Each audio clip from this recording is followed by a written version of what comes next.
Chapter 11:21. To have such two younger brothers. Even an existence like the Grand Supreme would feel tired, right? One would die trying to protect his own, the other would die trying to save his face. Even the Grand Elder, who could suppress Yuanxia and Tongtian, did not want to do anything with the two of them. He sent Tongtian away for the sake of the disciples of the tribe of Jie who bore the thunder during the God Investiture tribulation. He also sent Tongtian away to avoid exposing the Grand Elder's plan. That was why he sent Tongtian away, right? Of course, it had to be said that the Grand Supreme and Hongjun had reached a strange tacit understanding. If one thought about it carefully, one could see that Hongjuan's purpose was to set off a cultivation tribulation in the Tianwu world to eliminate Lin Yuan. After all, the cultivation tribulation was merciless. Only by becoming a saint could one survive the cultivation tribulation. Even if Lin Yuan had the protection of the system and the will of the world, he would not dare to say that he could survive the cultivation tribulation. Similarly, this was the most likely plan to kill Lin Yuan before the Tianwu world was promoted. There was an absolute karma chain between Mosquito Daoren and Tongtian, and it was not an ordinary karma chain. The conflict between them came from another world, and this world was much stronger than the Tianwu world. This karma chain could be considered ancient. If it was suddenly stuffed into the karma chain of the Tianwu world, it would definitely be incompatible and complicated. Once it was triggered, it would instantly trigger all the karma chains. Moreover, who said that only Mosquito Daoren and Shongqing Skylord had a karma chain? Heng and Ha were not there for decoration, and they were not there to simply escort Mosquito Daoren to the Tianwu world. After the investiture of the gods, Mosquito Daoren and the Grand Supreme worked together to destroy the Western sect's Golden Lotus of Merit. Then, the Grand Supreme turned into a Buddha and became the Shakyamuni. However, there was also a saying that the Grand Supreme turned into a Buddha. The Western sect could not sit still and allow the Grand Supreme to take away the Western sect's merit and luck. Therefore, they separated Mahayana Buddhism and Hinayana Buddhism, and used Mahayana Buddhism to suppress Hinayana Buddhism to suppress the Grand Supreme. Looking at General Heng and General Ha, the two of them were originally the generals of the Zhou dynasty when they fought against King Zhou on behalf of the heavens. There were a lot of karma chains between them. After they died, they were conferred as gods and served the Western religious sect completely.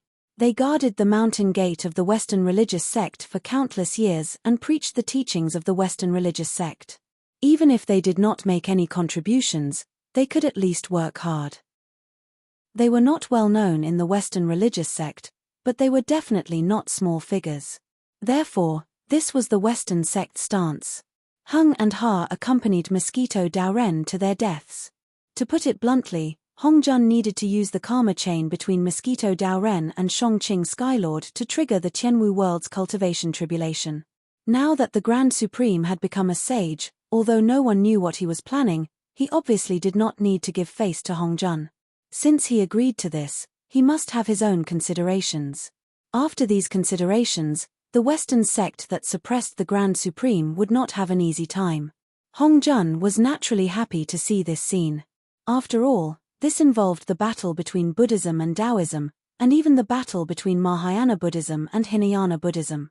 In addition to the karma from the investiture of the gods and the karma from the Xianmen tribulation, the karma from the Xianmen tribulation, and all kinds of factors gathered together. Although the Tianwu world's cultivation tribulation could not be directly pushed to the level of immeasurable, its scale would definitely not be small. For the existence below the sage, the cultivation tribulation was definitely a terrifying thing. Strong experts like the ancestral dragon, Yuanfeng, and Shixiang Kirin, who quickly became the masters of the world after the untainted land, were still either killed or sealed in the cultivation tribulation. Later, the 12 ancestral sorcerers, Eastern Emperor Tai, Emperor Jun, and other experts not only shattered the untainted land, but also crashed into Mount Buzhou and were almost wiped out. No one dared to say that they could play with the cultivation tribulation. Except for Hongjun, the king of the cultivation tribulation. Lin Yuan pondered for a moment and glanced at Shongqing Skylord, who was standing in the corner. He activated the All Things Have Spirit skill and directly began to communicate with Shongqing Skylord through consciousness. He also explained his point of view. The cultivation tribulation. I see. Shongqing Skylord's eyes turned slightly. There was no sadness or joy on his face, but he whispered softly, the Grand Elder asked his disciple to come, not to help that old thief, but back then. No, how is this possible? Could it be that he had already foreseen this day? Back then, the Grand Elder and the Prime of Heaven had a verbal agreement. Even if the Prime of Heaven knew that Mosquito Daoren did not really want to kill the Holy Mother of Turtle Spirit, he was just schemed against by the Western sect. During the time when the Grand Elder set a trap for Mosquito Daoren to be captured by the Daoist guide, Mosquito Daoren could be said to have been tortured. In addition, his stomach was rumbling with hunger. Suddenly, he was released by the White Lotus boy. When he saw a 10,000-year-old black tortoise that had been beaten back to its original form and was covered in injuries, his ferocity was stimulated. It should be known that the blood-winged black mosquito was an existence that was born in the Netherworld Blood Sea. Looking at the Nether River Patriarch's great wish of killing all living beings to prove his Tao, one would know that there was no quality that could be related to good that was born in this area. However, whether it was intentional or not, the Holy Mother of Turtle Spirit died in the hands of the blood-winged black mosquito. For the Prime of Heaven who was protective of his disciples, the two sides were mortal enemies. The Western sect could find the Western sect for their schemes in the future. Whether Mosquito Daoren was willing or not, since he was stained with the blood of the Prime of Heaven's disciple, he could not think of escaping unscathed. The Prime of Heaven's protectiveness was so terrifying. However, there was never a fairy tale in the world of adults.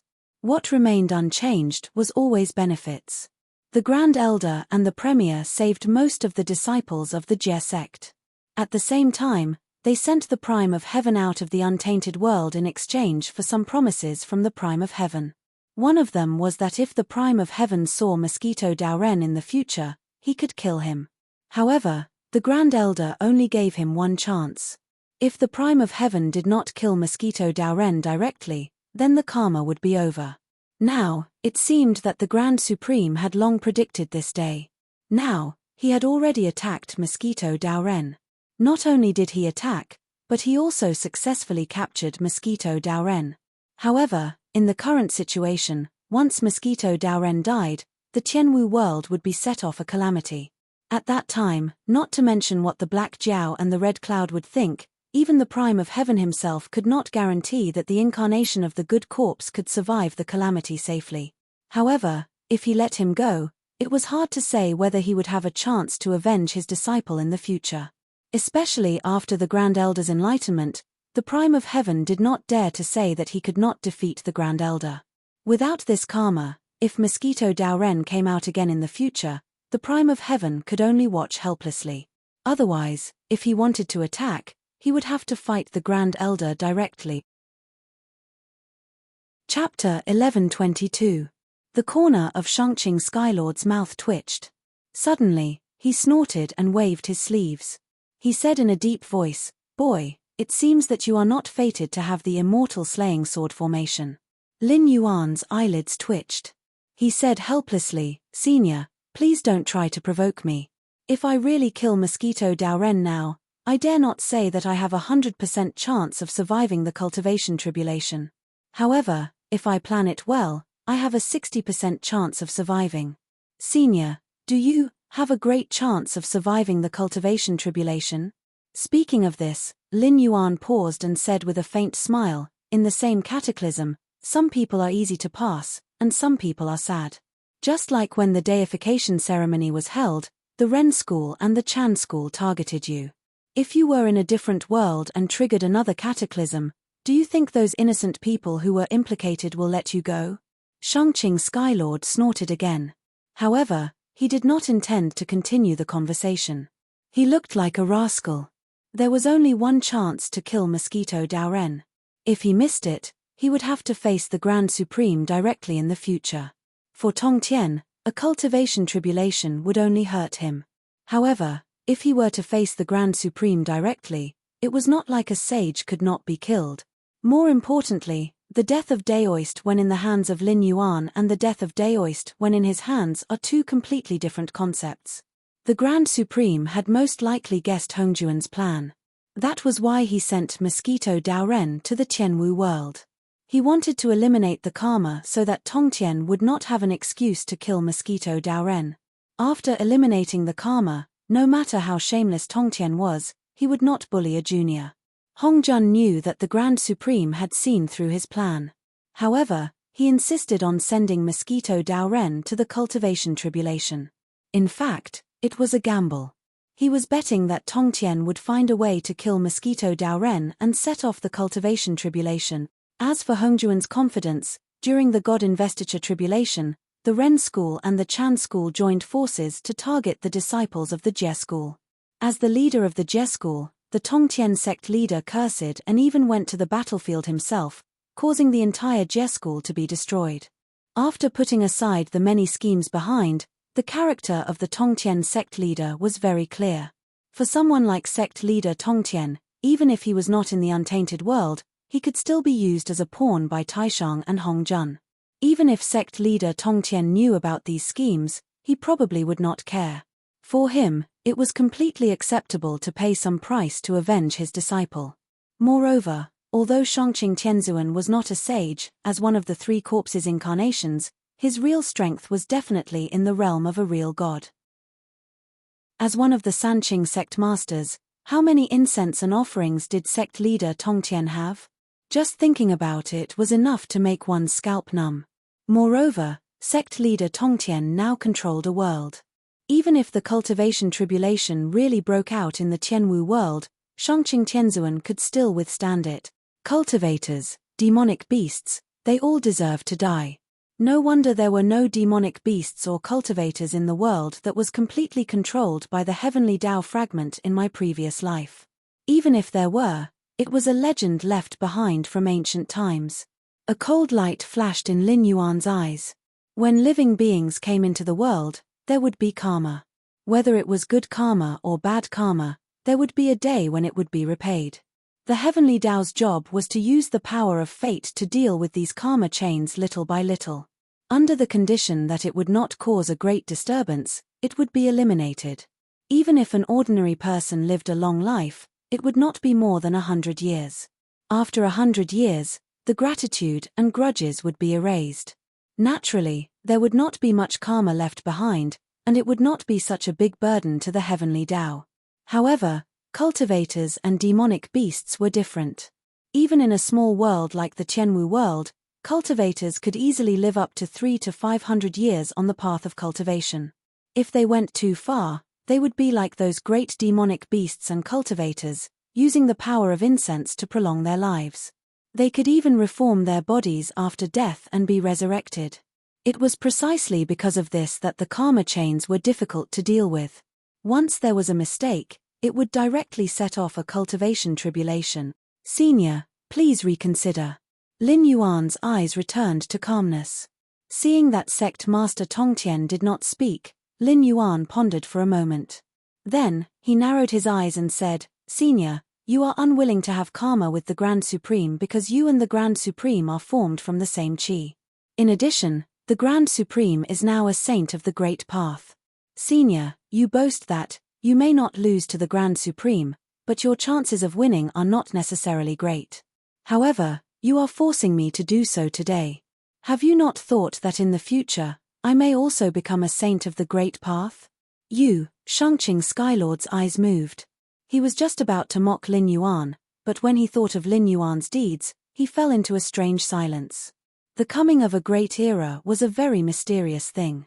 To give an example that sect master Tongtian himself knew, the opening of the Hongmeng heavens was a great era. At that time, a terrifying existence like the great god Pan Jiyu was born. At that time, in the Hongmeng chaos, there was not only one intelligent existence like the great god Pan Jiyu. The so-called 3,000 fiend gods were naturally more than 3,000. Among them, there was no lack of terrifying existences like Yang Mayan Shichen who had mastered the great Tao of space and the great Tao of time. But what was the result? The great god Pan Jiyu fought against 3,000 ancient fiend gods alone and won. He even took the remnant souls of the 3,000 fiend gods to refine the six-soul banner, an incomparably terrifying treasure. Although the six-soul banner would definitely devour the remnant souls of the 3,000 fiend gods, the six-soul banner could curse and kill 6 people at once. Even sages could not escape from it. One could imagine how terrifying this treasure was. They were all fiend gods born in the Hongmeng chaos. Why was the great god Pan Jiu so much stronger than the other fiend gods? The great Tao of force was very strong. When one's strength was unleashed to the extreme, fate, time, and space could be shattered. However, this extreme also depended on the level of the opponent. If it was an adult fighting against a child, a punch would naturally have such an effect. However, which of the 3,000 fiend gods wasn't the manifestation of the sky demon's laws? The monsters that were born in the Grand Era were just so unreasonable. Now that the Tianwu world was about to be repaired, it could be said that a great era was about to arrive. Looking at the whole universe, the only existence that could be counted as a monster was the Black Jiao. What was even more terrifying was that the Black Jiao's sage path was right in front of them. Once the world was repaired, the Black Jiao could be said to have become a sage. He could directly control the netherworld and the underworld. At that time, the stronger the netherworld was, the stronger the Black Jiao would be. If it was someone else who told Tongtian that the day of becoming a sage was just around the corner, Tongtian would definitely spit on that person's face. However, when the Black Jiao said such words, although Tongtian was not convinced, he could not find any basis to refute. Chapter 11:23. If that's the case, what do you think we should do with this? Shangqing Tianzuan thought that Lin Yuan was most likely a monster bred by the world and immediately softened his tone. However, his killing intent towards Mosquito Daoren did not disappear. Instead, it grew stronger. There was no other reason than pure hatred. What did Mosquito Daoren do to deserve this? He was just one of the 5 ferocious insects of primordial world. In terms of background, he was not even in the eyes of Shangqing Tianzuan. Even the golden cicada, one of the 5 ferocious insects of primordial world, could be subdued by the Western sect. Moreover, the one who subdued the golden cicada was the guide Daoist. Anyone who was familiar with the untainted land knew that the Western sect did not have the qualifications to become a sage. Even if they duped the Red Cloud Daoist and joined hands to snatch the demon master Kuanping, the two of them had made many great ambitions to become one of the 6 sages of heaven. In that case, what was the difference between the blood-winged black mosquito, the third of the 5 ferocious insects of primordial world, and an ant in the eyes of sect leader Tongtian? However, Mosquito Daoren had a supreme who had become a Dao saint as his guarantor. Moreover, the future sage, Black Jiao, was not willing to kill Mosquito Daoren at this time. Rounding up, these 2 sages were bullying sect leader Tongtian. What was the difference between this and the investiture of the God's tribulation? Oh, there was. In the investiture of the God's tribulation, the Chan sect, the Ren sect and the Western sect worked together to fight him. That person did this to trigger the Tianwu world's cultivation tribulation. His purpose is to kill you and me. After all, once the cultivation tribulation starts, the will of the world will definitely not let us off as the culprits. Now that we don't have the power of a sage, the possibility of us dying is naturally greatly increased. Taking a step back, even if we can withstand the cultivation tribulation, after the cultivation tribulation, we don't even have the power to resist the invasion of the untainted land. At that time, no matter what we are planning, it will all be in vain. Therefore, in my opinion, we can't kill Mosquito Daoren. At least, we can't kill him now. However, you don't have to wait for too long. Now that the heaven and earth restoration has become a general trend, any human or demon who tries to stop it will be crushed into pieces. Even without that person's plan, the cultivation tribulation will start anyway. At that time, won't Mosquito Daoren be at your mercy? For now, what we need to do is to accelerate the heaven and earth restoration as soon as possible. After the cultivation tribulation ends, you don't have to suppress your power. Mosquito Daoren can also be killed easily. We have left our trump cards behind. How we fight for it is our own business. However, if anyone from the untainted land wants to take a share of the pie, we can just kill them. Lin Yuan organized his words and quickly gave his suggestion. Starting the cultivation tribulation and participating in it were two different things. Starting the cultivation tribulation and causing countless living beings to suffer the pain of the cultivation tribulation, if the karma chain smashed down, those below the sage realm would definitely die. However, participating in the cultivation tribulation was different. Whether or not they could survive would depend entirely on their own abilities. They wouldn't be targeted in any way. More importantly, once the heaven and earth restoration was completed, Lin Yuan could only say that the great Tao was within his reach. However, in fact, he could barely open the nether world and comprehend the Tao. He was almost at the level of a sage-to-be. Daoist Red Cloud and Lord Shangqing were probably able to burst out with the fighting strength of a sage-to-be. As for the sage realm, it did not exist. The middle world could not bear the power of a sage. Lin Yuan was not a kind person. He also wanted to know the secret of the heaven martial world. However, even in the small world, Lin Yuan might not be able to defeat Daoist Red Cloud and Lord Shangqing. Even if Hanba came, Lin Yuan could only run away, not to mention these two experts who were at the peak of the sage-to-be. It was impossible for him to snatch something from them. Reality was reality. This was not a game where one could start all over again. Every choice was dancing on the edge of a knife. If one was not careful, one would die. If Lin Yuan wanted to fight against these people, or in other words, if he wanted to officially participate in the struggle for the secret, he had to make up for the whole world. Moreover, he had to quickly control the netherworld, comprehend the Tao, and obtain the combat power of the sage-to-be level. Only then would Lin Yuan have the ability to participate in the struggle. Otherwise, let alone snatching the treasure, the others could easily kill him. Lord Shangqing squinted his eyes and looked at Lin Yuan carefully. Even an old man could become a demon, not to mention Tongtian sect master who had lived for countless years. Of course, he could see that Lin Yuan must have a plan when he made this proposal. However, what Lin Yuan said was indeed reasonable. After all, participating in the cultivation tribulation and starting it were two completely different difficulties. Tongtian sect master was not as powerful as Tongtian sect master, so he naturally avoided it. Secondly, although Lin Yuan's proposal was beneficial to him, if the heaven and earth restoration was not completed, the secret of the heaven would not be revealed. More importantly, no matter how powerful Black Jiao was, after the heaven and earth restoration, he would at most be in the sage-to-be realm.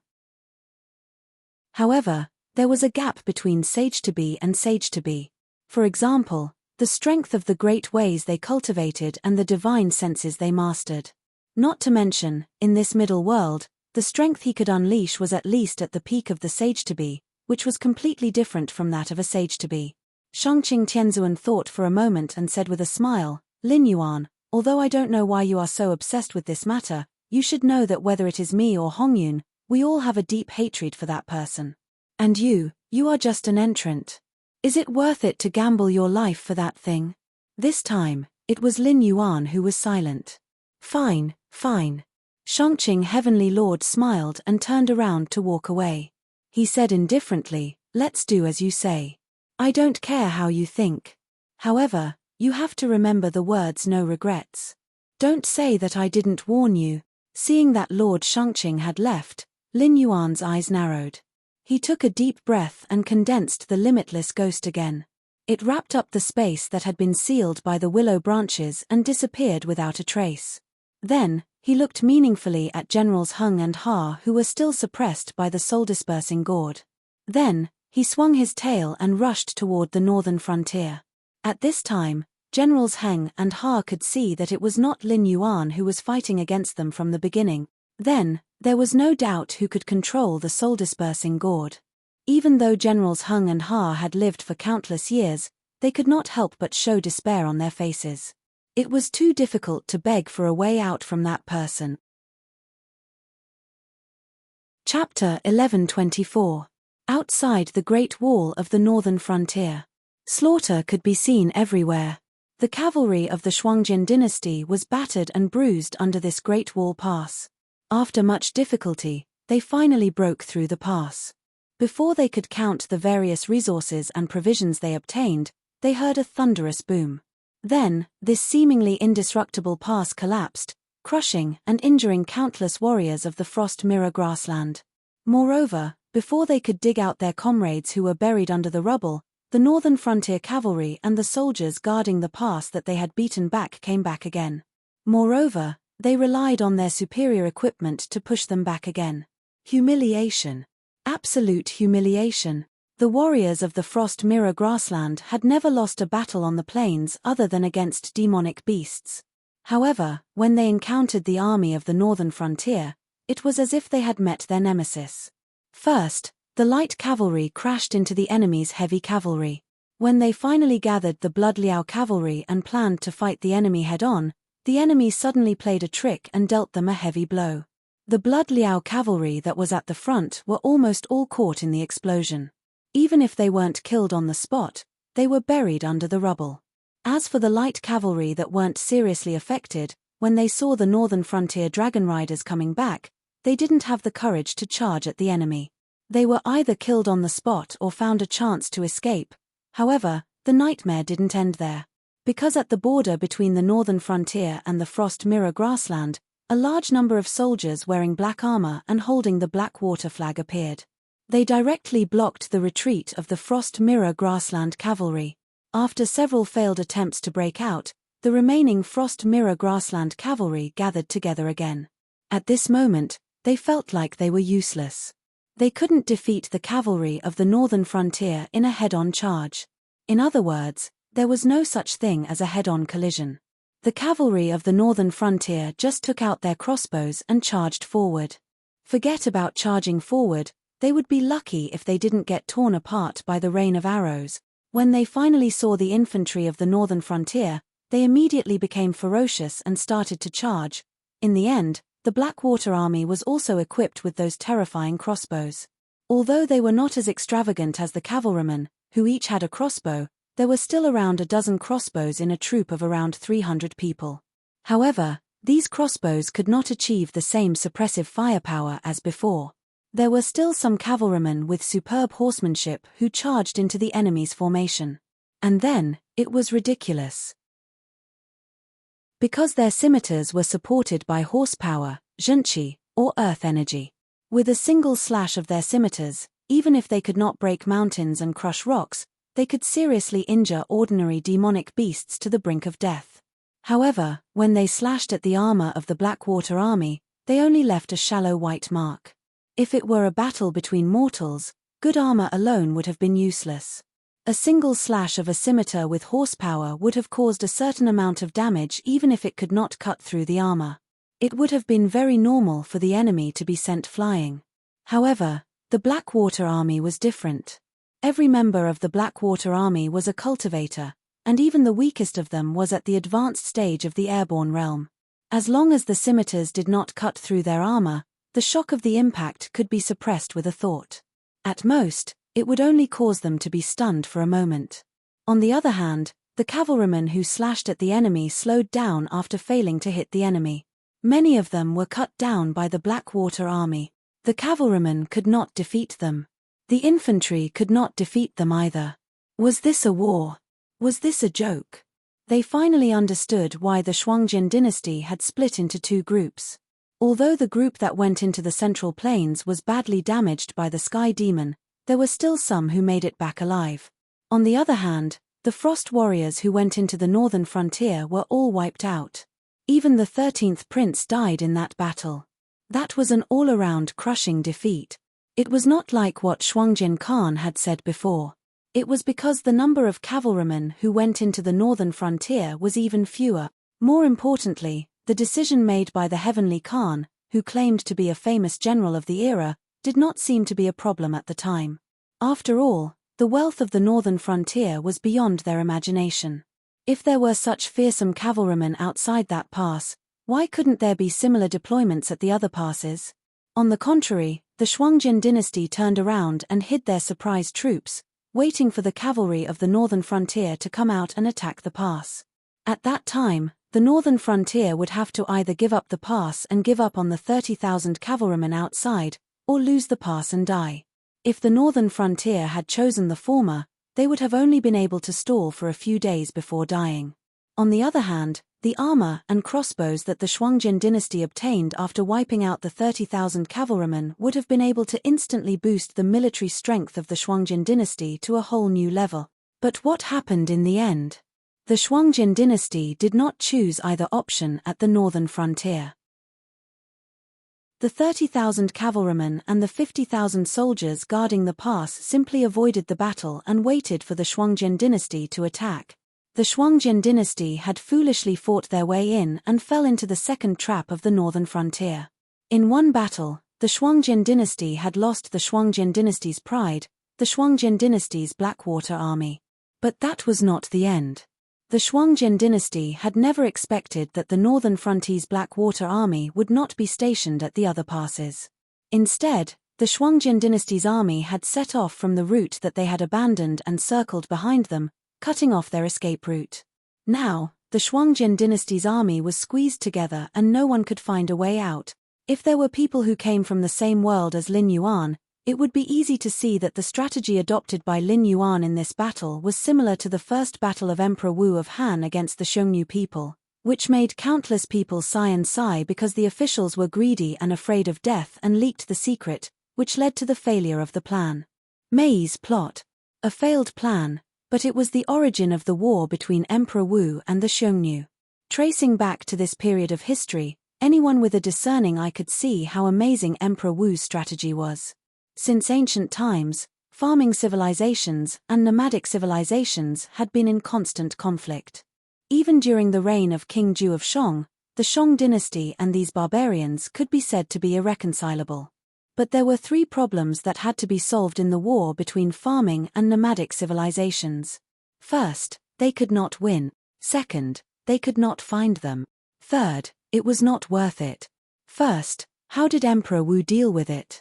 He used the wealth that Emperor Wen and Emperor Jing had accumulated during their recuperation to open horse ranches among the people. He obtained a large number of war horses and crossbows to train elite cavalrymen.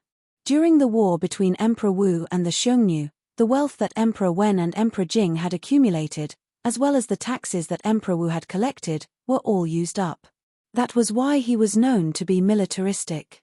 But in reality, the Han dynasty had been forced by the Xiongnu to ask for all kinds of money, technology, and princesses. Emperor Wu had launched an all-out war against the Xiongnu. He had even almost wiped out the Xiongnu.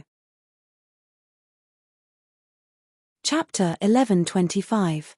After solving the problem of not being able to win, Emperor Wu changed his weak attitude towards Empress Dowager Do and took the initiative to declare war on the Xiongnu.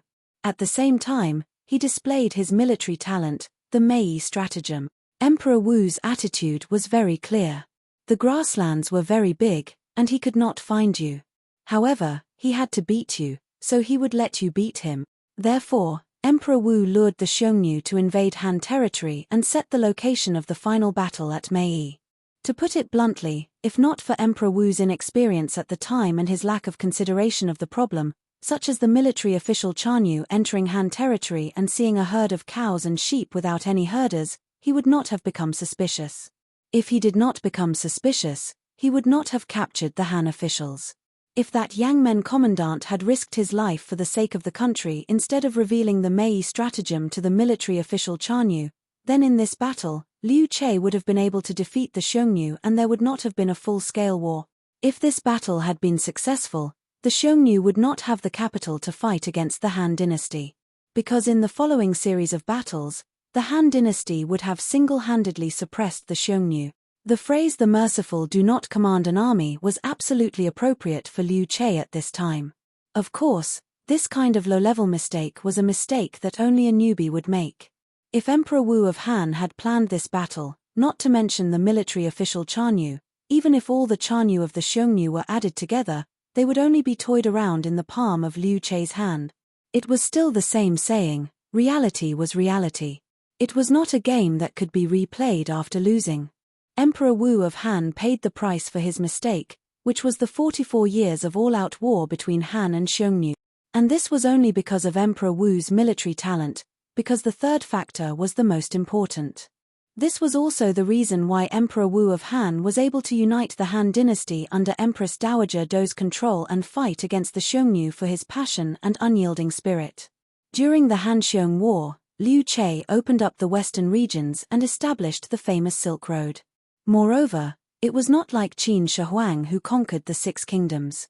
He used more than 40 years to integrate the western regions into the Yang Huang Empire.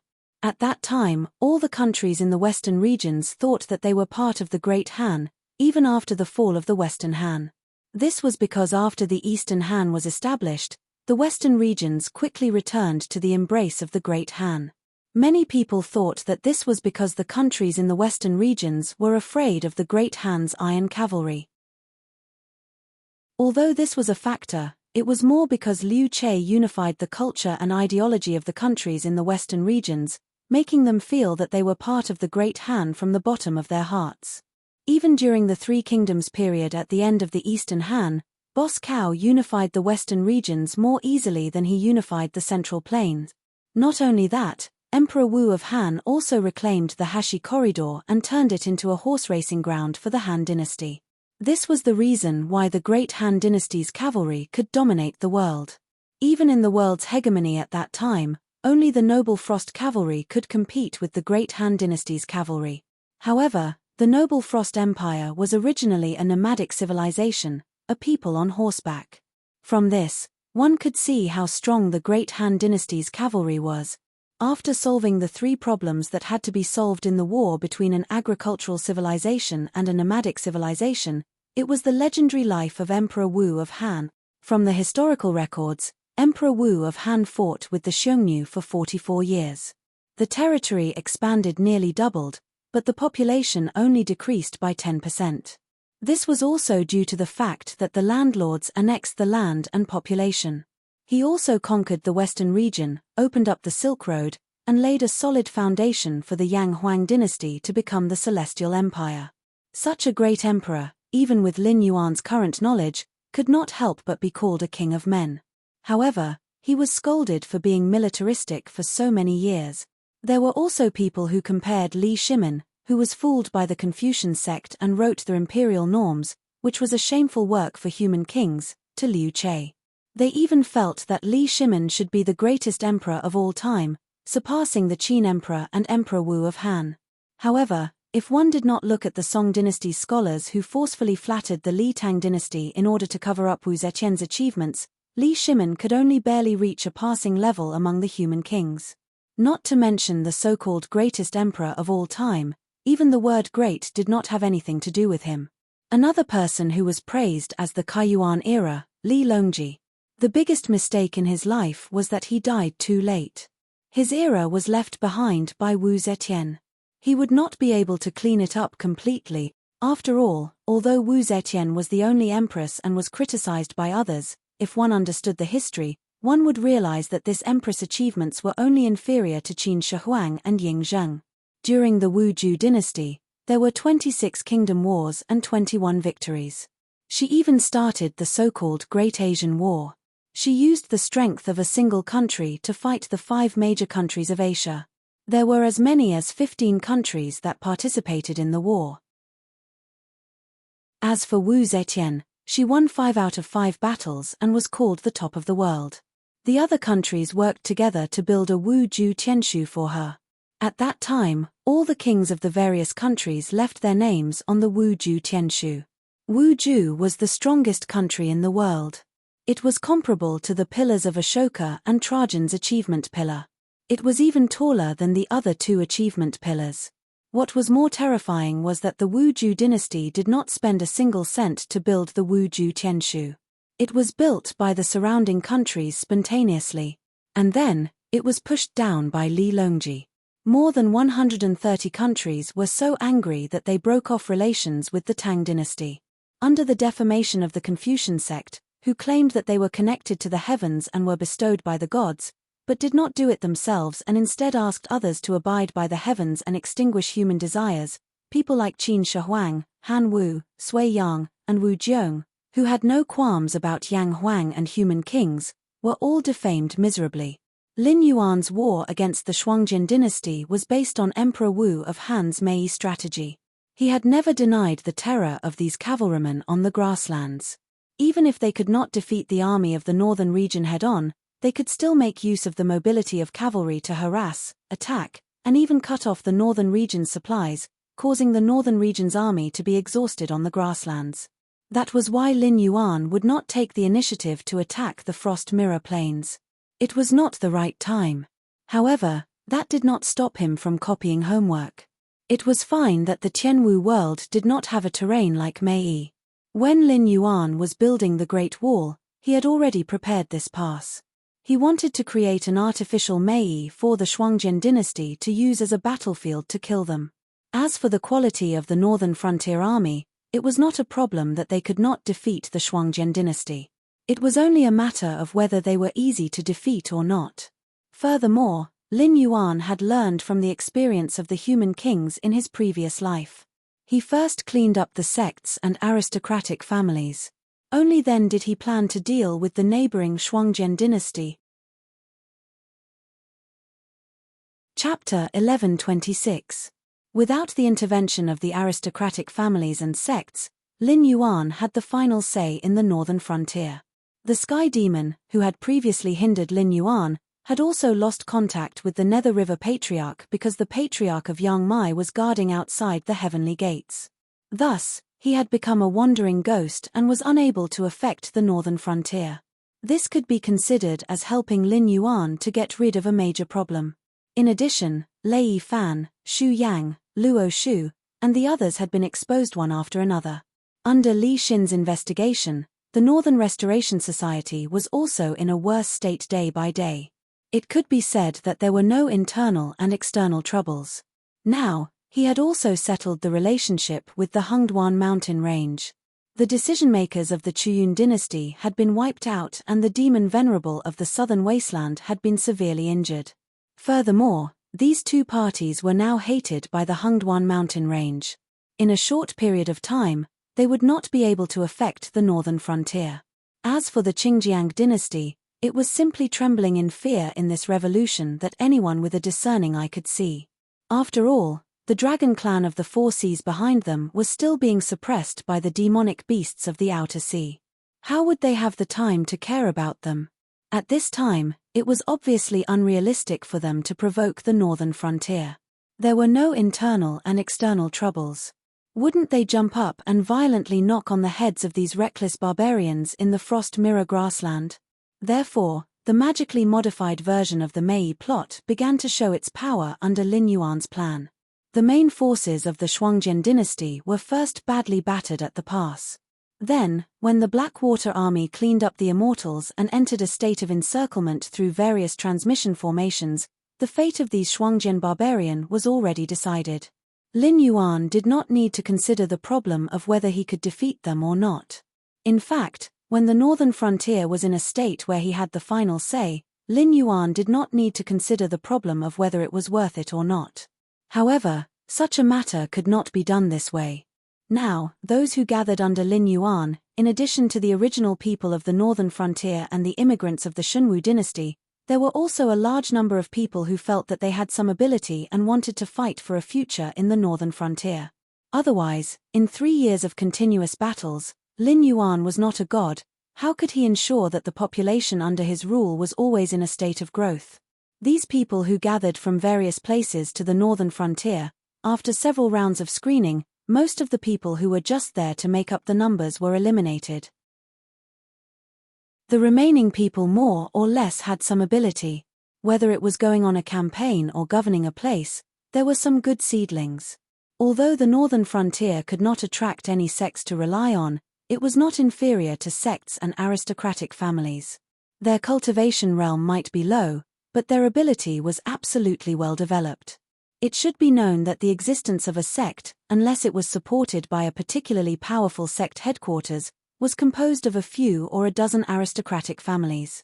The so-called operating model of a sect was to select the talented children of these aristocratic families and send them to the sect to cultivate peacefully, providing the aristocratic families with protection in terms of martial strength. The resources needed for the operation of the sect were completely provided by these aristocratic families.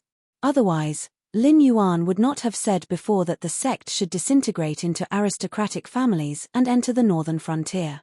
It should be known that even if the children of poor families or the lowest grassroots were really talented, there were very few who could enter a sect. Most of them would stop at being handymen. Those who could be selected as outer core disciples were already at the level of dragons and phoenixes among men. Therefore, it was basically impossible for a sect like the one in fantasy novels to exist. From a logical level of thinking, if it was not formed by a group of powerful aristocratic families, then it would be impossible to gather the resources needed to operate a sect. If you wanted to snatch the rice bowl of others, you would need to have the ability to do so, right? A group of unrelated people mixed together was not called a sect. It was called a gang, a mountain stronghold, or a guild. Strictly speaking, they belonged to the forest. But a sect was different. A sect was a real aristocratic identity. When the disciples of some powerful sects went to a place, even the local officials had to give them some face. But who had ever seen the officials give face to those local ruffians? After eliminating the idea of the aristocratic families being scattered to various places and allowing these aristocratic families to form sects to protect places, Li Zhong held the military and political power of the northern frontier firmly in his hands. The remaining aristocratic families, whether strong or weak, could only cooperate with the northern frontier. It was not a peaceful time now.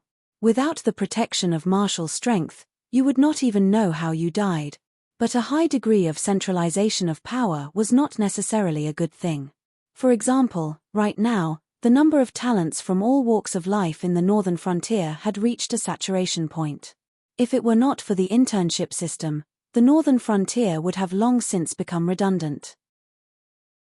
Moreover, as talents from all over the world gathered at the northern frontier, the students of the Northern Frontier Academy graduated according to their qualifications. This was indeed a headache for Li Zhong. Therefore, expansion had become the most important thing. Sky Demon was not easy to deal with. Or it could be said that this group of bastards were like cows in sheep's clothing. They could be dealt with, but they were very difficult to eradicate. Therefore, they had to be dealt with last by Lin Yuan. At the very least, he had to form a team specifically to deal with Sky Demon. Therefore, there were not many options for Lin Yuan to choose from. Northern Frontier Prince's Mansion. Lin Yuan and Li Zhong looked at each other for a moment. Li Zhongzai squinted his eyes slightly and said in a deep voice, "Lord Dragon King, I don't really understand your plan. Expansion is an urgent matter for the northern region, but we can obviously choose a better plan, such as reclaiming the other territories of the Shunwu dynasty. First of all, we are in the right in terms of the law, so no one will be afraid of us. Second of all, we will have to deal with the otherworldly demons sooner or later, so it doesn't make much difference if we do it sooner or later. Why don't we take advantage of the fact that they have lost their command and launch a large-scale attack?" He paused and added, "Of course, we are very clear about the trouble that Sky Demon is in. Even if we don't deal with Sky Demon now, we can still choose to attack the Xinjiang Empire. If we go through the Hengduan Mountains, we can directly ignore their river defense line. If we fight on land, let alone the northern frontier, any one of the empires can directly beat them up. So, what is your suggestion?" Lin Yuan blinked and looked at Li Zhong playfully. "The Chuyun Empire." Li Zhong's face darkened as he said sternly. Seeing that Lin Yuan did not speak, Li Zhong quickly added, "The Xinjiang Empire is no match for us. Therefore, if we request to pass through, they will not ignore us. Moreover, the Chuyun Empire has shown goodwill to us and ceded a large territory to us. It is reasonable for us to attack and occupy the Chuyun Empire's territory now. Why do I have such a stupid brother?" Li Xin, who was wearing a silver flying fish robe and a black cloak, stopped standing at the side to act as a guard. He glanced at Li Zhong with disdain, then his face was filled with disappointment. Chapter 11:27. I'm stupid. Li Zhong's expression changed. He growled, "What do you know? You better manage your Imperial Secret Service. Don't tell them what to do." Li Xin sneered and turned his head to the side. It seemed like he couldn't be bothered to debate with Li Zhong. Li Zhong turned his head back and said, "Your Majesty, I'm speaking from the bottom of my heart. The frost mirror grassland is of little value to us. First of all, the climate of the frost mirror grassland is changeable. During the day, it can steam people to death, and at night, the wind can freeze people into ice sculptures. There are poisonous insects and swamps everywhere. Moreover, it is impossible to build a city because the terrain of the grassland is constantly changing. Some places may be solid soil today, but the next day, they will be washed into swamps by the water. Some places may dry up from wetlands and become habitable. If we build a city, I'm afraid that it will collapse before the city is built." "Who said I'm going to build a city on the grassland?" Lin Yuan was slightly startled. He looked at Li Zhong helplessly. Li Zhong wasn't stupid. On the contrary, he was very smart. He could handle all kinds of government affairs in the northern frontier with ease. Even if he was involved in some unfamiliar areas, he could quickly grasp them and make the most beneficial decisions for the northern frontier. However, he was too steady, so steady that it was frightening. What kind of brain circuit did he have to think of building a city on the grassland? If a city could be built on the grassland, what would be the point of those nomadic civilizations? Besides, the northern frontier's gathering place wasn't built like a city. The relationship between the northern frontier and the Hungduan mountain range had always been good. Those monsters wouldn't rashly attack the northern frontier. Under such circumstances, the northern frontier didn't need a city wall to protect the gathering place at all. The northern frontier's army wouldn't be afraid of anyone in the field. Even if it was a monster, the northern frontier's army would bite off a piece of flesh. The reason why he built the northern frontier's Great Wall wasn't because he couldn't defeat the Frost Mirror Barbarian in the field, but because the Frost Mirror Barbarian's mobility was still there. No one could ignore it. In addition, the northern frontier didn't have a city wall. Once they bypassed the northern frontier's army, it would be a disaster for the ordinary people living in the northern frontier. "Lord Dragon King, I know that the northern frontier doesn't build a city wall, but you should also know that the grassland and the northern frontier can't be compared. The northern frontier's geographical environment is like mountains and rivers. Even if there aren't any conspicuous cities, people won't get lost. However, the grassland is an endless expanse of green grass mixed with a large number of wetlands that can't be walked on. The climate is also extremely bad. It's very difficult to cross the grassland without preparation. Even if you have a map, it's easy to get lost. What's more terrifying is that once you get lost in the grassland, you'll basically starve to death, freeze to death, or even be poisoned to death by those poisonous insects. Unless you're extremely lucky, you'll die before you find the tribes on the grassland. If you still maintain the policy of the northern frontier and don't build cities on the grassland, unless you're willing to pay a huge price to train people who are familiar with the grassland's terrain and prepare guides for every team that goes to the grassland will be a land of death for us. Li Zhong took a deep breath and felt a slight pain in his temples. He said, "You know the financial situation of the northern frontier. The tax rate can be said to be extremely low. It's already good enough that it can barely operate. The research and construction of the Ministry of Works are all relying on the Northern Territory Chamber of Commerce. Now that the northern frontier needs to feed more and more people, the market is becoming more and more saturated. Our financial problems have to be solved. Before that, I absolutely won't agree to you continuing to expand your expenditure. That's why I said you're stupid." Li Xin crossed his arms in front of his chest and sneered again. Seeing that Lin Yuan didn't speak and being provoked by Li Xin again and again, Li Zhong suddenly slammed the table and stood up, roaring angrily, "I told you to shut up. Don't you get it? You want me to cut the Imperial Secret Service's budget by half in the second half of the year, and you'll be happy, right?" "Ha!" Li Xin sneered, squinted his eyes, and said, "It's a waste to choose you as the king of the northern frontier. You're good at defending, but not good at attacking. Can't you look further? For example, what if the Dragon King's goal isn't the Frost Mirror grassland but to use it as a springboard to attack the Deadwood dynasty? If you rethink your plan, the situation will still be the same, and the Frost Mirror grassland will be useless, right?" Li Zhong was choked by Li Xin's words, but he didn't refute immediately. Instead, he simulated the map in his mind and then opened his eyes to look at Li Xin. He licked his lips and was speechless for a moment. What kind of king brain is this?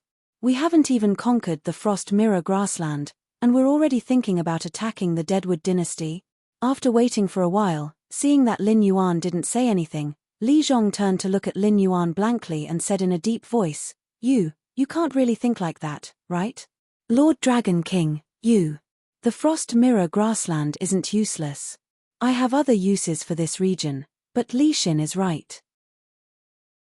I want to use the Frost Mirror grassland as a springboard to attack the Deadwood dynasty. This is our next phase of the strategic deployment. The corners of Lin Yuan's mouth opened, revealing a ferocious smile. After being hit by Lin Yuan, Li Zhong immediately leaned back. His eyes were filled with shock. That's why I said you're really stupid. Why don't you think about it? There are so many people in the Frost Mirror grassland. Why don't we accept these people to contribute to the northern frontier when we have an absolute victory? Why do we let the Hungduan mountain range's demon beasts run amok in the Frost Mirror grassland while we attract the Shuangjian dynasty's main forces? Li Xin looked at Li Zhong with a grin and said with a hideous smile, since the Dragon King made this deployment, he never wanted to take the Frost Mirror grassland, let alone leave those barbarians alive. Think about it. After some time, when the news of the Frost Mirror grassland's main forces being wiped out reaches the grassland, and the Hungduan mountain range's demon beasts are slaughtering the barbarians, where will those Shuangjian barbarian go? Gulp. Li Zhong swallowed his saliva. His face was a little pale, as if he was frightened by the speculation in his heart. The sudden attack of the Hungduan mountain range's demon beasts will definitely catch the Shuangjian barbarian off guard. At that time, what they will have to do is to resist the slaughter of the demon beasts. However, don't forget that the Dragon King promised those demon beasts that the demon beast tide attacking the Frost Mirror grassland this time will not be the small fries in the periphery. Every clan will send out their elites. With the remaining strength of those tribes, they will definitely not be able to contend against these demon beasts. Therefore, they can only escape. To the north is the Hungduan mountain range, to the south is the area controlled by the Sky Demon, and to the west is our northern frontier. They definitely won't dare to go to these three places. Therefore, they can only escape. Li Xin still had a hideous smile on his face. Chapter 1128. Li Zhong pondered for a moment and realized that was indeed the case. He was not an argumentative person.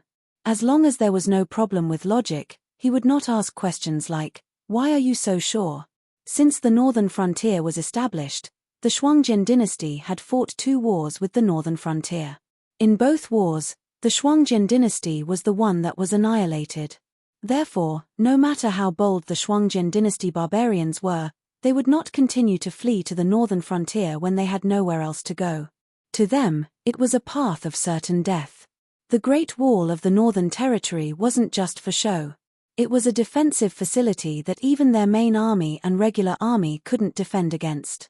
If the Northern Territory decided to shut itself in, they could only wait for their deaths at the foot of the Great Wall of the Northern Territory.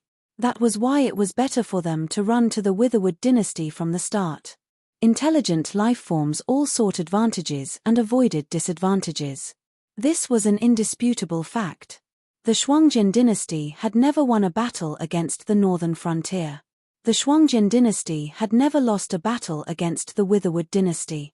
Or rather, it could not be said that they had never lost a battle. After all, the Shuangjian barbarian would invade the borders every year, just like how they had to deal with the beast tide every year. The Shuangjian barbarian did not care at all. The things that the Shuangjian barbarian stole every year were not even enough to cover the cost of dispatching an army. Therefore, they turned a blind eye to it. However, at this time, it was a clear psychological hint. Only death awaited them if they went to the northern frontier, but there was still a chance of survival if they went to the Witherwood dynasty. Therefore, a large number of Shuangjian barbarian would definitely swarm into the Witherwood dynasty, and they would be able to reach the Frost Mirror grassland in an instant. The Witherwood dynasty would not ignore these exiled Shuangjian barbarian either. After all, the two sides were mortal enemies. It was fine if it was a small-scale Shuangjian barbarian, but if so many Shuangjian barbarians suddenly swarm in, the Witherwood dynasty would have to be crazy not to exterminate them. At this time, the army of the northern frontier was marching toward the Frost Mirror grassland. They could still use the excuse of exterminating the demon beasts. In addition, Lin Yuan had negotiated with the Hengduan Mountains. The army of the northern frontier could be said to be unstoppable. Even if they ran into a demon beast army, the army of the northern frontier would most likely avoid them. The army of the Shuangjian dynasty was not fighting the Shuangjian barbarian. No demon beast clan dared to send their elites to clash with the army of the northern frontier, especially at this juncture where the demon beast master selection was taking place. Once the army of the northern frontier passed through the Frost Mirror grassland, the rest of the story was very simple. Faced with the tight defensive line of the Witherwood dynasty, even if the army of the northern frontier could penetrate it, they would have to pay a heavy price. However, in reality, in order to surround and intercept the Shuangjian barbarian, the army of the Witherwood dynasty would definitely mobilize most of the troops to guard the border. After all, they would never expect the northern frontier to attack them. Penetrating such a defensive line was a piece of cake for the army of the northern frontier. After passing through the border that was easy to defend and difficult to attack, they would be like tigers entering a flock of sheep. They would be able to devour large amounts of territory in the blink of an eye. Not only would they be able to generate a huge amount of income for the northern frontier, but they would also be able to solve the employment problem of a considerable portion of the talents on the northern frontier. Li Zhong rubbed his forehead and said in disbelief, "I understand the logic, but why the Witherwood dynasty? After all, there was no reason to attack a dynasty. What was the difference between the Azure River dynasty and the Witherwood dynasty?" On the other hand, attacking the Witherwood dynasty might seem easy, but in reality, it would lengthen the battle line of the northern frontier. It was very likely that it would be difficult to take care of both the front and the rear. This would undoubtedly increase the difficulty of the battle for supremacy on the northern frontier. "Are you stupid? Are you stupid? Tell me, are you stupid?" Li Xin sneered with a mocking expression on his face. "That's enough. Can you show some respect to your elder brother?" Li Zhong slammed his hand on the stone table in front of him again. He looked like he was about to have a brain hemorrhage. "I'm just speaking the truth. First, you have to be clear about one thing. The 7 great empires have occupied the Sky Martial continent for close to 10,000 years. Even if we exclude the Guardian of the Gate of Heaven and the other hidden powers, in these 10,000 years, the 7 great empires will have produced countless shocking geniuses.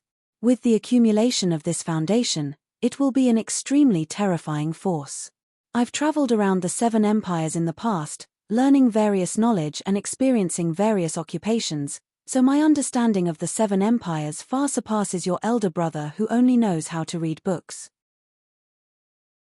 I can even guarantee that once the 7 empires are united, even the Heaven's Gate protectors will have no choice but to avoid them, let alone the northern frontier that has been established for less than 3 years.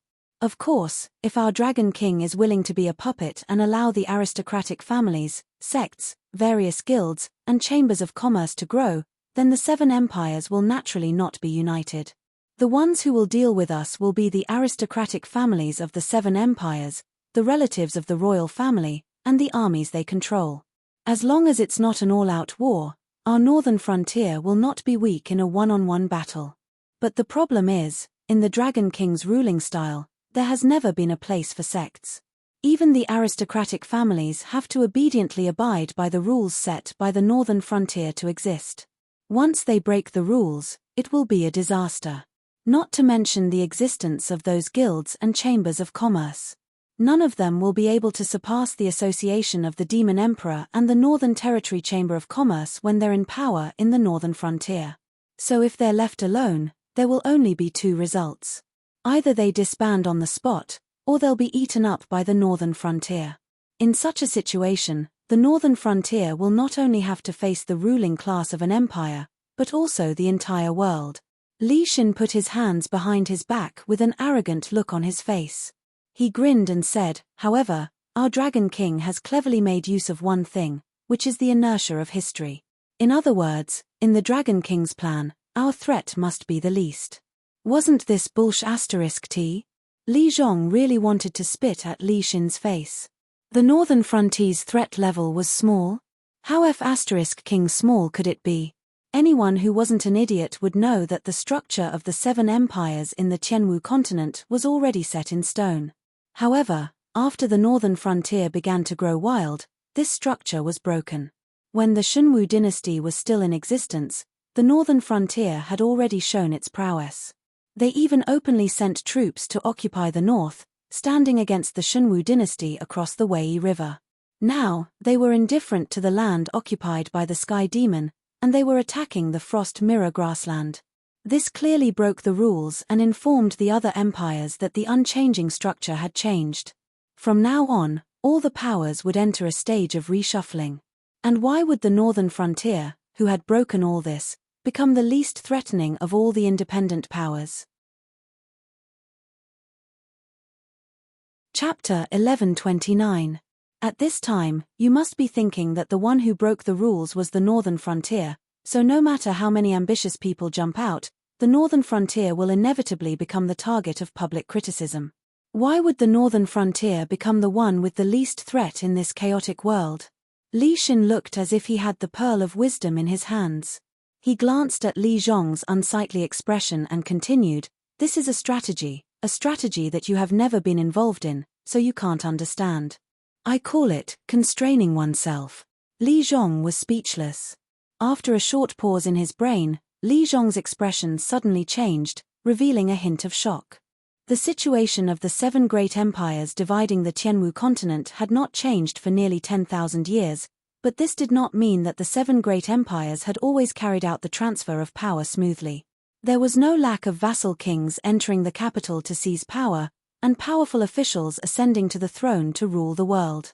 However, no one had done it as thoroughly as Lei Qiusheng, even changing the name of the dynasty, turning the original Wanjian dynasty into the Xunwu dynasty. In fact, the imperial family did not change, but the change in power was just a game between the imperial family, the aristocratic families, and the sects. The so-called imperial family was the most powerful aristocratic family in the world. When a family or sect's strength surpassed the imperial families, they would naturally be able to control the power. However, as the imperial family's strength increased, or the strength of other powerful officials increased, the power would quickly fall to someone else.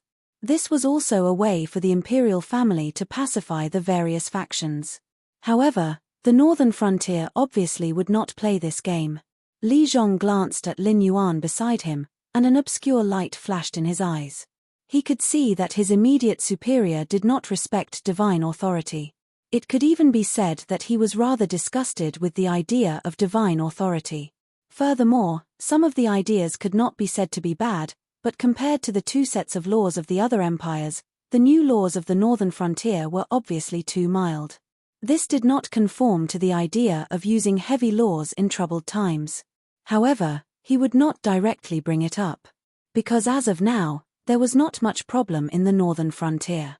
Although everyone, including Lin Yuan himself, did not like the idea of divine authority, compared to those miscellaneous methods, the current northern frontier was more stable. Especially after the bloody examples of the previous 2 northern frontier kings and a series of northern frontier elders, everyone knew who to listen to in the northern frontier. Most of the time, what seemed to be a sure-win situation was not really a sure-win situation. Even when you thought you were going to make a killing move, the other party could simply block you to the side, or even counterattack you. Naturally, there was no need to mention the aspect of governance. The Shifter Emperor Association had the authority to directly report to the Dragon King, and no one dared to do anything under the supervision of the Shifter Emperor Association. Furthermore, with the embroidered uniform guards supervising the officials at all levels, especially under the control of Li Xin, such supervision was not as simple as just official matters. Even what some officials said or ate when they returned home would be recorded by the embroidered uniform guards hidden in the dark. Regarding this, Li Xin also had a very reasonable explanation. After all, Luo Shu and the previous batch of people under the protection of the embroidered uniform guards had carried out these shady activities in private. As long as they had a clear conscience, why would they resist the supervision of the embroidered uniform guards? However, after leaving these links, the current situation in the northern frontier was no longer something that Li Zhong could control. He was indeed not very good at military matters, and he also knew his own limits, so he would not casually give orders. However, when this strategy of restricting oneself was placed in front of him, Li Zhong could not help but hold his breath. The northern frontier currently had the qualifications to occupy all of the Shunwu dynasty's territory in name. Even if there were post-war reconstruction, recuperation, and other projects that needed to be done, for the current Tianwu continent that was close to saturation, this was not a big problem. There were people who could not survive in their birthplace, or people who could not make use of their strengths due to the saturation of resources, and were waiting to migrate to the northern frontier. More importantly, there were no sects in the northern frontier. The Shifter Emperor Association and the Northern Territory Chamber of Commerce had also been cleansed, and those aristocratic families were now extremely obedient. There was no such thing as land annexation or keeping private slaves. Furthermore, all the land was nationalized. Even if the northern frontier set a ridiculously low tax rate, the combined income was enough to hang up the imperial courts of the other empires. The potential of the northern region was there for all to see. This was something that almost everyone knew. However, Lin Yuan and Li Xin's confidence had forced Li Zhong to think about this strategy carefully. After thinking about it carefully for a moment, he really understood something. Why the Withered Wood Empire? The Frost Mirror grassland was in between the two. To any farming civilization, the Frost Mirror grassland was of little value. Unless it was the Frost Mirror barbarians who were used to living in the grassland, the people of the other empires who migrated to the Frost Mirror grassland would not be able to acclimatize. Therefore, the Frost Mirror grassland was of little value to the northern frontier, especially since they could only be nomads and could not produce any important resources. Not to mention that there was not much land suitable for farming, there was simply no land suitable for farming. In the past, the Shuangjian dynasty would only eat meat like demonic beasts. They would only trade with the caravans of other empires if their bodies could not take it anymore. All kinds of crops were sold to the Shuangjian dynasty at sky-high prices. Therefore, Li Zhong did not know what use the Frost Mirror grassland would be to Lin Yuan for the time being. He only knew that if Lin Yuan handed the Frost Mirror grassland to him, it would be a complete mess. What was even more terrifying was that the Withered Wood Empire was the complete opposite of the Northern Frontier's governing philosophy. The Withered Wood Empire's royal family was originally from a sect. They established their country through martial arts and dominated the world. They were invincible in the Withered Wood Empire. After establishing their country, they began to cultivate sects and the clans under them. Instead of saying that the Withered Wood Empire was an imperial court, it was more accurate to say that they were the most powerful sect in the Withered Wood Empire. It was evident how difficult it was for the northern frontier to conquer the Withered Wood Empire and implement the governing philosophy of the northern frontier. Li Zhong thought about it carefully. If he did not find anything wrong, he might not be able to see the Withered Wood Empire completely become a territory of the northern frontier even if he served for the rest of his life as the king of the northern frontier. If he did not attack the Chuyun Empire, the Qingjiang Empire, and the Shunwu dynasty did not want to take over the Frost Mirror grassland, then use it as a springboard to attack the Withered Wood Empire, which had no conflict with the northern frontier but just could not get along with. Such an action was almost perfectly avoiding all the correct answers. Chapter 1130. However, the problem was that Lin Yuan and Li Xin were obviously not fools. Both of them were very optimistic about this strategy. Didn't that mean, I'm the fool? TSK. Li Zhong's expression immediately became awkward. However, if he thought about it from another perspective, the choice of policy almost determined the fate of an empire. This time was no exception. The destruction of the Shuangjian dynasty could be said to be certain. Under such circumstances, no matter what Lin Yuan did, he would break the situation of the seven empires segregating the Tianwu continent. It had to be said that after this terrifying and hateful incident, many ambitious people would emerge from the various empires, wanting to show off their strength. After all, the Shunwu dynasty was a very strange place. First, Lei Chouxing appeared and accomplished the impossible, overthrowing the Wanjian dynasty's rule and becoming the new nobleman of the Seven Empires. Then, in less than 100 years, the northern frontier's Black Jiao appeared. When these two unrelated incidents were put together, it was enough for those ambitious people to see the decay and decline of the empires. Moreover, there was Lei Chouxing and Lin Yuan. They perfectly proved that imperial power was not unshakable. As long as one had enough strength, anyone could create a new empire. Therefore, an extremely terrifying chaotic world was about to be set off. Then, the question was, who would be the thorn in the side in this chaotic world? What about the thorn in the side? It would undoubtedly be the northern frontier that broke the rules.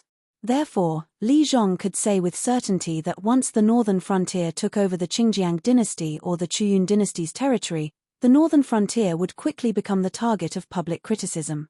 Regardless of whether it was a chaotic world or not, the other empires would join forces to attack the northern frontier. Just like in Lin Yuan's previous life, during the Three Kingdoms War, even the Yellow Turban Uprising that swept the world could not shake the supreme imperial power. However, Dong Zhuo, who only led 3,000 cavalrymen into Luoyang, trampled on the imperial power, resulting in the chaotic end of the Eastern Han dynasty. However, before the chaotic war, it was an indisputable fact that the 18 Warlords alliance in the Eastern Pass attacked Dong Zhuo. Now, the northern frontier was Dong Zhuo, who had trampled on the imperial power.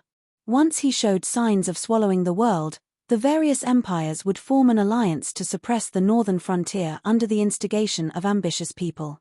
Therefore, the choice of the northern frontier was very important.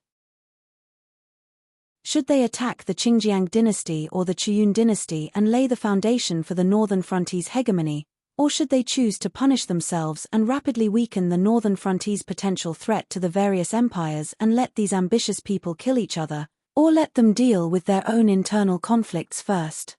Putting the most difficult opponent at the front is a very foolish decision.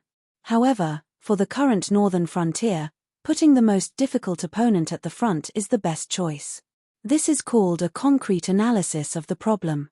More importantly, Li Zhong, you have to change your previous way of thinking. You can't just do whatever is beneficial to the northern frontier. As the king of the northern frontier, you have to think from a macro level about how to slow down the development of the northern frontier and reduce the wariness of the other factions. Lin Yuan, who had been silent the entire time, finally spoke. At the same time, he interrupted Li Zhong's train of thought. After a pause, Lin Yuan continued, war is a closed loop. It's divided into the production of resources, the allocation of resources, the consumption of resources, and the plundering of resources. I don't need an all-rounder to do everything. I've said before that if you become the king of the northern frontier, I'll make you a virtuous king in everyone's hearts, so there are many things you don't need to do. You just need to maintain the persona you set up when you reformed the northern frontier and carry out a series of construction and reforms on the northern frontier, as well as allocate the appropriate resources to the appropriate places. That's your mission. As for how to consume these resources and plunder more resources, that's what the generals and advisors of the northern frontier need to think about. Virtuous king? Li Zhong licked his lips. For a moment, he didn't know how to reply. This was because Li Zhong was behind the series of reforms on the northern frontier.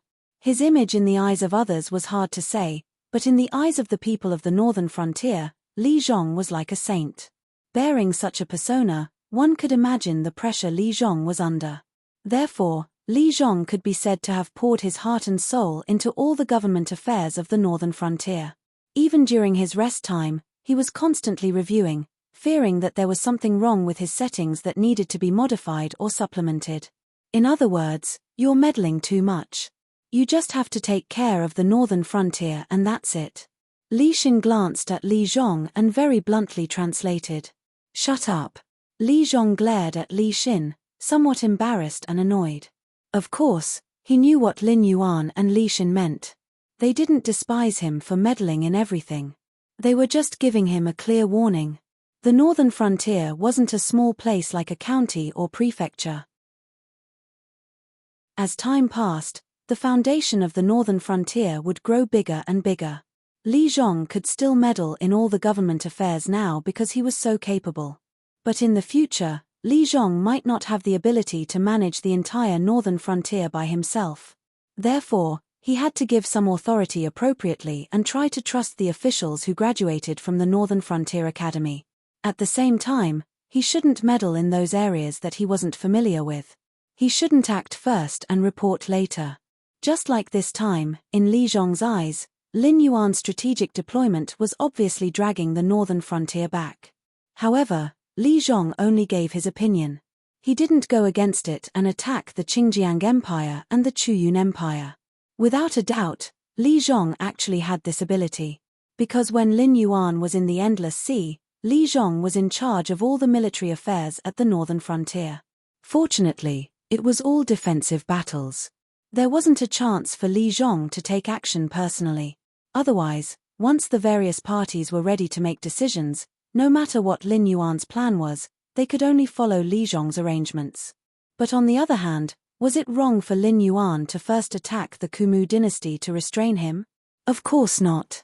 Because no matter how they avoided it, the Kumu Empire was a strong enemy that they would have to face sooner or later.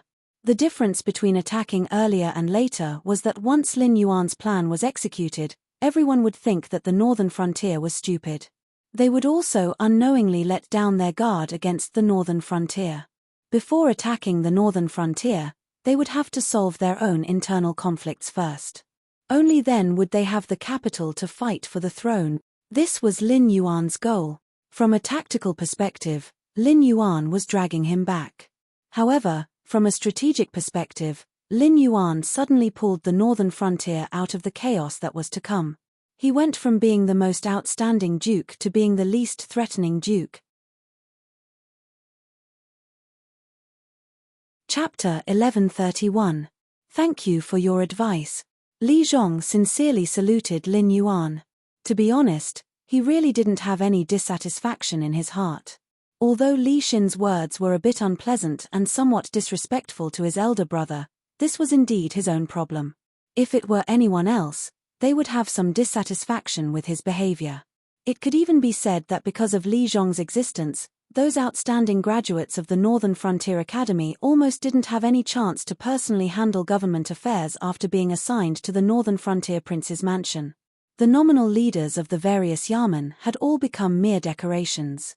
Basically, they were just assistants and running errands. It would be a lie to say that they were satisfied with the current situation. To put it bluntly, those who could graduate from the Northern Frontier Academy and be assigned to the prince's mansion as an intern were basically favored by God. No matter how talented they were in cultivation, they had no problem handling all kinds of government affairs. But to put it bluntly, these people were just waiting to die under Li Zhong's hands, doing nothing meaningful. In addition to high positions and high salaries, in the Northern Frontier, their reputation in the Northern Frontier was even lower than that of the interns with average grades who were assigned to various yamen. This also led to these outstanding graduates being jokingly called the Prince's Mansion Staff Group or something like that. This was no small matter. The Northern Frontier Academy's enrollment standards were not very strict, but compared to the academic system in Lin Yuan's previous life, the Northern Frontier Academy emphasized the apprenticeship system, which meant that the academy taught you all kinds of courses and practical tricks. When you felt that you were qualified to graduate, you could directly apply to the instructor in charge of teaching you. The instructor would arrange some exams for you, and if the exams were successful, you could graduate. At the same time, according to the exam results, you would be assigned to different places for internships. It was conceivable that under such a system, students who could quickly finish all kinds of courses and graduate smoothly, and also achieve excellence in all aspects, and be directly sent to the Northern Frontier Prince's Mansion for internship in the Northern Frontier, the highest institution in the Northern Frontier, were of a high standard. Such a group of people, you let them just wait to die and run errands? Do you think they have any thoughts of killing people? They worked hard to cram in all kinds of knowledge and graduate before most people. Wasn't it just for a good future? In the end, they even took off their pants, and this was what you showed them. Therefore, Li Zhong could be regarded as a strange man. His reputation could be said to be polarizing. In the eyes of the commoners, Li Zhong was a living sage that was hard to come by. In the eyes of the academy's students, Li Zhong was a monster who suppressed them and didn't allow them to stand out. Lin Yuan didn't have hands. If he had hands, he really wanted to hand. His head really hurt.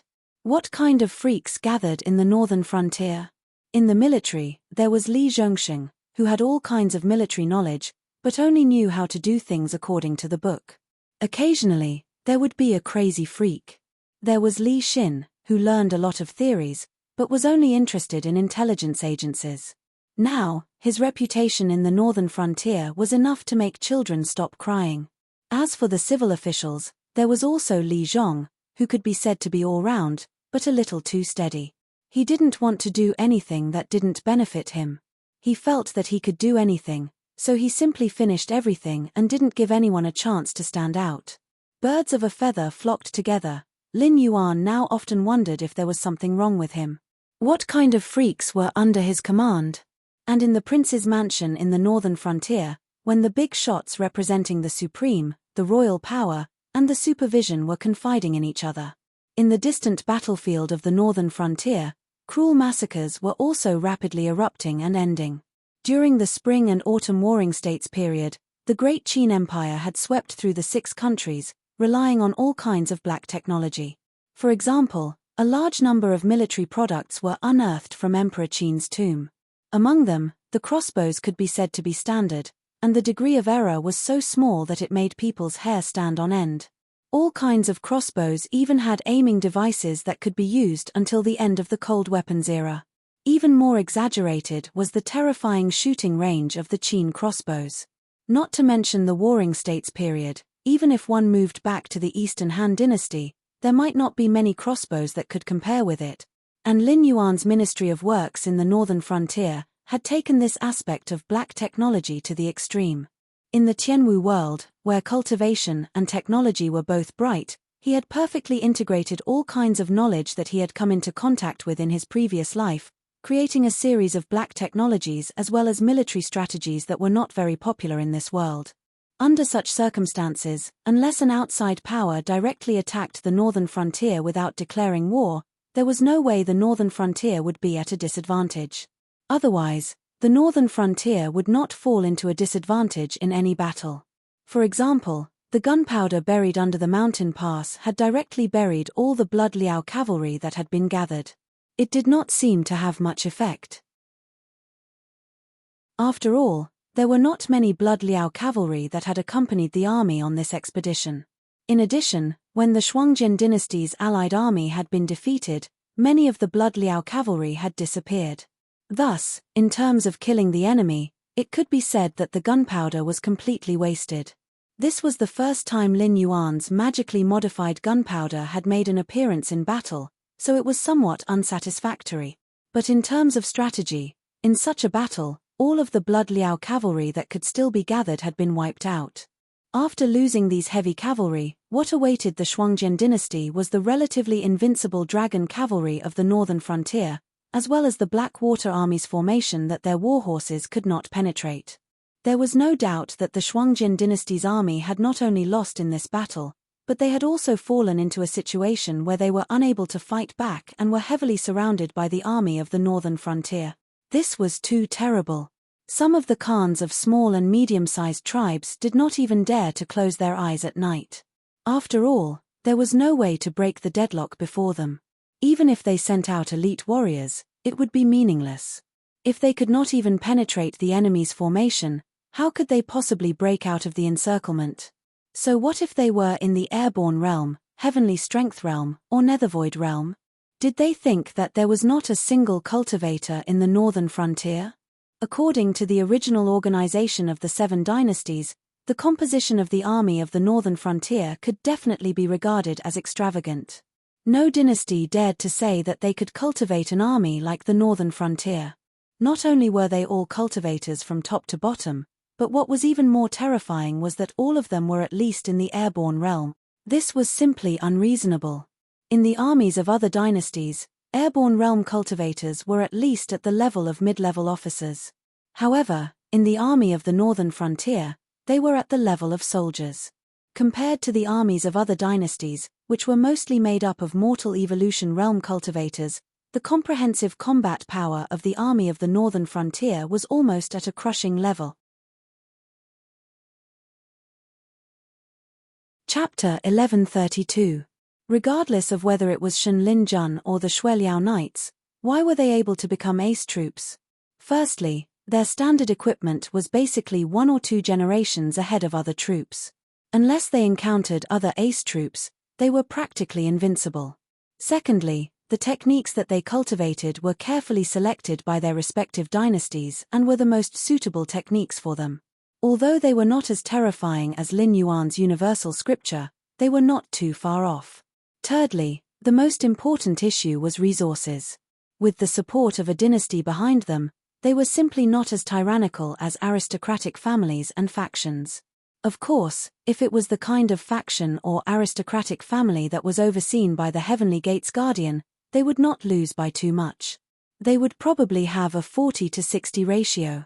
With this level of resources, not to mention a group of carefully selected geniuses, even a group of pigs could be nurtured into martial Tianpeng. Furthermore, for any dynasty, ace troops could not be used as firefighters. They would only be mobilized when the situation was truly critical and they had no choice but to be mobilized. Only then would they receive orders to go into battle. For example, when the northern frontier had just been established, according to the military organization of the Shunwu dynasty, other than the border troops that could not be mobilized to defend against the Shuangjian dynasty, Shenlin Jun of Wei River City was the closest to the northern frontier. Based on the power of the northern frontier at that time, not to mention Shenlin Jun's official troops, even if they dragged out 300,000 reserve troops, they would be able to directly overturn the entire northern frontier.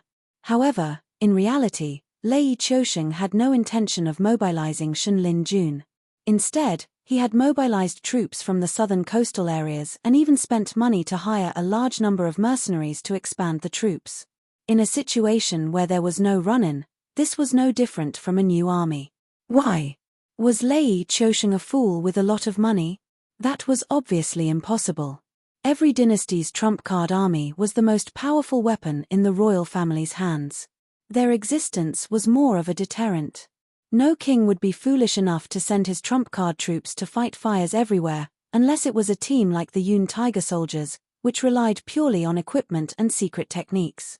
Furthermore, they had to fight in mountainous and swampy terrains.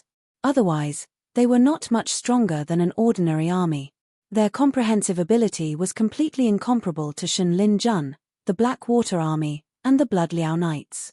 As long as they did not use secret techniques to reduce their lifespan, instead of calling them soldiers, it would be better to call them the most talented cultivators in the royal family. Their mission was to cultivate in seclusion, spar, and constantly improve their cultivation base and combat ability. The more powerful they were, the more powerful the dynasty would be. But the northern frontier was different. If you asked the northern frontier to bring over 1 million troops, the northern frontier would definitely have no problem. Not only would the quality of the troops be good, but the level of their equipment would even be better than the other dynasty's trump card troops. However, if the northern region were to recruit mercenaries, itinerant cultivators, low-grade cultivators, and the like the other dynasties, the northern region would be stretched to the limit if they were given an army of tens of millions or even hundreds of millions of soldier. That was the difference between the northern frontier and the other dynasties. That was why Lin Yuan had the confidence to bite the hardest bone. He was confident that in the entire Tianwu world, no dynasty would be able to win against the northern frontier alone, in the camp of the Shuangjian dynasty's remaining troops. Shuangjian Khan sat next to a bonfire, chewing a piece of bacon like he was chewing wax. His face was so gloomy that it looked like it was going to drip water. Be it the northern frontiers Dragon Knights or the Blackwater Army, their combat ability was much stronger than the Shuangjian dynasty's warriors. What was more terrifying was that he could not make an accurate judgment of the northern frontiers army's numbers. No matter which direction the Shuangjian dynasty's army tried to break through, they would run into a large-scale northern frontiers army that would set up checkpoints and encircle them. It seemed like they could not escape from the northern frontiers control no matter how hard they tried. What was even more terrifying was that the northern frontiers army was not just encircling them one-sidedly. Instead, They were setting up checkpoints from the outside. They were gradually encircling Shuangjian Khan's army's area of activity. Ironically, Shuangjian Khan was very familiar with the Northern Frontiers Army's tactics. Aside from plundering the borders of their neighboring countries every year, the Frost Mirror dynasty's greatest pastimes were two. One was hunting, and the other was playing polo. The so-called hunting was where the Frost Mirror dynasty would first encircle a hunting area and capture all kinds of wild beasts and demonic beasts before placing them in that area for the Frost Mirror dynasty to hunt for fun. These prey could only hide or ambush within the designated area because they had no way of leaving. If they didn't walk into a dead end, they would be killed by the Frost Mirror warriors who were in charge of guarding the area. Shuangjian Khan was a person who liked to enjoy life. He would hold at least 2 hunting events every year. This time, the Northern Frontiers Army started their first hunting event on the grassland. They were the prey in the jar. It was humiliating. But there was nothing they could do. Not to mention whether they could defeat the Northern Frontiers Army or not, they were not even willing to fight them.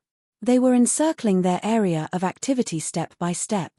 But as long as the Shuangjian dynasty's army did not try to escape, they would not take the initiative to attack them even if they encountered them. It was as if they were waiting for something.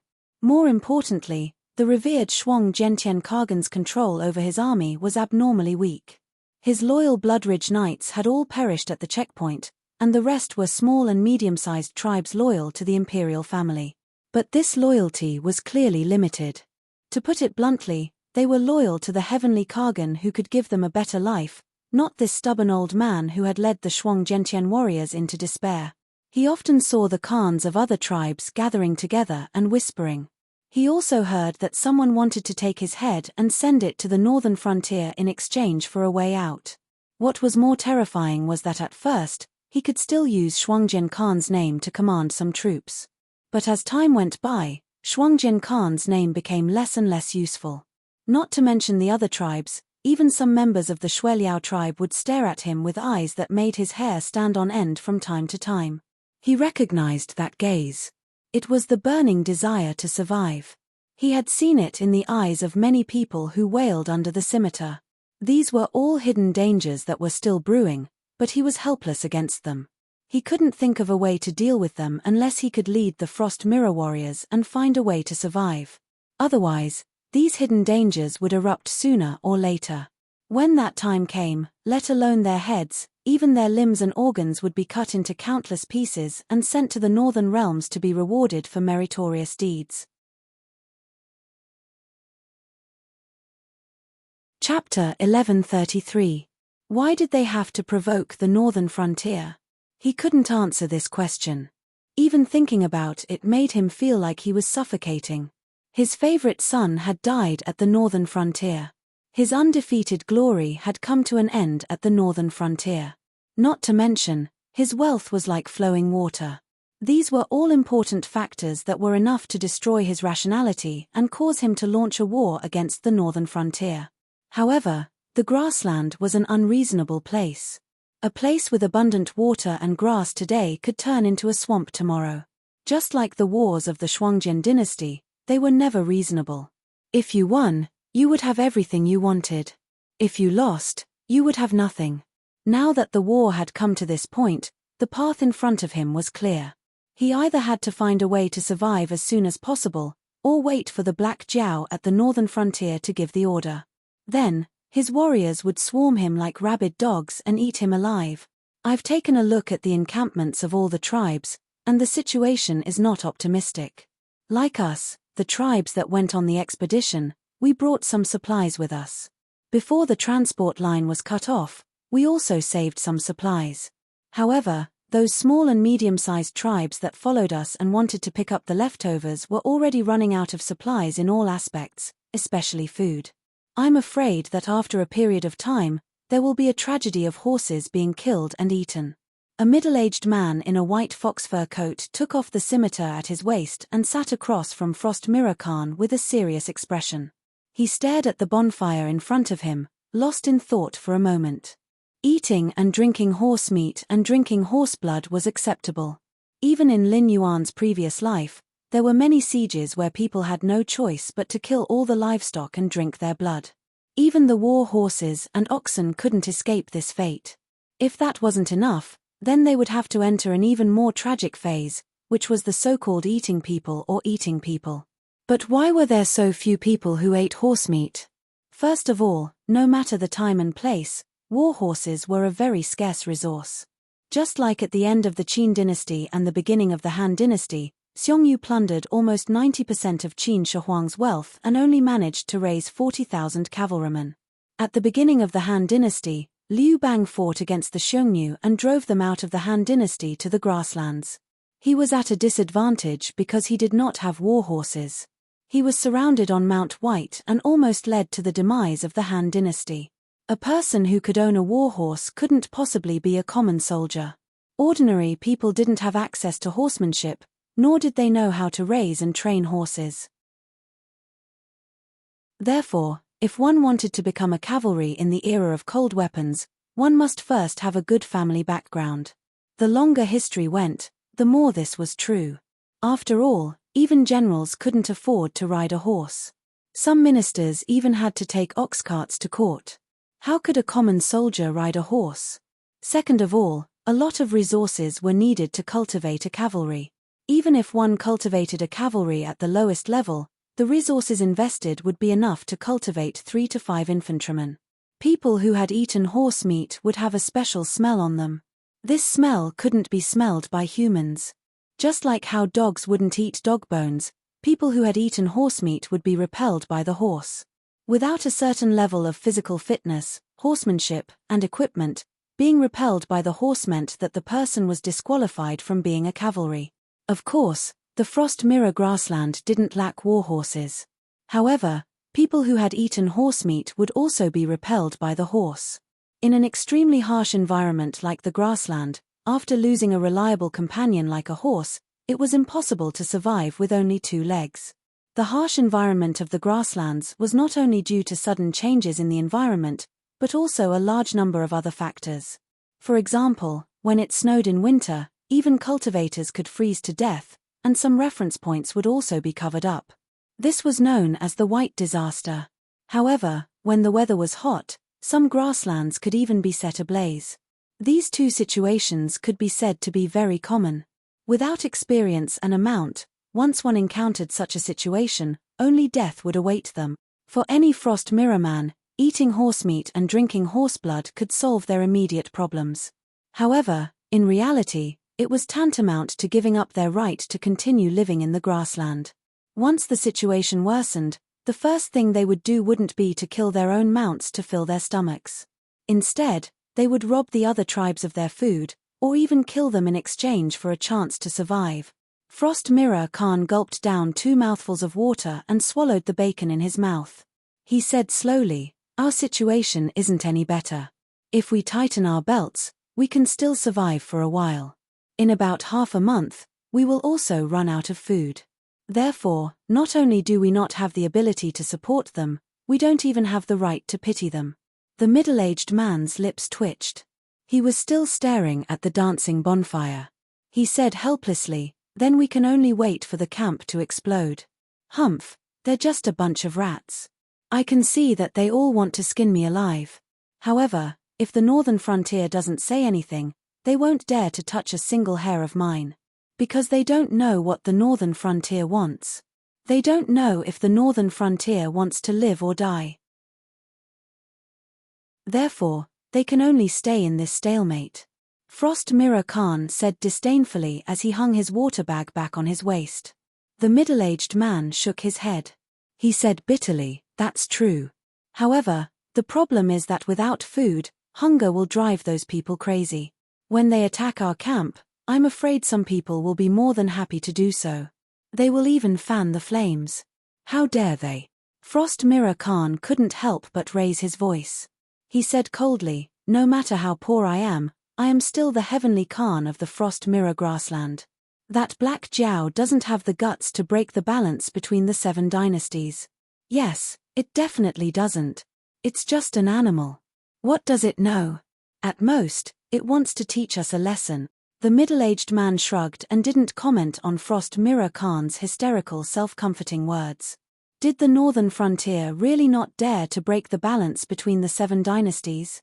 If that was the case, then why did he arrange all this? Or, would the Black Jiao allow the Shuangjin dynasty to continue existing after eating up the main force of the Frost Mirror grassland? Wait, Frost Mirror Khan lowered his voice again. He said in a low voice, "Third brother already knew that something was wrong with the northern frontier. It's my fault. I didn't trust him and even killed his messenger. However, he must know about our predicament. Let's wait. Maybe his reinforcements are already on the way. Am I right? That must be it. I am the Honorable Frost Mirror Khan. I will not die in a place like this." Chapter 1134. You don't know your son very well, the middle-aged man wanted to reply. However, he knew that Frost Mirror Khan was on the verge of breaking down. Once he knew how bad the situation was, not only would he not be able to wake the Heavenly Khan up, but he would also break down completely and lose his last bit of value. Yes, his last bit of value. Every man for himself, and the devil takes the hindmost. The middle-aged man didn't want to die, and he didn't want to die because of someone else's foolishness. That was why he pretended to be a loyal bodyguard. However, once the situation changed, he would be the one to take Mirror Frost's head. However, this conversation made the middle-aged man think of another hair-raising possibility. The cunning third prince would most likely go to the northern frontier. However, it was hard to say whether he would come to save them or not. Meanwhile, in the mansion of the king of the northern frontier, a guard in a Kirin uniform bowed to Lin Yuan, Li Xin, and Li Zhong. Then he said in a deep voice, a group of cavalrymen suddenly appeared outside the city. They are from the Shuangjin dynasty. They said that they must meet the king of the northern frontier because it concerns the diplomatic relations between the two countries. I have received confirmation that the leader of this group of cavalrymen is the third prince of the Shuangjin dynasty. Crack. Li Zhong crushed a pair of iron balls in his hand. Li Xin reached out his hand and touched his chin, looking pensive. On the contrary, Lin Yuan's eyes were calm, as if he was not surprised by the appearance of this scene. Li Zhong sprinkled the iron powder in his hand and said with a gloomy face, well done. The third prince is indeed a cunning fox. He knew that we wanted to kill him, so he asked Doria Kai to pretend to be him and appear near the Wei River. He lured away Zhong Xiuzhu and the other MI7 members who had a blood feud with the Frost Mirror Barbarian. After that, he snuck into the northern frontier. Now that the time is right, he jumped out of his own accord. Really? Yes. Really? Ah. The last 5 words were squeezed out through gritted teeth, one at a time, with pauses between his teeth. From this, it could be seen that Li Zhong was extremely angry at the third prince's actions. Previously, he had been in charge of all the dispatching in the northern frontier. Especially after Lin Yuan had sent the army into the Hengduan Mountains, he had set up such a murderous plot against the third prince. In the end, not only had he been fainted, he had also been slapped in the face. Strange. Li Xin narrowed his eyes slightly and said, although the Brocade Guard can't completely infiltrate the Frost Mirror grassland, it's not like they don't know anything about what's happening there. I'm certain that Doria Kai, who's playing the role of the third prince, has always been under our surveillance. So, where did the third prince hide? How did he communicate with Doria Kai? How did he know that we've already forced the Frost Mirror dynasty's army into a dead end? Li Xin's point of view was very interesting. At this time, it was tantamount to admitting that the Brocade Guard was not capable enough. But from another perspective, it could be understood that Li Xin felt that the Brocade Guard who had infiltrated the Frost Mirror grassland had sent back false information. Now, there might be a mole in the northern frontier. At the very least, it was the frontline personnel who had failed in their duties and had to be dealt with severely. Just thinking about it for a while, Li Zhong seemed to smell a strong smell of blood. It should be known that although the Brocade Guard was under Li Xin, it was not Li Xin who had the final say. Not to mention that there were die-hard loyalists of Luo Shu, there was no suitable reason to get rid of them. Moreover, The brocade guard was too close to the top officials of the northern frontier, especially Yu Dingchen. Now, he had joined forces with Zhong Xiuzhu to form the MI7, but there were still members of Yu Dingchen's faction in the brocade guard. Li Xin was looking for an excuse to kill. Glancing at Li Xin's indifferent eyes, the brocade guard who reported the news suddenly trembled. He said in a low voice, "Commander, we really don't know what happened to the third prince. It was like he suddenly appeared at the northern frontier. Our brothers almost plowed the area and found nothing unusual." This, humph. Li Xin snorted and his eyes turned cold. He said, "Is this the final explanation you're going to give me? Then, why did the third prince of the Shuangjin dynasty come in when the two countries were at war? And why did a piece of trash like you come to report the news when the third prince was about to arrive at Shunning City? All the outposts and strongholds set up along the way were all destroyed. No one could report the news. You also said that you only knew the news when the third prince appeared outside Shunning City. You don't even know how he came here." The brocade guard who reported the news was silent for a moment. Then he said with an embarrassed expression, "Yes, he came with the wind. I heard that it was not that no one found him on the way, but that all the people who found him were all inexplicably sick. They were in a coma for a few days before waking up. That's why no information was sent back." T. You think? Li Xin's expression changed and he suddenly wanted to curse. "Are you telling me a ghost story? Even in ghost stories, people would fall sick after seeing a ghost." The embroidered uniform guard took 2 steps back after being scolded by Li Xin. Then, he said timidly, "It's true. I heard that this is the work of an almighty person. Moreover, that almighty person said that if he is willing, a plague will break out in the northern region. At that time, it won't be as simple as being in a coma for 3 days. Therefore, when I came to deliver the message, I specifically mentioned this matter. He also said that if the Dragon King isn't willing to meet them, they can leave immediately. Everyone can fight it out. Also, that almighty person said that he is called Yu Jiang." Yu Jiang. Lin Yuan's eyes suddenly widened. After the war between the Dragon Race and the Phoenix Race in Kirin, the Dragon Race retreated to the 4 seas and became the overlords. This saying had been widely spread.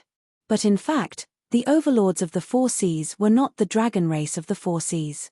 In other words, it was not only the Dragon Race of the 4 seas. The emperor gave birth to Yu Jiang. He was conferred the title of God of the Eastern Sea and ruled the Eastern Sea. And Yu Jiang? He was born in Yujiang and was conferred the title of the God of the North Sea. He wasn't the kind of god on the investiture of the gods who could be ordered around. Instead, he was conferred by the human king and was a legitimate overlord who ruled over a region. His strength wasn't inferior to the dragon race in the 4 seas. Yu Jiang? He was conferred the title of the God of the East Sea by the Yellow Emperor Shenyuan. Yu Jiang was even more powerful. He didn't rely on his father to make a living. He was Zhuanxu's minister. It could be said that the Yellow Emperor conferred the East Sea to Yu Jiang. The Mystic Emperor conferred the North Sea to Yu Jiang.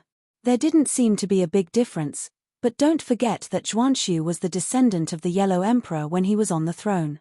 At that time, Yinglong had already assisted the Yellow Emperor to unify the world and completed the plan of the Fushan Talisman. The strength of the dragon race that became the totem wasn't something the Yellow Emperor could compare with.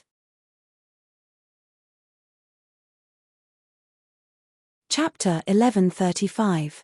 In the majority of legends, Zhuanxu was not like the Yellow Emperor, who repeatedly jumped between the 3 sovereigns and 5 emperors. He was one of the 5 emperors, and he was also the ancestor of humanity. He was also the celestial emperor who controlled the North Sea. From this, it could be seen that Zhuanxu's ability and trust was not something the other almighty experts of that era could compare to. What was even more terrifying was that Yu Jiang did not only have the title of Sea God of the North Sea. He also had the title of Wind God, Plague God. Once Yu Jiang was angered, he would raise a huge gale. Not only would it spread plagues, but it would also injure people just by being blown by the wind. Although he had some understanding of Yu Jiang, Lin Yuan's focus was not on how powerful Yu Jiang was. What he was thinking about was what kind of sin the Yellow Emperor had committed. His daughter had become drought god, his grandson had become plague god, Yu Jiang. Of course, this was just a joke. This also showed how powerful the Yellow Emperor's bloodline was. Any random person would be able to shake the entire Yang Huang continent with a stomp of their feet. However, Yu Jiang's appearance at this time had indeed exceeded Lin Yuan's expectations. Did the people who escaped from the great desolate world know the secret of the heaven martial world? This matter was still a question. However, what was certain was that the heaven martial world was about to be restored. Those people who originally stood aloof from worldly affairs and had few desires were now impatiently jumping out. Their goal was none other than to leave behind their legacy. They did not ask for any illusory advancement, but at least they wanted to ensure that in the new era, they would not fall behind because of mediocrity. They really did not come with good intentions. Lin Yuan did have respect for human kings like the 3 sovereigns and 5 emperors, but he was a pragmatic person after all. He would not directly raise the white flag and share his interests with the other party just because he had respect for the 3 sovereigns and 5 emperors. If he was like this to the 3 sovereigns and 5 emperors, then what about an existence like Yu Jiang? Lin Yuan was even prepared to deal with existences like the 6 saints of heaven and Hong Jun. How could he miss out on Yu Jiang? Lord Dragon King, you know this. Yu Jiang. Li Zhong was keenly aware of the change in Lin Yuan and asked in a deep voice. Lin Yuan nodded slightly and said indifferently, "I've heard of this name, but I've never seen him before. In a sense, he and I can be considered to be from the same hometown. This guy has some tricks up his sleeve. You guys stay here, I'll go meet him." Hearing this, Li Zhong and Li Xin cupped their hands together and said, "May the Dragon King win." Although he didn't know the origin of Yu Jiang, Lin Yuan's performance in the Tianwu world showed that the world behind him was extremely terrifying. It was because of this background that Lin Yuan disdained the cultivators of the Tianwu world. After all, the Tianwu world was just a speck of dust that could be destroyed with a wave of his hand. Even the sky demon created by the Nether River Patriarch could make the native cultivators of the Tianwu world helpless. Since this Yu Jiang came from the Dragon King's world, and was even evaluated by the Dragon King as having some tricks up his sleeve, that meant that this Yu Jiang was not an existence that they could provoke at their level. Then they should just stay here obediently. Going out to cause trouble for the Dragon King in the name of helping him was the path to death. Everyone knew that their Dragon King did not have the heart of a saint. Even if he did, it was because he pitied those ordinary people who lived at the bottom and did not have any talent for cultivation. That was why he promoted all kinds of policies to benefit the people and reduced taxes in all aspects. But to the cultivators, the Dragon King's attitude was only one: innocent people should be killed. If anyone violated the Dragon King's taboo, then sorry, no matter how strong your background was, if he said he would kill you, then he would kill you. At the same time, Lin Yuan turned into a black light and arrived outside Shunning City in an instant. What he saw was a monster. The face of a human, the body of a bird, a pair of wings on its back, 2 green feathers hanging from its ears, and 2 green snakes under its feet. This image was very much in line with the image of Yu Jiang. After all, in the Warring States period, there was the existence of the Yu Jiang seal, which clearly showed the true image of Yu Jiang. Later on, with the development of culture, some turtle characteristics were slowly added to Yu Jiang's body, forcibly turning Yu Jiang into a Xianming that was a combination of a turtle and a snake. "You are the Black Jiao?" Yu Jiang glanced at Lin Yuan condescendingly and asked with a somewhat disdainful tone. To Yu Jiang, Lin Yuan was indeed not worth paying attention to. In terms of strength, Lin Yuan of the Desolate Demon Realm could not be ranked among the experts that Yu Jiang had seen. This was because according to seniority, Yu Jiang was an existence of the same level as Zhenwu Great Emperor. They were both capable subordinates of Zhuanxu. It was just that compared to Zhenwu Great Emperor who succeeded Zhuanxu as the North Sky Emperor, Yu Jiang's reputation was not prominent. However, assisting Zhuanxu, Yu Jiang had seen countless experts and experienced countless challenges. He was an existence that had seen the world. Even if Lin Yuan had an extremely dazzling battle record, it was still difficult for him to enter his eyes. More importantly, Yu Jiang was originally the god of the North Sea. He was in charge of both the god of wind and the god of plagues. It could be said that Yu Jiang was an overlord in the North Sea. However, not to mention the various races in the North Sea, just the North Sea dragon race alone had competed with Yu Jiang for the right to be the overlord of the North Sea more than once. Therefore, Yu Jiang had an extremely bad first impression of Lin Yuan's dragon bloodline. Moreover, Lin Yuan was not a pure-blooded dragon. He could only be considered a relatively pure-blooded flood dragon. He might be amazing in the Tianwu world, but in the untainted world, his bloodline could be found everywhere.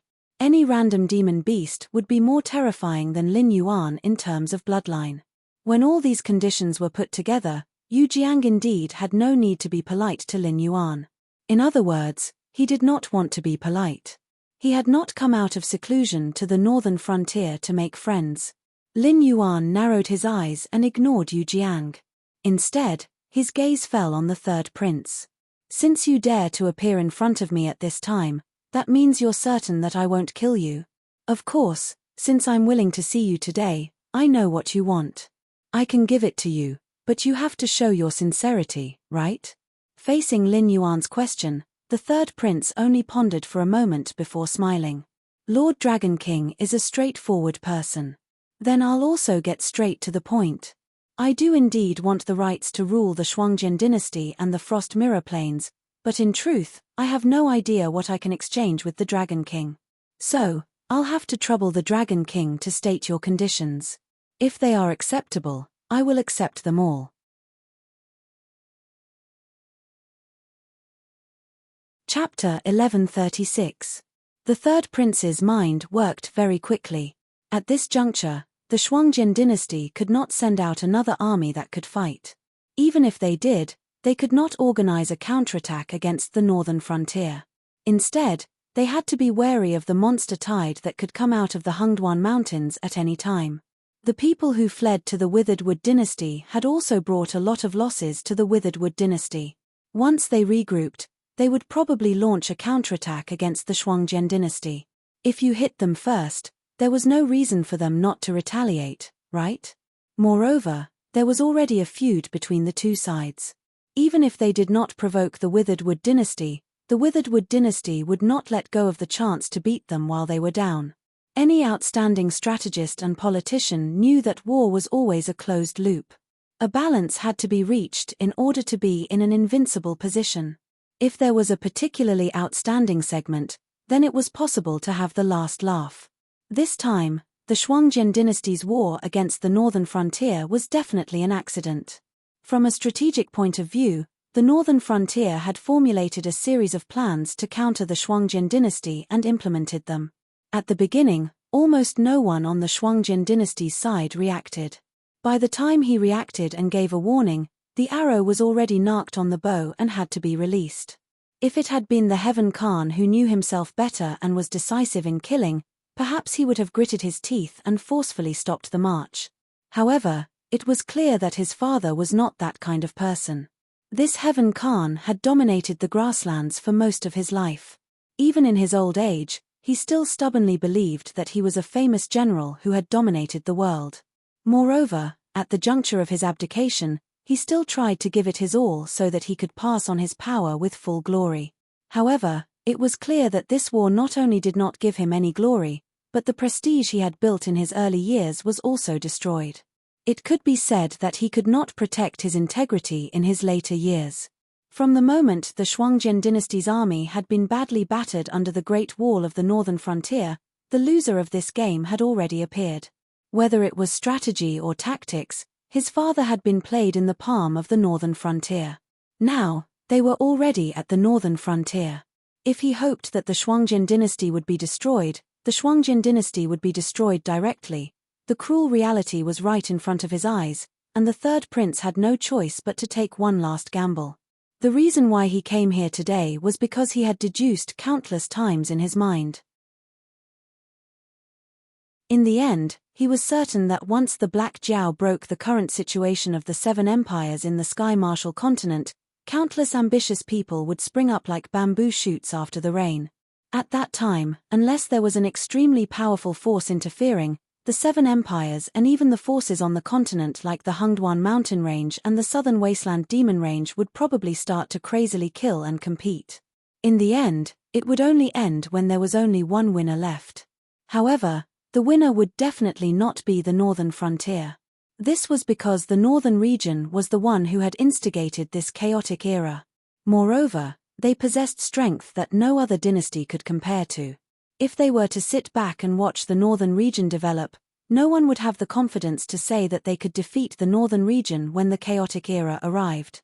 Therefore, before the chaotic era, every dynasty would definitely join forces to attack the northern region first. Only after they had killed the Black WM would they begin to fight for the world. This was the third prince's only bargaining chip.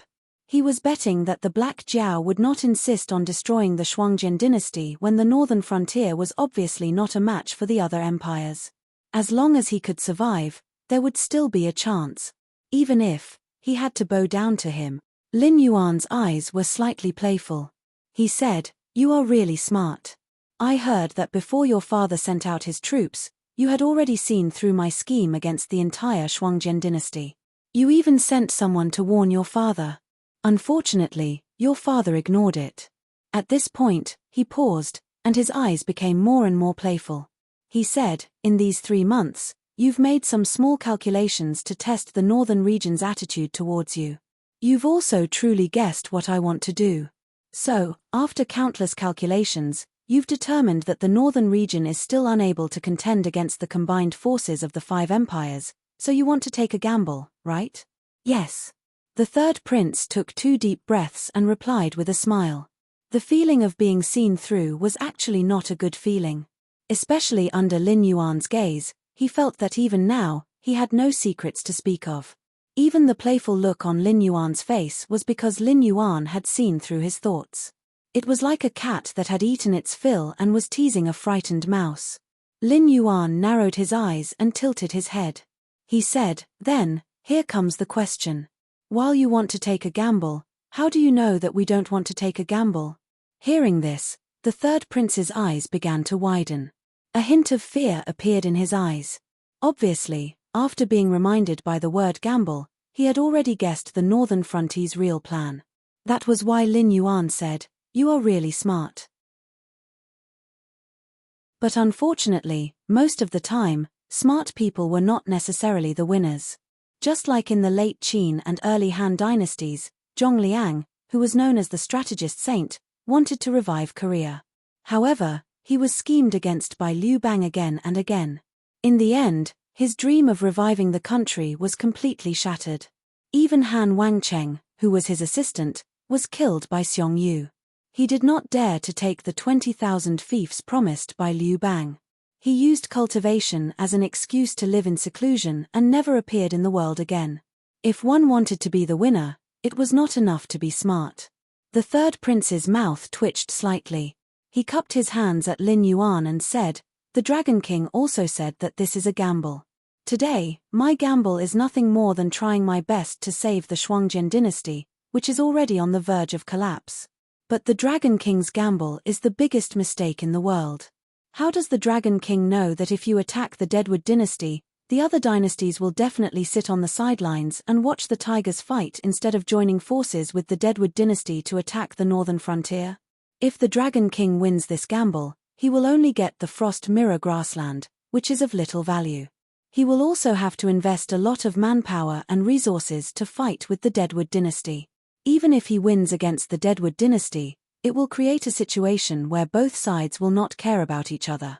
But if he loses, the good situation will be destroyed, and the entire northern frontier will be shattered under the war. I believe that this is not the situation that the Dragon King wants to see. Take advantage of the situation and govern by doing nothing." Lin Yuan opened his big mouth and smiled, and immediately spat out 8 words seriously. The third prince was slightly stunned. His eyes narrowed to the size of needles. He could understand the meaning of Lin Yuan's words.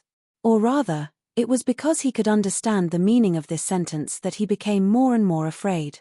Not to mention in the Tianwu world where strength was everything, Even in his previous world where there were countless schemes and strategies, it was something that many people would never be able to understand in their entire lives.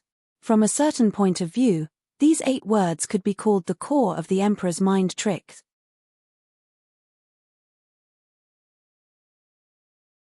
Chapter 1137. Lin Yuan informed the third prince of his next plan in just 8 words. Simply put, the Northern Frontiers strategy was to first put themselves in a difficult situation. When the time came, the main forces of the Northern Frontier would enter an anxious tug-of-war with the main forces of the Kumu Empire. It would be impossible to determine the winner in a short period of time. The other empires might not necessarily watch from the sidelines, but they definitely wouldn't be as anxious to deal with the Northern Frontier as before. This was especially so for the Qingjiang Empire, which had always been weak. After losing their absolute geographical advantage, they probably wouldn't have the guts to fall out with the Northern Frontier. The Chuyun Empire, which was a little closer, was even more so. Lin Yuan had previously overturned the entire imperial court, causing the Chuyun Empire to almost fall into chaos similar to the Shunwu dynasty. Every city was controlled by different aristocratic families and sects, and the imperial court's influence was almost at its weakest. However, the Chuyun Empire couldn't allocate that many administrative personnel to take over the government affairs in a short period of time. They could only let things slide and barely maintain the imperial city's operations. In addition, the southern wilderness demon range's betrayal had destroyed the Chuyun Empire's military might and snatched away a large amount of their territory. The Chuyun Empire's tiger soldiers had also been wiped out in the Hungduan Mountains and the southern wilderness demon range's betrayal. It would take a lot of time to train them again. It could be said that misfortune never came alone. It was already good enough that the Chuyun Empire could send its decree out of the imperial city. Not to mention falling out with the Northern Frontier, the young emperor, who had just ascended the throne, was probably still thinking about how to ease the relationship with the Northern Frontier. It wasn't that the Chuyun Empire and the Qingjiang Empire would ignore the situation and watch the Northern Frontier continue to grow if things really got that bad. However, when the Northern Frontier fell into trouble, they would most likely prioritize dealing with their own internal troubles instead of provoking the Northern Frontier. Among the 5 empires, the Withered Tree Empire was entangled with the Northern Frontier. The Qingjiang Empire and the Yun Nation Empire remained silent. The remaining 2 empires couldn't meddle in other people's affairs. Instead, they took advantage of the chaos to ruthlessly kill the aristocratic families and sects within their borders. Firstly, it was to increase the imperial court's control over the territories under their rule. Secondly, it was to get rid of a group of ambitious people who were preparing to fight for power in advance and expand their national treasury. This was the terrifying influence of governing by doing nothing. Although all the empires would view the Northern Frontier as an enemy, they would not look for trouble when the Northern Frontier was in trouble. Unless the Northern Frontier was as unstoppable as before, eliminating the Shuangjian dynasty and Deadwood dynasty in one fell swoop. Only then would they unite out of fear. As for the influence of taking advantage of the situation, although it had not exploded yet, as long as one was not blind or mentally challenged, they would quickly realize that the situation where the 7 empires ruled the Qianwu continent would no longer exist. At that time, the aristocratic families and sects would probably rise up in revolt. Regardless of whether it was in terms of scale or ambition, it was not something that the Shunwu dynasty could compare to in the turmoil after it was paralyzed. Why did the aristocratic families and sects of the Shunwu dynasty rebel? It was nothing more than to show off their muscles and wait for the Shunwu dynasty to resolve their problems. Then, they could wait for the right price and further increase their status and power. This was the tacit rule of the game. For countless years, the aristocratic families and sects had played this game. They simply did not seriously rebel. Thus, they were ruthlessly bitten off by the well-prepared Northern Frontier. However, with the start of the chaotic era, the situation of the 7 empires was broken. In other words, if the final victor appeared among the powers that participated in the struggle for supremacy, it would not be the ruler of one of the 7 empires, but the supreme existence of the entire Qianwu continent. If it could stabilize its imperial power, it would not be much inferior to the guardian of the heavenly gate thousands of years later. Think about it, because the Northern Territory Chamber of Commerce controlled the business lifeline of the Qianwu continent, it had actually transformed from a newly established Chamber of Commerce into one of the few large chambers of commerce in the Qianwu continent in less than 3 years. If it was not for the fact that in order to join the Northern Territory Chamber of Commerce, they would have to give up all their land and slaves and become a legal aristocratic family under the Northern Frontier law. Otherwise, the aristocratic families of the 7 empires might have already sharpened their heads to join the Northern Territory Chamber of Commerce. This kind of temptation was not something that anyone could resist. Under the situation where the Northern Frontier became the public enemy, many people had already subconsciously excluded the Northern Frontier. Some people had even started to daydream about the supreme existence of the Northern Frontier. Lost. These 2 words echoed in the third prince's mind. There were some things that one would not know how terrifying they were until they faced them. When the Black Jiao returned to the Northern Frontier, he had already made a series of strategic arrangements. What was even more terrifying was that after giving up on a path that was obviously stable and powerful, he quickly came up with a plan that seemed to be extremely dangerous. Not to mention that the Northern Frontier would not be able to take down the Withered Tree Empire in a short period of time. Even if the Northern Frontier could take down the Withered Tree Empire, they would not be able to take care of both sides due to the vast grasslands in between. Even he, who knew about the Northern Frontier's plan and was part of it, felt a chill run down his spine. This was because even he did not expect that once the Northern Frontier was entangled with the Withered Tree Empire, their originally incomparably powerful overall strength would at best be split into 2.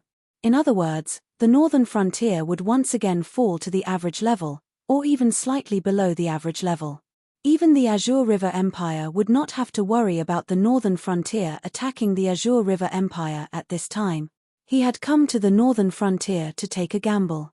But he did not expect that the Northern Frontier was also taking a huge gamble. The game between the 2 sides had not even officially started, and he had already suffered a crushing defeat. He could not even find a way to turn the situation around. In other words, from the moment the Shuangjian dynasty sent out their troops, the destruction of the grasslands was already destined. Now, it was just a matter of when the Northern Frontier wanted to finish the job. Otherwise, with the troops led by his father, if they had the ability to fight their way out of the encirclement, they would not have been trapped for 3 months. The current situation could only mean one thing: the Northern Frontier wanted them to continue living. The Northern Frontier, or in other words, the Black Jiao, was waiting for something. Seeing the third prince's defeated expression, Lin Yuan did not pursue the victory. He said indifferently, "So, what do you want to exchange with me? In this situation where the Shuangjian dynasty has suffered a crushing defeat and the situation of the Qianwu continent is bound to change, you want to persuade me to withdraw the order to exterminate the Shuangjian dynasty?" A fierce look flashed in the third prince's eyes. He was a quick-witted person. After thinking through Lin Yuan's strategy, he quickly realized that the Shuangjian dynasty could not be saved.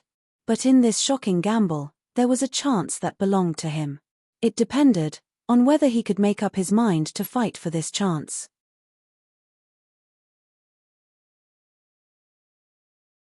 Chapter 1138. Seeing the third prince's hesitant look, Lin Yuan did not see any disappointment in his eyes, as if everything was within his expectations. Thus, he turned around and looked at Yu Jiang. He was silent for a moment before he said, "As for why you came to the northern region to look for me, I'm also aware of it. I only have one response to this. Even if you're dreaming, you should have a sense of propriety." Yu Jiang narrowed his eyes slightly. Although he did not speak, the green snake hanging by his ear was constantly twisting and baring its teeth at Lin Yuan, as if it was ready to bite Lin Yuan at any time and pour deadly venom into Lin Yuan's body. Yu Jiang and Lin Yuan looked at each other for a moment. Suddenly, his face changed and he shouted, "Kai!" As his voice fell, layers of shadows appeared behind him. The shadows of flowers, birds, fish, insects, mountains, and rivers appeared like a mirage, instantly covering the original appearance of this world. 24 heavens. TSK. I was wondering why Yu Jiang did not go with Hanba, but went with Hongyun. It turned out that he had already betrayed the human race and cultivated the Western method. Shangqing Tianzuan, who was secretly watching the battle, could not help but sneer when he saw Yu Jiang make a move. At the same time, his body emitted endless killing intent. During the investiture of the gods, the cause was that the human king, Di Xin, did not respect the mandate of heaven and tried to claim the title of human king and establish the human Tao. This forced Hong Jun to be furious and set off the cultivation tribulation. He sent Jiang Zia, a disciple of the Jie order, down the mountain with the investiture of the gods and dragged Di Xin, who had not yet matured, into the cultivation tribulation. If it was delayed for a while, once the human Tao was established, the three sovereigns who were sealed in the fire cloud cave would definitely abolish their position as heavenly sage and lead the human Tao sage. In that cultivation tribulation, although there was an element of acting, who had seen acting that caused one to lose one's fortune? Tongtian sect leader was the most straightforward one among the 6 saints. Although he was not from the human tribe, nor was he the sect leader of the Ren sect like the Grand Elder, he still led his disciples to leave the Aquamarine Palace out of malice toward Hong Jun. He agreed to Shen Gongbao's request and led his sect into the calamity. Tongtian did not have a good impression of the human race. However, since the human race had rebelled against Hong Jun, they were his comrades. The 3 sovereigns and 5 emperors of the human race and the Empress Pingxin of the Netherworld were all good friends of Tongtian. Tongtian had heard of Yu Jiang's name before. After all, he was the grandson of the Yellow Emperor and the right-hand man of the human king Xuanxu. He was also one of the comrades in arms who fought against Hong Jun. Therefore, he was not willing to intervene in the battle between Lin Yuan and Yu Jiang. But now, Yu Jiang had summoned the shadows of the 24 heavens. It immediately reminded him of the shameless Western duo in the investiture of the gods. Shangqing Tianzuan rolled up his sleeves. His gaze was gloomy and cold. The 4 flying swords revolved around him as he stared coldly at Yu Jiang. He planned to give him a ruthless blow when he was caught off guard. Mother *K. Lin Yuan's expression changed. He did not have time to think. He opened his mouth and spat out a green light. It was the willow branch bestowed by the old ancestor Yang Mai. He was not worried that he was not Yu Jiang's opponent. He had no idea whether Yu Jiang cultivated the righteous path of the human world or the Western Buddhism. However, before the battle, Yu Jiang could ignore it. But as the god of the northern frontier, he had to consider the people of the northern frontier under his rule. Behind him was the capital of the northern frontier, Shunning City. He would definitely not be able to withstand the power of the 24 heavens. However, if he dodged, Shunning City would suffer a calamity. The willow branch shot out like a celestial sword and slammed into the 24 heavens, shattering them into pieces. Although Yu Jiang cultivated the Western Dharma, in the end, this was the Tianwu world. He could not display his original strength.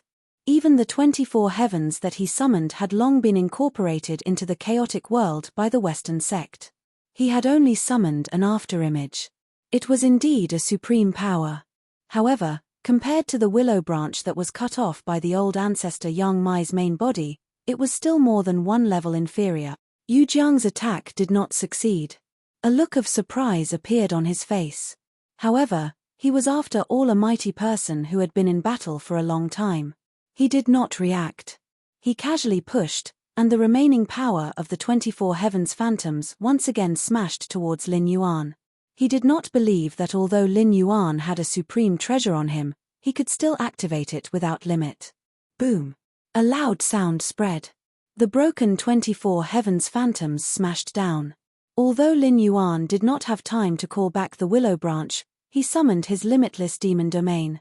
The 2 world phantoms collided for a moment and dissipated. Lin Yuan's face was so gloomy that it was almost dripping water.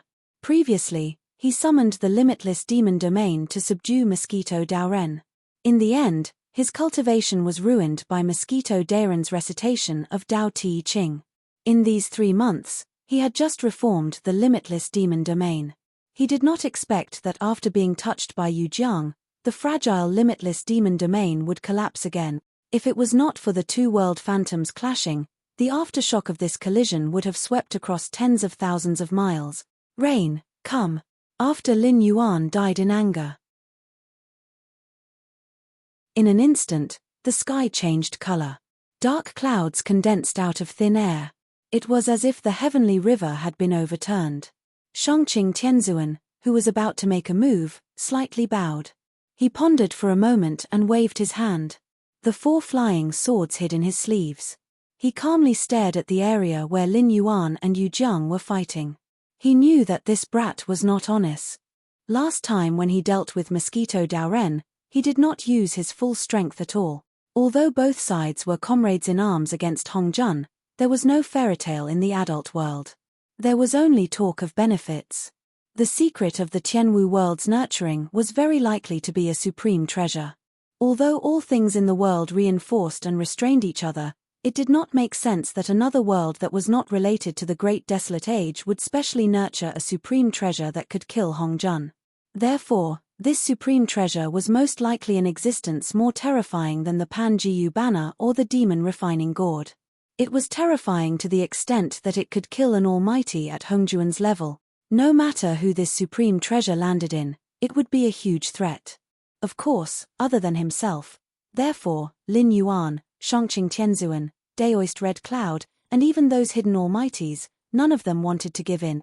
To reveal one's trump card in front of a competitor, if that was not a fool, what was?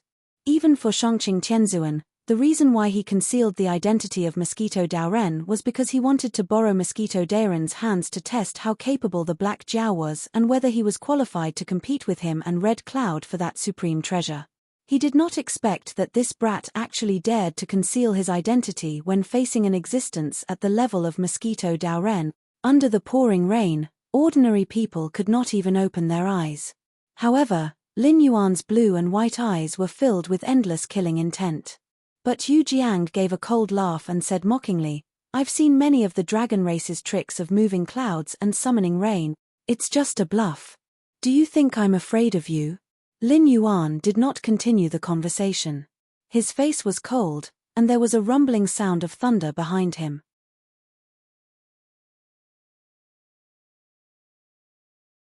Chapter 1139. The blue thunder and lightning roared and wrapped around Lin Yuan's body like a layer of armor. He was like an unruly demon king who was roaring with his head raised, disrespecting the heavens and disrespecting the earth. Suddenly, an aura of supremacy in the 4 seas and the universe exploded. Although Yu Jiang said that he wasn't afraid, he still clasped his hands together under the roar of thunder. His body expanded, revealing his golden body with golden Buddhist light circulating around him. "You think you're qualified to shout at this king?" Lin Yuan was high up in the sky, hiding his body in a thundercloud, but his voice became louder and louder. At this moment, the entire northern region, whether mortals or cultivators, could not help but look at the thundercloud above Shunning City, especially some young cultivators, who could not help showing a yearning look in their eyes. A real man standing in the world should be like this. The Black Jiao of the northern frontier had never lost a battle since he left the Hengduan Mountains.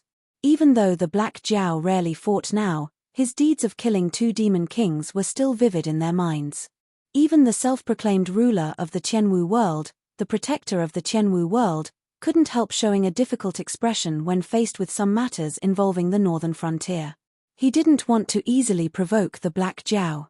Although Yu Jiang's expression didn't change, and even under the cover of the Buddhist light, he could vaguely see mercy.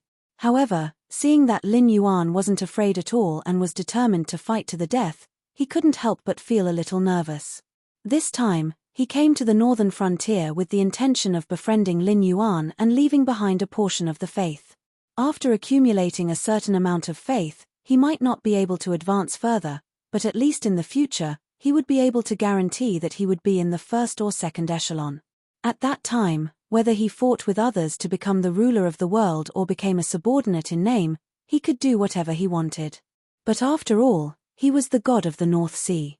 In the untainted world, although he assisted Zhuanshu, he was absolutely a supreme existence in his own territory.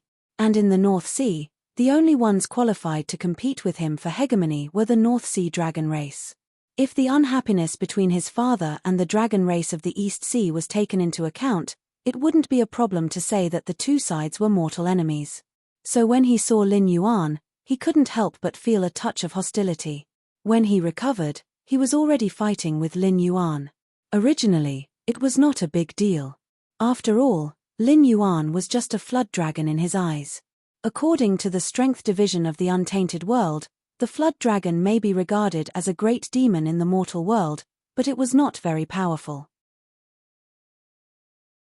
Some successful practitioners could subdue the flood dragon. For other species in the untainted land, the flood dragon was even a bloody meal. Even the dragon tribe itself was not very willing to accept the flood dragon. After all, although the flood dragon had the word dragon in its name, it was very different from the real dragon.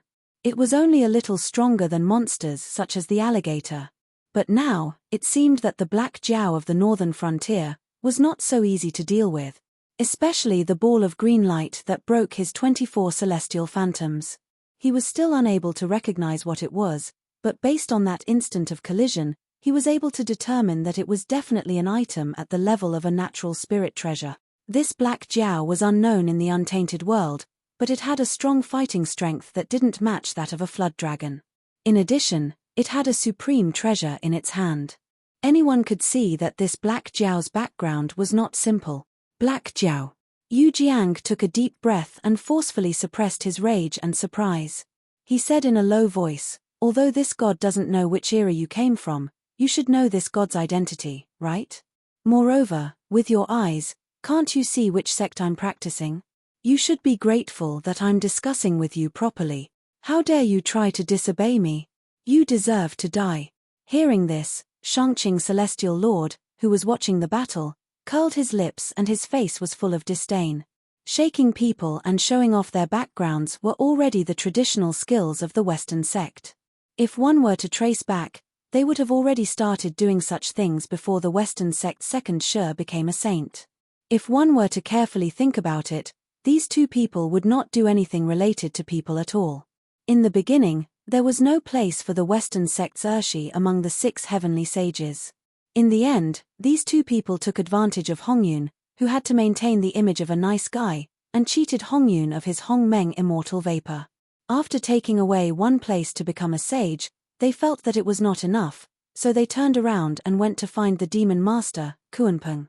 When facing Hongyun, they had to pretend that Hongyun was the disciple of Hongjun. But when facing the demon master, Kuanpeng, who was the descendant of the primordial phoenix, they were shameless.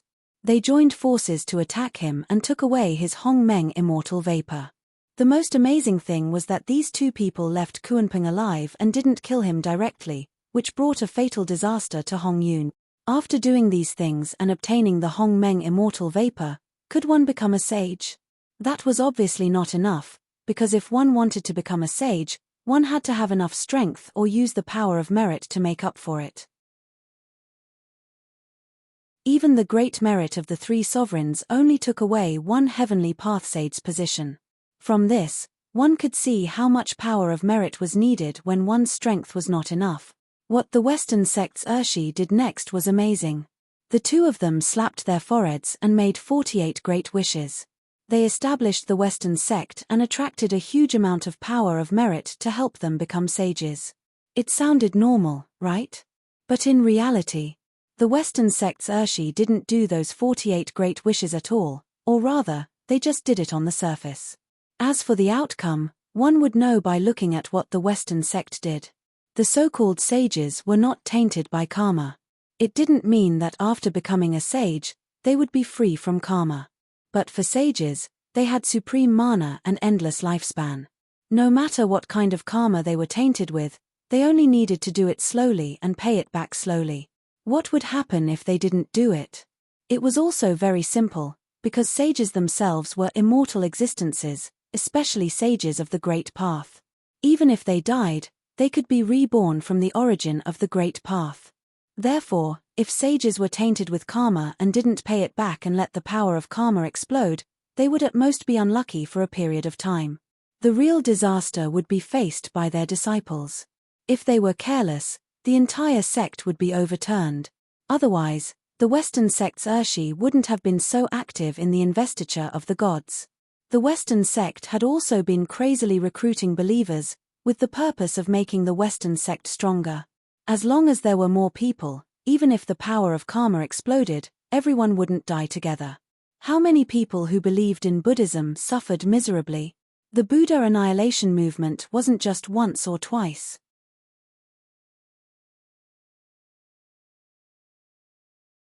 Chapter 1140.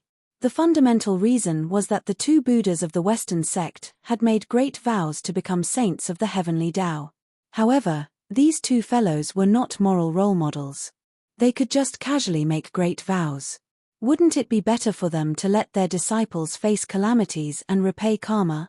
Especially later on, the Western sect was even more extreme. Chanting the name of Buddha would allow one to obtain merit. Every time one chanted it, they would obtain merit. The most excessive thing was that even chanting the name of Buddha had standards. According to the records in the Buddhist scriptures, the better the prayer beads and Buddha statues one bought, the more merit one would obtain from chanting the name of Buddha. Wasn't this obviously a scam? Putting aside the matter of the fake monks amassing wealth, just the matter of obtaining merit, how could there be such a good thing in the world? If merit was so easy to obtain, then what was the purpose of the 3 sovereigns and 5 emperors doing everything for the prosperity of the human race? They were dumber than you. Didn't they know that chanting the name of Buddha would allow them to obtain merit? Chanting the name of Buddha was actually helping others share the burden of disaster. Apart from the stories that were made up to deceive people, these innocent believers rarely had good endings. It was the norm for their families to be destroyed. In fact, in some movies and TV series, it was very common for criminals to kill the believers who chanted the name of Buddha and then stain the Buddha statue with blood. The criminals then walked away. This Yu Jiang, Shangqing Tianzuan, could not tell how well he had learned the methods of the Western sect. However, he was very familiar with the methods of the Western sect. He had the demeanor of a grandmaster. At the same time, Hanba, who was also watching the battle, reached out his hand to support his forehead. The power of qi and blood in his body kept on surging. His lips opened and closed, but he could not make a sound for a long time. However, if one knew how to read lips, they could easily read 4 words: family misfortune. As for the furious Lin Yuan, he could not help but be slightly stunned. At this time, he really could not find any words to describe Yu Jiang. How awesome, brother. In his previous life, Lin Yuan wasn't considered to be the son of an aristocratic family. He could only say that his family's environment was not bad, and his own ability was not bad. After taking over his family's business, his social status began to rise. He had seen a lot of famous people in the business world and influential bigwigs. Due to his age, he had also come into contact with a lot of second-generation heirs. Compared to those second-generation heirs in urban novels who would clamor until their families were destroyed for the sake of a woman or a bit of face, the second-generation heirs had all received elite education. Even if there weren't many of them who were extremely shrewd at a young age, they were still able to talk well and advance and retreat naturally. To them, they didn't care about background or wealth. They only cared about ability and structure. Not to mention losing a little face, as long as you could bring value to them, it wouldn't be a problem for them to stretch their faces out for you to slap. However, Lin Yuan did not expect that the first time he met someone with cerebral palsy, he would turn out to be a mythical figure. Big brother, don't you know where you are when you speak? What was your attitude before? You were arrogant and contemptuous, and you even attacked when you said you wanted to. Now that you found out that there was a problem, you want to use your background to suppress people? Your F***king trick might not even work in the mortal world, let alone in the cultivation world. What kind of place was the cultivation world?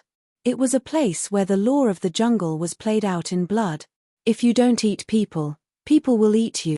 If you want to live forever and be strong, you have to start fighting with your life every time you open your eyes.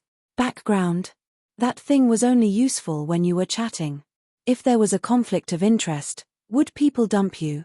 I'm a ruthless person who will fight with Hongjun sooner or later. Even if the Western Second Sha came, I would still fight, let alone someone with your identity. Before Lin Yuan could answer, there were already people who couldn't hold back anymore. In the distance, 3 convents lights came together, and they didn't reveal themselves until they were near Shunning City. An old Taoist in a brown Taoist robe rode a green ox in the air. His hair and beard were pale, and his skin was wrinkled and ugly.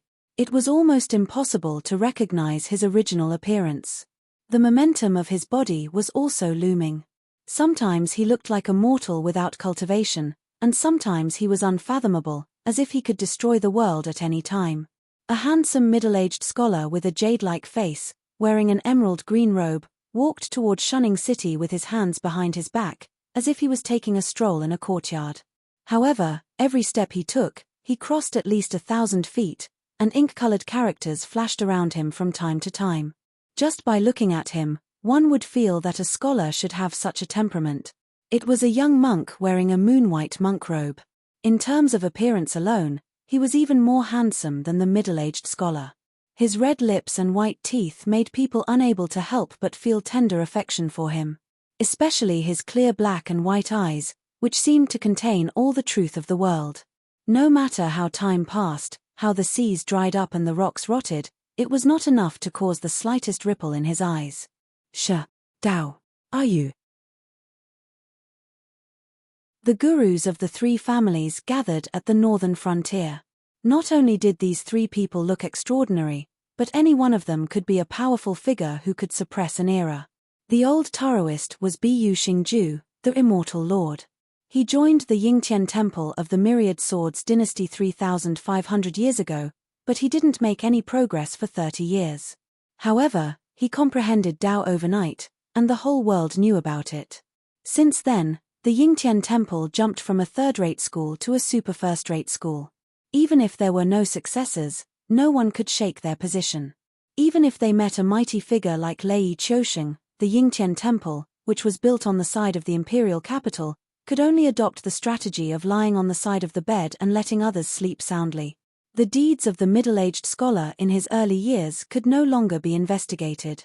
It was possible to say that he was from any dynasty.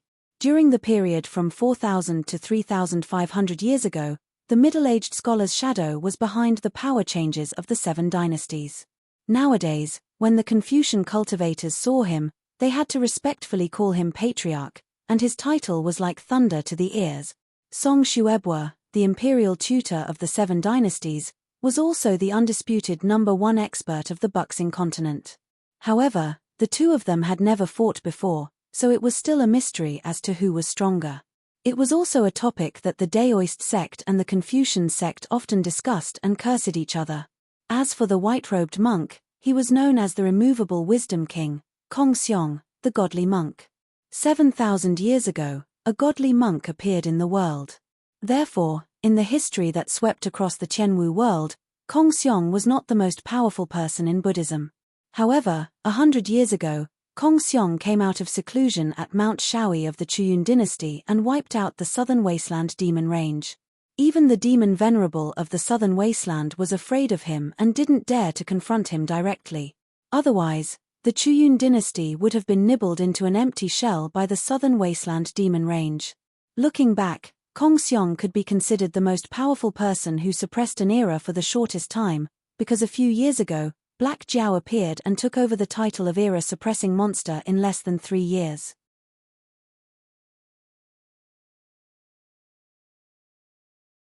Chapter 1141. This wave is a grudge game. The enmity between Bu Xingzhou and Song Xuebuo had been discussed by people for 4,000 years. Although the two kings didn't meet, it involved the conflict between the Daoist schools and the Confucian schools. Even if they didn't meet, once they did meet, there would be a world-shaking battle. Although Kong Xiong's reputation was not resounding, he was still an expert who had suppressed the world for 97 years. There were grudges between him and Lin Yuan. If not for the appearance of the Black Jiao in the northern frontier, Kong Xiong would still be the #1 expert in the world, spreading the teachings of the Cloud Empire. But now, when the name Kong Xiong was mentioned by low-level cultivators and demonic beasts, they would all be shocked. But in the eyes of the guardians of the Heavenly Gate, Kong Xiong was simply a joke. Even Song Xuebuo, the ruthless person who had stirred up the 7 great empires, had suppressed the world for 500 years before being surpassed by Bu Xingju. Looking at Kong Xiong, he had suppressed the world for 97 years. Even a generation of mortals could not be sent away. After all, the spirit qi in the Tianwu world was abundant. Mortals could easily live up to 100 years. If they cultivated a few martial arts, they could live up to 150 years.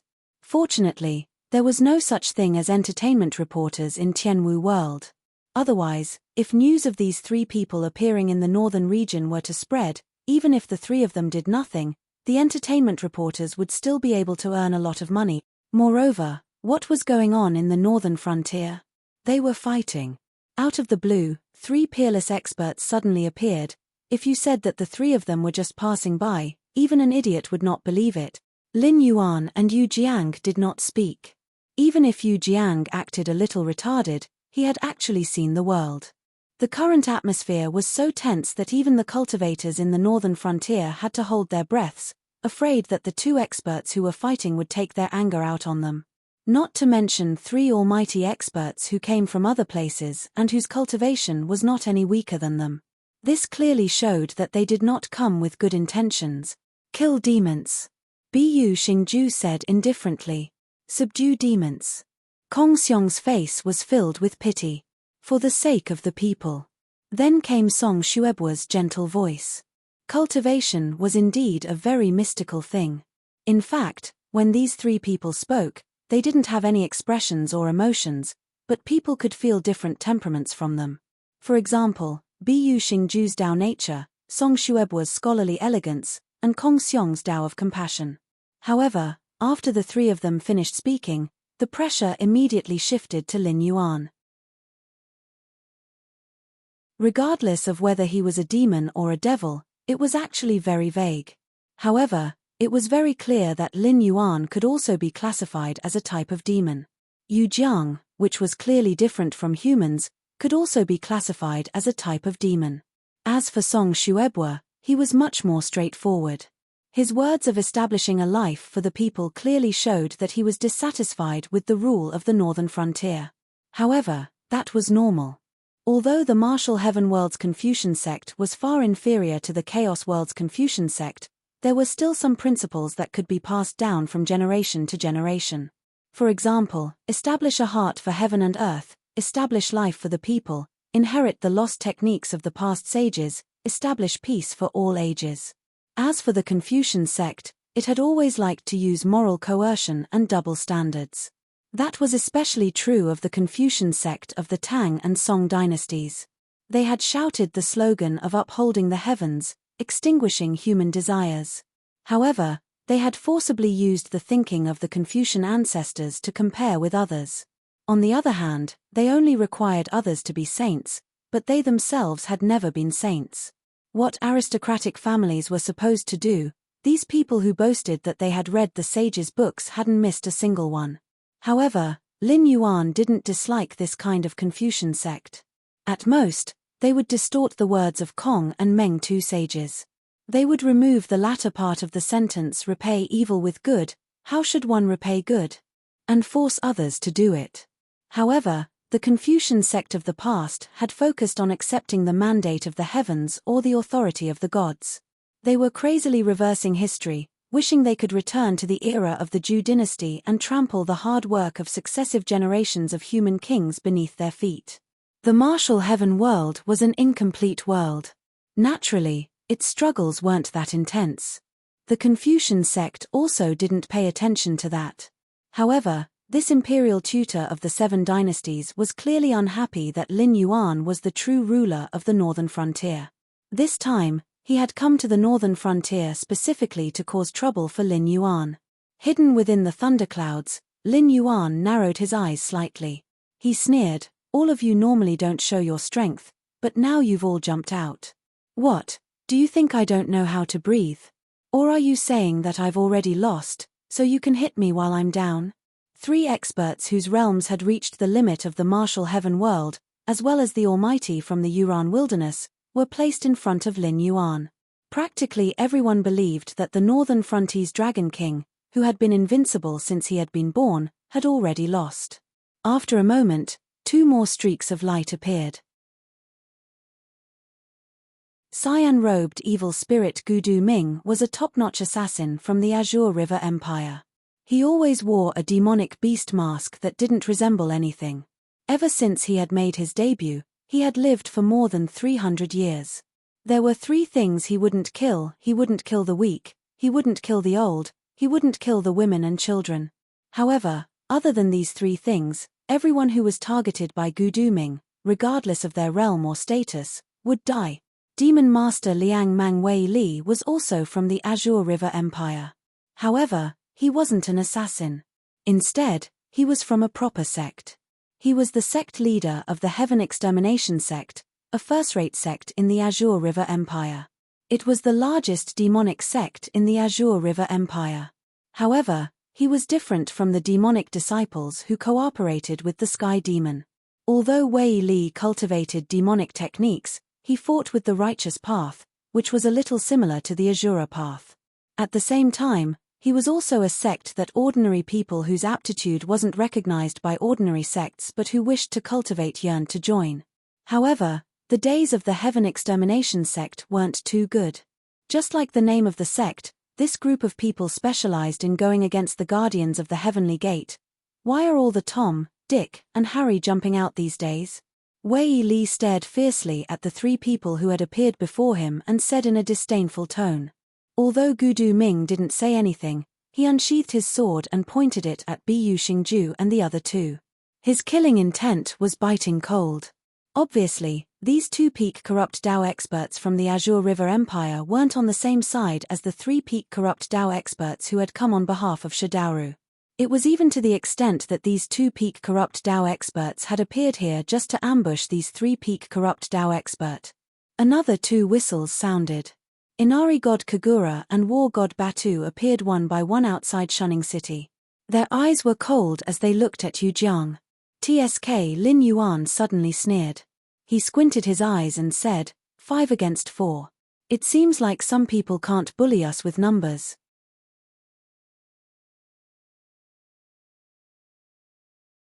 Chapter 1142. Bu Xingju and the other 2 had made an appointment to go to the north this time because they had been approached by some big shot and received a reward in advance that they didn't want to refuse, but also didn't dare to refuse. The 3 of them had been hiding in the northern frontier for a while and hadn't found a chance to make a move. After all, the Black Jiao's invincible aura was a huge deterrent to them. They couldn't forget the scene of the Black Jiao killing the 2 Archfiend Kings even if they wanted to.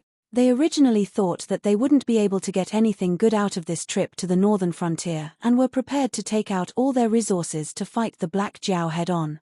However, they didn't expect that an unknown expert would suddenly appear to fight the Black Jiao. That was why they couldn't wait to jump out. In the end, the Black Jiao actually invited help in advance. Even if the 3 of them were called era suppressors, it was just people giving them face. The real big shots had always been hidden from the world. Compared to the so-called fame, they cared more about their own benefits. Therefore, the famous didn't necessarily mean that they were invincible. If you really wanted to judge whether someone was strong or not, you had to look at what they had done. Needless to say, Du Gumming was the #1 assassin in the world. Those experts who were known as the era suppressors had more than one fallen by Du Gumming's hands. In the assassin industry, Du Gumming had always been respected as the ancestor. If the 3 of them were to be targeted by Du Gumming alone, their chances of survival would probably not exceed 30%. As for Wei Li, he was even more terrifying.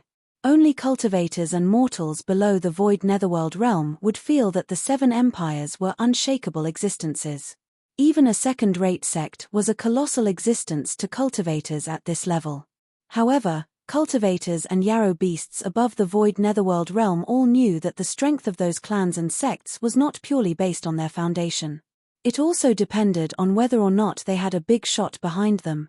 For example, the Qiao family on the northern frontier was a family that had existed for 1,000 years.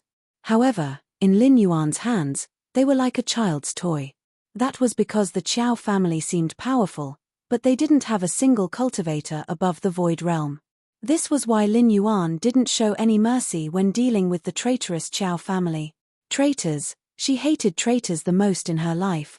As for the big shots of the world, they were the true rulers of the Heaven Martial World, the protectors of the Heaven Gate. In the Heaven Martial World, there were many people who dared to go against the Heaven Martial World, but those who survived could be counted with one's fingers. For example, Lei Qiusheng could be said to be a bloody example. He had only disobeyed the orders of the protectors of the Heaven Gate, and he hadn't even offended the upper echelons, but it had caused the four great powers to join hands to encircle and annihilate the Shunwu dynasty. If he had offended the true upper echelons, they could single-handedly flatten the Shunwu dynasty. Shadow Demon Xu Yang, Northern Frontier Black Jiao, Qingjiang Wei Li. In the entire world, only these three dared to humiliate the protectors of the Heaven Gate. Furthermore, they could still live well after doing so. Thus, when Wei Li opened his mouth to curse, Bu Xingju and the other two didn't even dare to speak up. The only thing they were puzzled about was why Wei Li and Du Guming would appear in the northern frontier. Furthermore, why did they have to support the Black Jiao? Lin Yuan smiled but didn't say anything. With the territory model coupled with the Eye of God, other than the third prince who had suddenly appeared in Shunning City under the care of Yu Jiang, Bu Xingju and the other two had nowhere to hide. As mentioned before, the northern frontier was currently standing on a dividing line. If the plan was carried out smoothly, swallowing the other empires and unifying the Heaven Martial continent would be just around the corner. However, if the plan wasn't carried out smoothly, the great situation of the northern frontier would be ruined in one of the following battles. Thus, Lin Yuan couldn't help but be sensitive. Towards the three peak experts who had suddenly appeared, he naturally took care of them. Even the peddlers near the inn where the three were staying were secretly changed to people from the association of the Demon Emperor. As expected, wasn't this jumping the other way round? Although Lin Yuan was confident in his own strength, he wouldn't gamble with the foundation of the northern frontier. Although the appearance of Yu Jiang had surprised him, the situation was still within his control. Du Guming wasn't difficult to invite. As long as he could find his whereabouts and promise him the rewards he wanted, a peak expert directly joined the camp of the northern frontier. Other than the population base, the conditions of the northern frontier were actually much better than the other empires. This time, in order to invite Du Guming, Lin Yuan was even more ruthless. He suspended all the projects that could be suspended and used a shocking amount of resources to hire this peak assassin. As for Wei Li, that was an unexpected surprise. This was because in the original plan, Lin Yuan, Kagura, Batu and Du Guming would fight against Bu Xingju and the other two. Unexpectedly, Wei Li was actually able to maintain the attitude of going against the Heavenly Gate Protector and directly followed Du Guming to the northern frontier. Wei Li didn't mention anything about rewards. It was probably due to the personality of the Demon Dao. In short, there was a saying, "No amount of gold can buy my happiness." This time, Wei Li's goal in coming to the northern frontier was to make the Heavenly Gate Protector unhappy. If the Heavenly Gate Protector was unhappy, he would be happy. "I will delay the Black Jiao. The three of you, quickly kill Du Guming and Wei Li." Bu Xingju's old face that was like a withered tree bark turned serious. His right hand shook slightly and a pitch-black wooden stick was thrown out. Some sharp-eyed cultivators instantly exclaimed, "Lightning Severing Branch, the sect treasure of Ying Tian Temple." Legend had it that Ying Tian Temple was actually called Defying Tian Temple a few thousand years ago. This black wooden stick was the treasure that the founder of the sect had once comprehended Tao on the Endless Sea. In the end, he attracted the heavenly punishment lightning tribulation. He casually plucked a peach tree to face the heavenly punishment lightning tribulation. After 3 days, the founder stepped into the state above the void realm. His clothes were spotless. Only the peach tree that he plucked was struck into a pitch-black wooden stick by the heavenly punishment lightning tribulation and transformed into a magic treasure that contained the power of the heavenly punishment lightning tribulation. It was said that the Defying Tian Temple used this lightning-severing branch as a treasure to stabilize their fate. What was more terrifying was that the Defying Tian Temple only changed its name to Ying Tian Temple when it was passed down to Bu Xingju. Before Bu Xingju rose, many people once said that Bu Xingju didn't have any cultivation talent at all.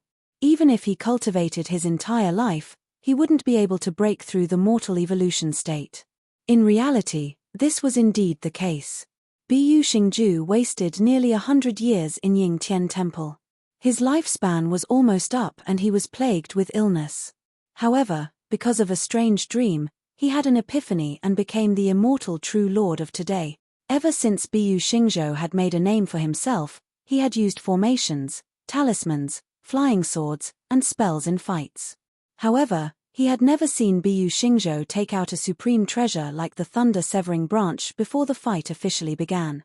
In a sense, Biyu Xingzhou was planning to fight with his life on the line.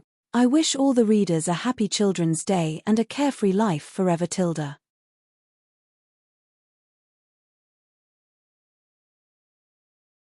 Chapter 1143. If the severing lightning branch was destroyed, Ying Tianguan's luck would directly dissipate. Even if a peerless genius entered the sect, it would be destined to be difficult for them to cultivate, unless they could obtain another treasure to suppress their luck. However, the possibility of obtaining another treasure was too small. Just like the sects in the world today, the overlords were still the original ones. Those small and medium-sized sects that did not have any treasures to suppress their luck were more relaxed. Their rise and fall was up to fate. It was possible for a peerless genius to appear only for a short time, and then for hundreds or thousands of years, the sect would be destroyed. This Biyu Xingzhou, Lin Yuan's eyes narrowed slightly. He was more and more certain that someone was targeting him from behind.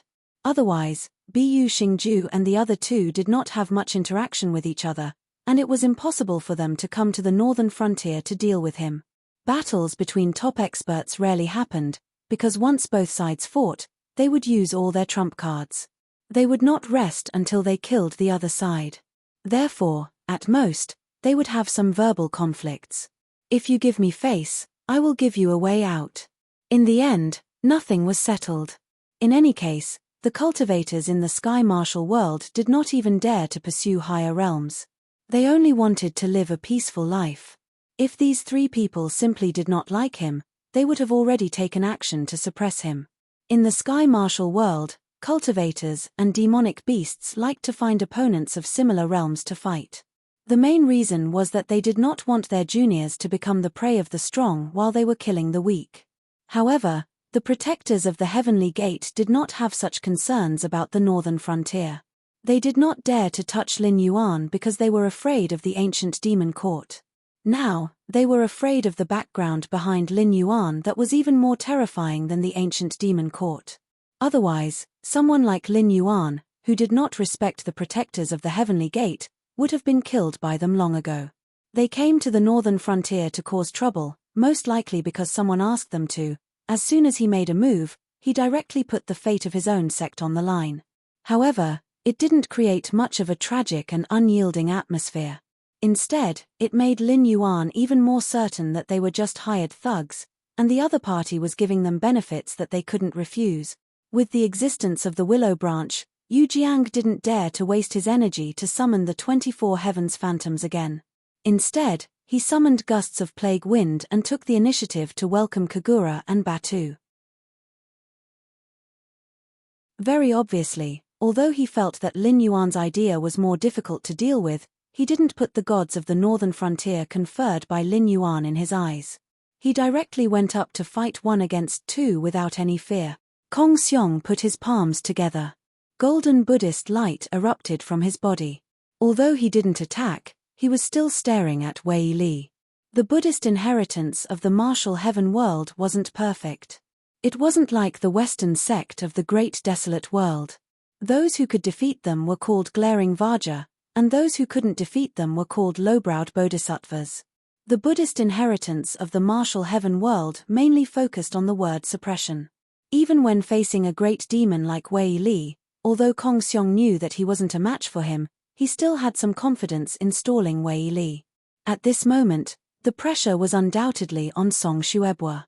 Because the person this imperial preceptor of 7 dynasties wanted to deal with was Du Gumming. If he could defeat Du Gumming in a short period of time, then everything would be fine. No matter if it was his helper Biyu Xingzhou or Kong Xiong, he would have the upper hand. But if he couldn't defeat Du Gumming, then once Kong Xiong was killed by Wei Li, then it wouldn't be a 4 against 5 situation anymore. Lin Yuan's gaze turned. He stared at the lightning branch in Biyu Xingzhu's hand and said, "Old Daoist, you're smart. Seeing that the northern frontier is covered by thunderclouds, you took out a magic treasure that contains the power of lightning punishment. Firstly, you're relying on this item to restrain my lightning technique. Secondly, fighting in this kind of environment will strengthen your magic treasure to a certain extent. Your plan is pretty good. No wonder you dare to face this king alone. After being mocked by Lin Yuan, Bu Xingju's old face was instantly embarrassed. Indeed, he saw that Lin Yuan had already set up the battlefield, so he decided to stall Lin Yuan alone. This was because using the lightning branch in such an environment was like having heavenly help to him. If he did it well, he might even be able to use Lin Yuan's lightning technique to harm himself. That was indeed the case. However, the problem was that one shouldn't hit someone's face when fighting, and shouldn't expose someone's shortcomings when scolding. What the hell did you mean by saying it out loud?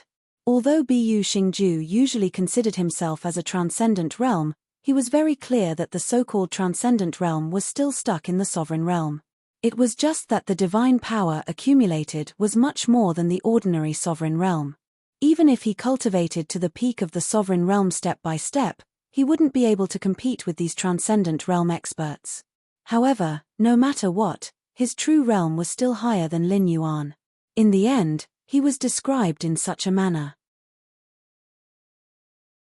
It was as if he didn't have the lightning branch, he wouldn't dare to face Lin Yuan alone. Alright, he really didn't dare to.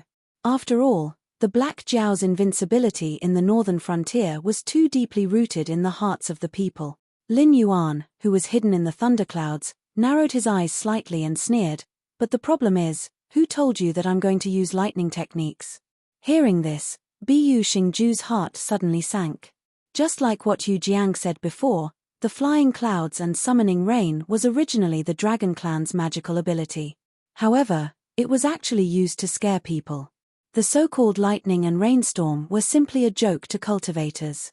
Even Heavenly Dipper realm cultivators could directly ignore it, unless something was done in the thunderstorm. However, since the Black Jiao became famous, he had fought many battles. However, who had seen this Black Jiao use lightning techniques? Too careless. TSK. Bu Xingju's face was so gloomy that it was almost dripping water. He glared at Lin Yuan angrily, as if he was a mute who had eaten Chinese gold thread. This Black Jiao created such a big scene, such as a rainstorm and thunderclouds. In the end, he didn't intend to use lightning techniques at all. "Aren't you playing with me?" Lin Yuan poked his head out from the thunderclouds and sneered, "Do you know, from the moment you appeared in the northern frontier, a group of Knight Bujiao's cavalry quietly set out. I reckon that they are near the Yingtian temple by now. I gave them the order that once the northern frontier changes, they are to immediately kill everyone in the temple. All the branch families, derivative families, and even the secular disciples are not to be spared. In other words, from the moment you all arrived at the northern frontier, this king planned to exterminate all of you." The torrential rain poured down and the thunderclouds shrouded the area. Although Bu Xingju couldn't see how sinister Lin Yuan's expression was, he could read the endless cold killing intent from the pair of indistinct blue and white eyes. This Black Jiao was serious. "Black Jiao, you, despicable." After holding back for a long time, Bu Xingju's face turned red. In the end, he could only curse the word despicable. Because Lin Yuan's move to kill Yingtian Guan was simply a bad move from a macro perspective, but it did indeed hit Yingtian Guan's vital point.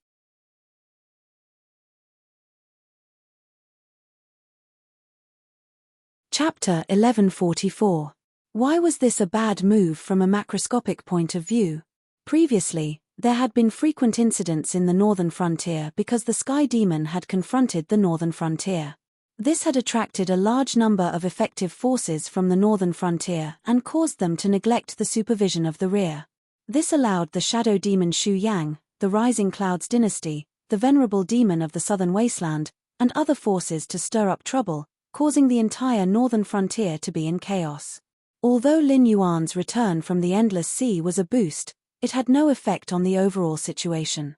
If the Sky Demon had not suddenly given up on confronting the northern frontier for some reason, the northern frontier would not have been able to solve the problem of the Hengduan Mountains. Even the immortals would have been able to cause trouble for the northern frontier. But what was Lin Yuan doing now?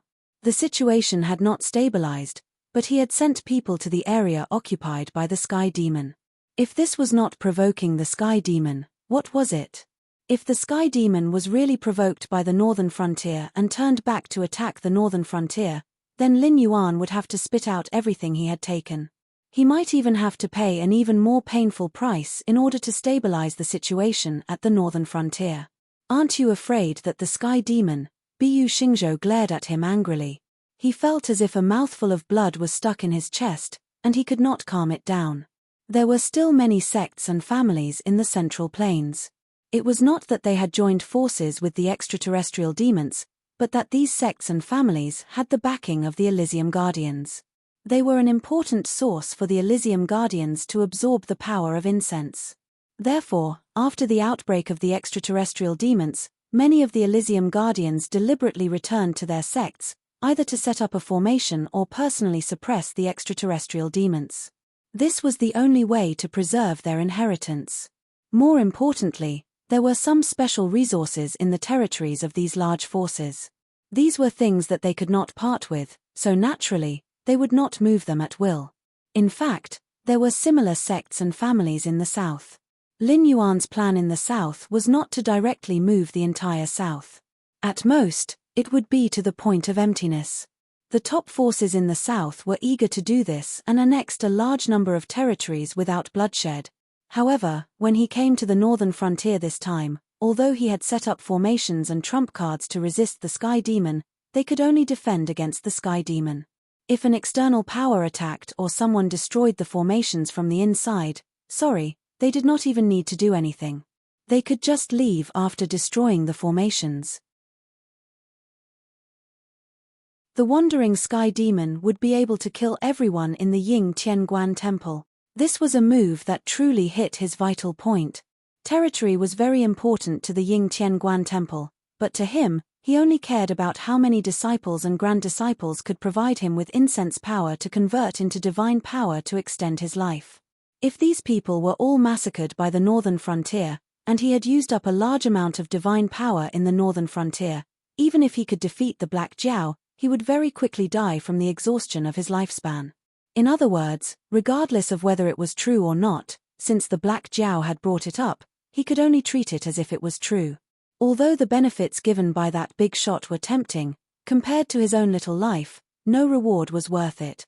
After a moment of silence, Bu Xingzhou slowly lowered the thunder-severing branch in his hand. He bitterly smiled and said, "Black Jiao, you win. I know you have a way to contact your people and have them stop. I can turn the muzzle to help you deal with Kong Xiong and Song Xuebua." Ha! Lin Yuan suddenly laughed. Before his laughter died down, his eyes were still filled with ruthlessness. "Bastard, you all King think that the northern frontier is a soft persimmon that you can pinch whenever you want. Now that you found out that the persimmon is not ripe, you want to run away?" With a thought, the scales on his body turned from black to gold, straightening his body. Lin Yuan's eyes gradually wiped away the emotions in them. He still breathed weakly, but it was as if he had turned from a living dragon into a dead creature. In his previous life, for the sake of revenge, he had trained himself almost like a masochist. Other than various unorthodox methods, he had also dabbled in Chinese martial arts. Compared to the nimble and graceful sword and the indomitable blade, Lin Yuan still preferred spear techniques. This was because the stronger the spear, the longer the spear. Although he had also trained in firearms abroad, he knew very well that his enemies would not wait for him in an open space with a wide field of vision. In the end, the deciding factor of success or failure was still close combat. Although spear techniques would be affected by the indoor environment, his enemies would not stay in an area that was 10 square meters or a few square meters. Compared to the sword and blade techniques, spear techniques were more suited to his requirements. If his enemies were standing far away and took out their guns, he could still attack them within a few steps if he held them. If it was a sword or a blade, could it be that he could use the Imperial Sword technique? He had trained in the Six Harmonies Great Spear, BAG Spear, and other spear techniques. He had also trained in the Yu Clan Spear and Yang Clan Spear while in the horse stance. Fitting in with the roaming dragon's 9 transformations, Lin Yuan's understanding of ancient martial arts from his previous life had also increased by several levels. In a situation where his lightning techniques were clearly restrained, Lin Yuan planned to use his spear techniques to properly deal with this era suppressor expert. As for where did the spear come from? He himself was the spear.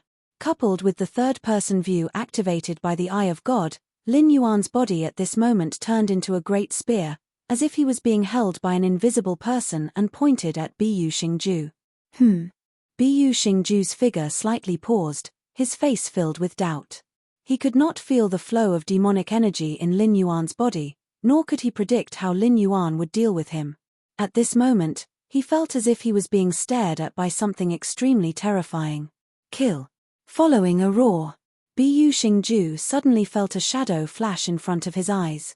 He subconsciously dodged to the side and at the same time raised the severing thunder branch to meet it head-on. Ding ding dang dang.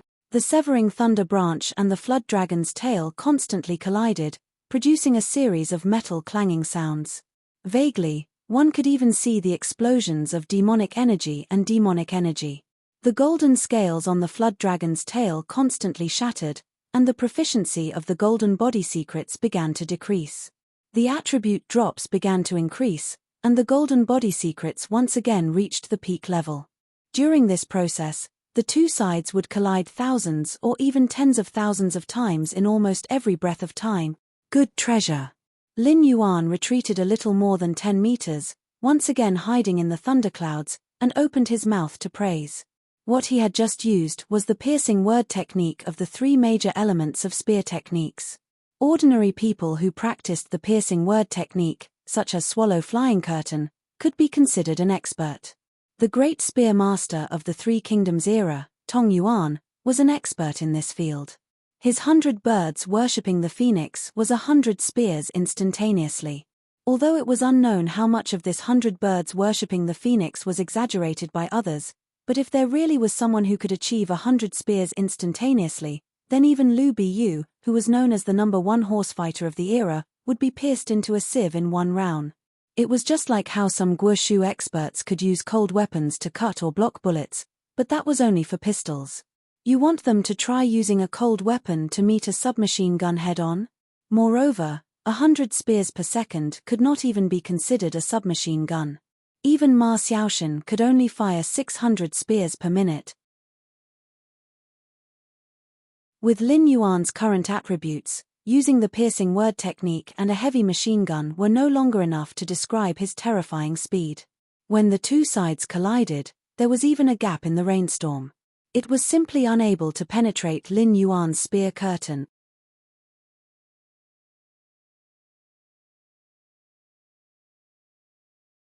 Chapter 1145.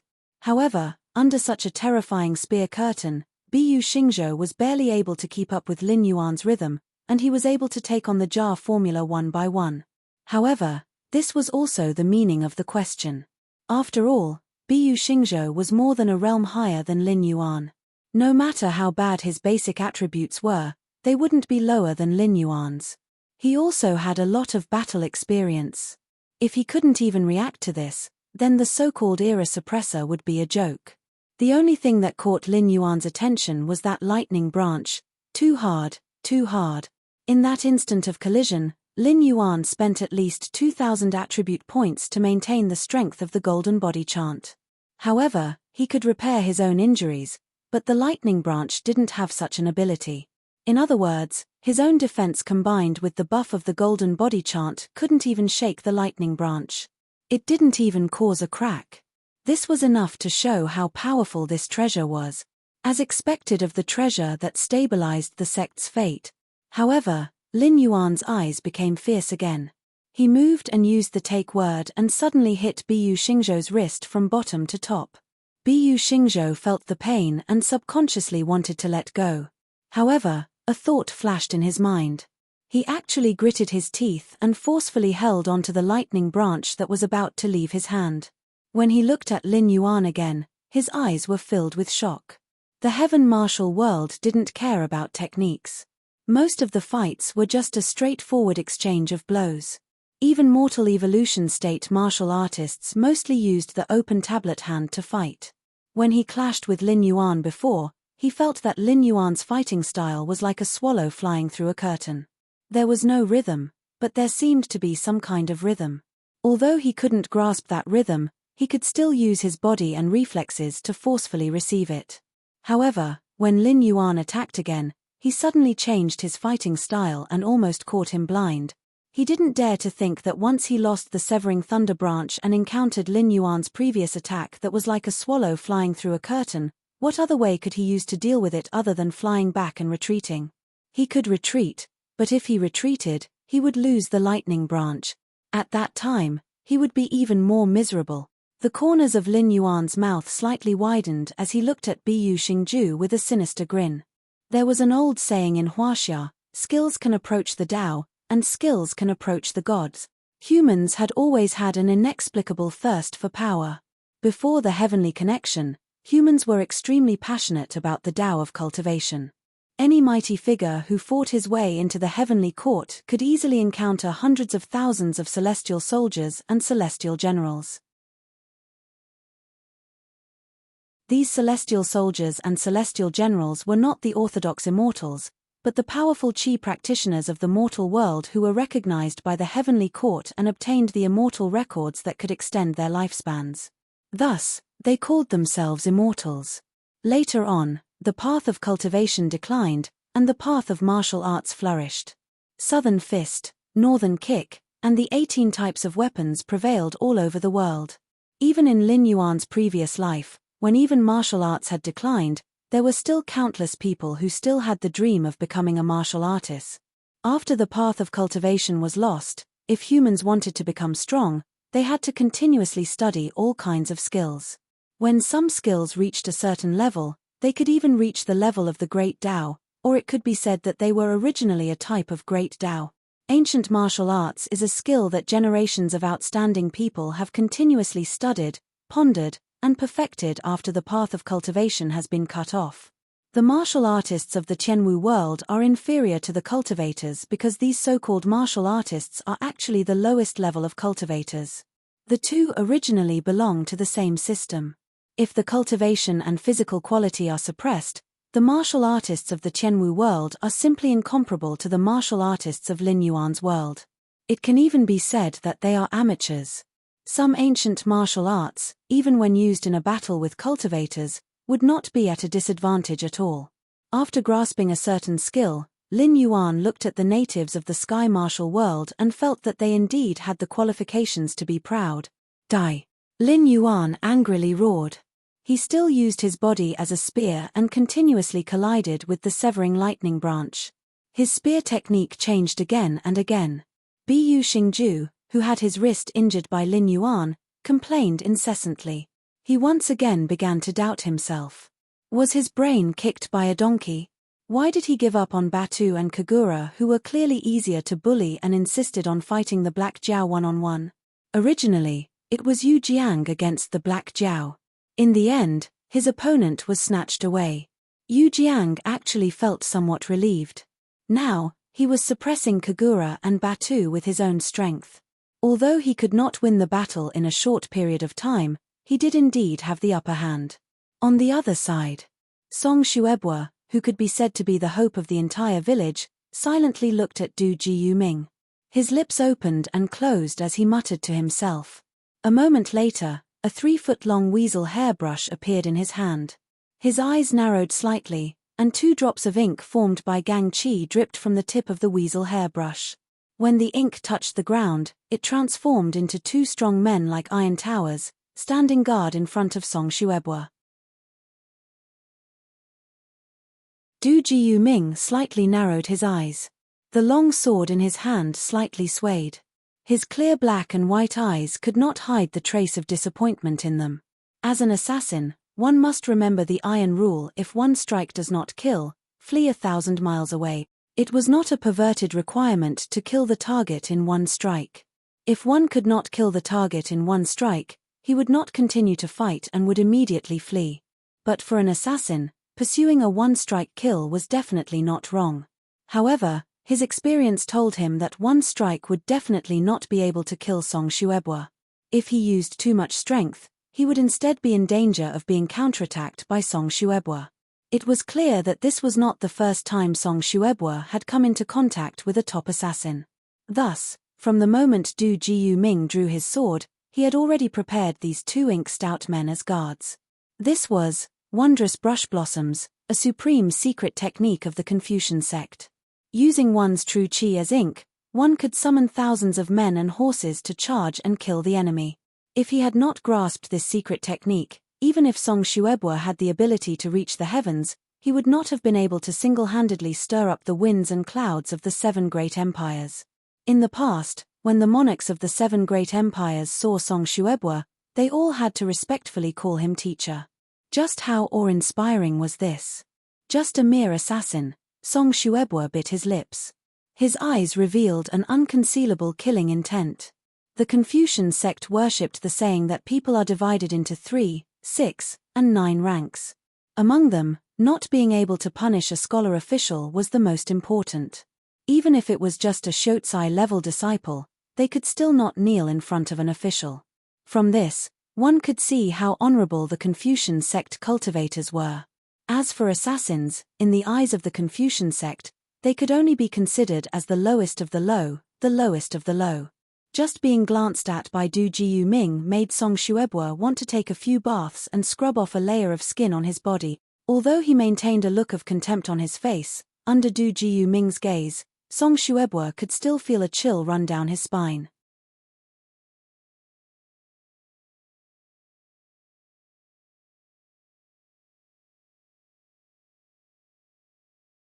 In the blink of an eye, his handsome face was completely filled with resentment and malevolence as he roared, "A person like you is indeed not worthy of listening to the story of lay down the butcher's knife and become a Buddha on the spot. What you lack is someone who will personally send you to meet Buddha." The Buddhist light dimmed, and a murderous aura filled the air. Although Kong Xiong's momentum was broken, Wei Li did not immediately make a move. Instead, he revealed a thoughtful look and said, "Could it be that you have never competed with that person for the title of the #1 person in Buddhism? It seems that you do have some self-awareness. You are indeed not worthy. Little monk, it seems that your master's death has dealt a huge blow to you. You are actually so angry that you even took the opportunity to enter the devil path, but..." Wei Li paused for a moment, and a large amount of black evil aura whizzed out like a rushing river.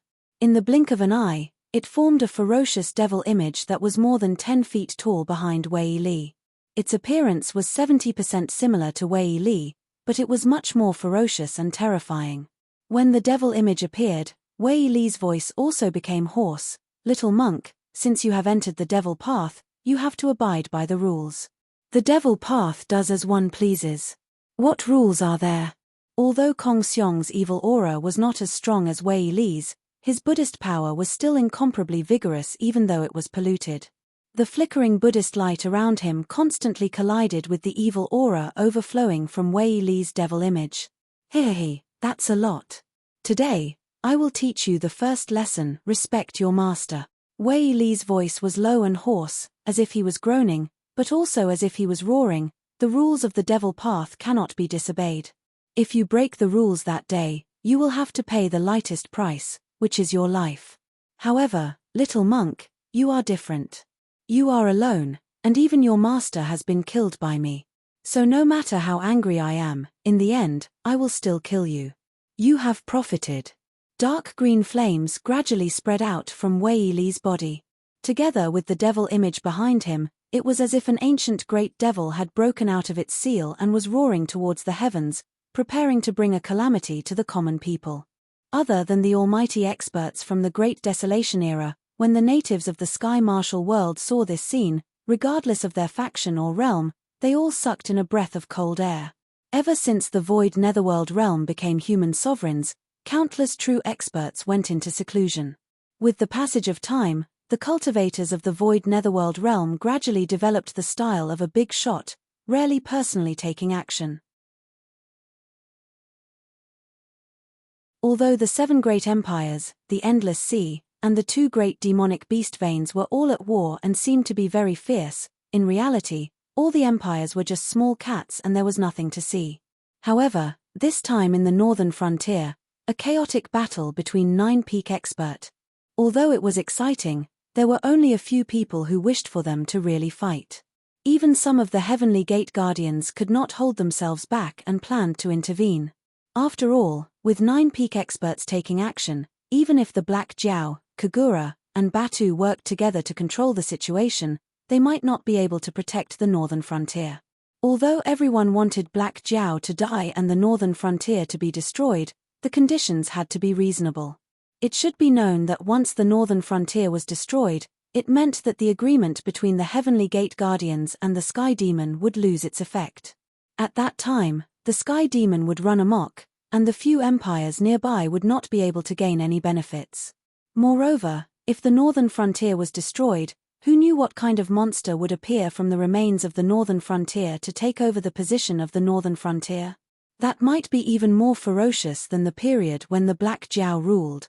Among the Heavenly Gate Guardians, the Shangqing Tianzuan, whose codename was Kang, waved his hand expressionlessly. Then, a few Heavenly Gate Guardians who were approaching the northern frontier immediately returned home. Some of the Heavenly Gate Guardians who were also preparing to set off also maintained their silence. This was the position of Kang among the Heavenly Gate Guardians. He was a true top-level boss. Even many of the Heavenly Gate Guardians themselves did not know how many people in the organization were following Kang for a living. After all, Kang was one of the few who had established connections with other worlds and could promote exchanges of cultivation techniques or trade cultivation resources. Without Kang as a bridge, the cultivation world of the Tianwu world would at least regress by more than 1,000 years. Now that the boss wanted to see the chaotic battle at the northern frontier, how could they, as errand boys, refuse?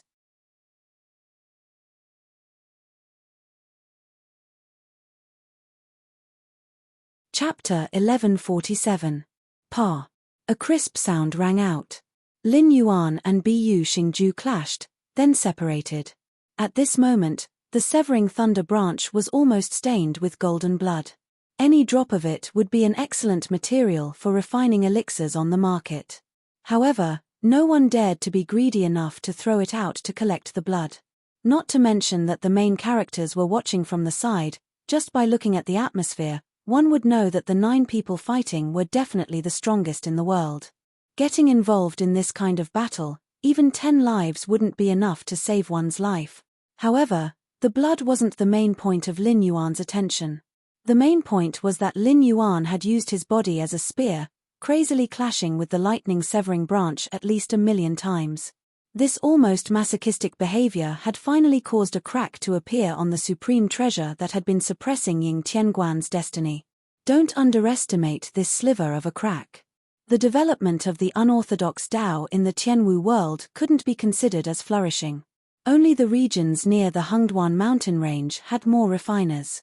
Only those demon slayers who had to fight against demonic beasts would spend large amounts of money to purchase various types of equipment. For demon slayers, if they were well prepared, then their safety would be more assured. It was also because of the existence of demon slayers that the Northern Frontiers refiners prospered. They had laid a good foundation for the current Northern Frontiers Ministry of Works. However, things like magical treasures were still unworthy existences in the Tianwu world. Although they could greatly increase the strength of the wielder, the natives of the Tianwu world were more willing to believe in themselves than inanimate objects. Therefore, the refinement techniques were relatively backward. After so many years, there were only a few treasures that had been passed down from generation to generation. The magical treasures that could truly suppress the destiny of a sect weren't actually forged. Instead, they were existences similar to innate spiritual treasures. This type of naturally formed magical equipment actually had the characteristics of being completely natural and flawless. Therefore, the thunder-severing branch was either completely undamaged, or once a crack appeared, it meant that it couldn't hold on any longer. If it continued to collide at a high intensity, it was likely that before Bu Xingju was beaten to death, the thunder-severing branch would shatter into pieces. Black Jiao, you vicious beast. Bu Xingju thought for a moment, then his expression suddenly changed and he cursed. After all, The thunder-severing branch was a supreme treasure that was used to stabilize Ying Tianguan's luck. A treasure of this level could not be broken easily. Let alone millions of hits, even if it was 100 million or 1 billion times, as long as Black Jiao could not shake Ying Tianguan's luck, the thunder-severing branch would remain intact. But now, the severed lightning branch had split open on its own, which undoubtedly meant one thing: the northern frontier had made a move against the Heaven Temple. For a treasure that had accompanied him for thousands of years, Bu Xingju knew the thunder-severing branch like the back of his hand. He knew very well that the thunder-severing branch was not broken by Lin Yuan's tyrannical physical body, but when it was separated, the power of luck that wrapped around the thunder-severing branch dissipated, causing the magical treasure to split open on its own. It was a warning to him that Ying Tianguan had been targeted. As everyone knew, although the Black Jiao of the northern frontier was arrogant and challenged authority with every step he took, the Black Jiao had a strong point that most people could not do, and that was, he was a man of his word. Whether it was Ying Tianguan or defying Tianguan, if the Dragon King said that he would destroy your entire sect, then he would destroy your entire sect. Therefore, once the people of the northern frontier appeared near Ying Tianguan, there would be no survivors after the battle. At that time, where would he go to rebuild his orthodoxy and recruit enough disciples to provide him with the power of incense? Bu Xingju lowered his head slightly with a gloomy face. If not for the Black Jiao being so difficult to deal with, he even had the thought of paying a certain price to escape. But the problem was, the monk could run away, but the temple could not. Even if he ran away from the north today, it would not take long for the Black Flood Dragon to reach Ying Tian Temple. When that time came, where could he escape to? Unknowingly, he seemed to have been forced into a dead end. At the same time, Shunwu Dynasty, near the former imperial capital. Yi Bailin led 2,000 cavalrymen, all of whom were wearing black armor and dark green robes. There were sabers at their waists, spears in their right hands, and sniper crossbows with a shooting range of more than 6,000 steps were hanging on their saddles. According to the experimental data of the Ministry of Works, such a steel crossbow could even kill a cultivator in the middle stage of Heavengang realm in an instant when it was about 2,000 steps away. Demonic beasts in the Mountain Lord realm might not be killed by the first arrow, but they would not be able to resist the second arrow. Moreover, after being hit by the first arrow, even demonic beasts would not be able to stand up easily. Yi Bailin let go of the reins with his left hand, held the spear in his hand upside down, and growled, according to the map, Ying Tianguan should be in the vicinity. It is a chaotic time, so it is normal for them to expand their territory. From now on, get ready for battle. Divide into 4 groups and search separately. If you meet the enemy's scouts, don't fight with them unless you are absolutely sure that you can kill all of them. Remember to hide your whereabouts well. When you get the exact information, gather at the predetermined place to discuss the next step. Speaking of this, Yi Bailin touched his nose and grinned grimly. Today should be the first time for most of you to carry out a field mission. I think, from the day you entered the field, you should know what will happen if we fail. I'm afraid that it will be difficult to even gather a whole corpse. Furthermore, this time, we're not simply here to complete the mission. We're here to warn those embroidered uniform guards who are getting more and more arrogant. Don't make it seem like we can't go out into the field. This is the final test that we've specially arranged for you. If anything goes wrong, you can forget about becoming an official member for the rest of your life. Yes. The 2,000 members of Butake Knight answered in a low voice. Their voices and intonations were extremely uniform and low enough. If one didn't carefully distinguish the difference between the accents, it would seem that they were the same person answering in a muffled voice. No one would simply treat this operation as a routine field operation by Knight Buyao, because from the moment Knight Buyao was established, it had always been an intelligence organization that stood side by side with the embroidered uniform guards. It was just that Knight Buyao was external, while the embroidered uniform guards were internal. The association of the Demon Emperor and the MI7 had taken away a certain amount of authority from these two organizations, forming a restriction on the two, but not threatening their positions. Butake Knight was originally an active ranger on the Frost Mirror grassland. However, with the implementation of the Northern Frontier Plan, the Shuangjin dynasty now existed in name only. Butake Knight could continue to be active on the Frost Mirror grassland, but its focus would begin to shift.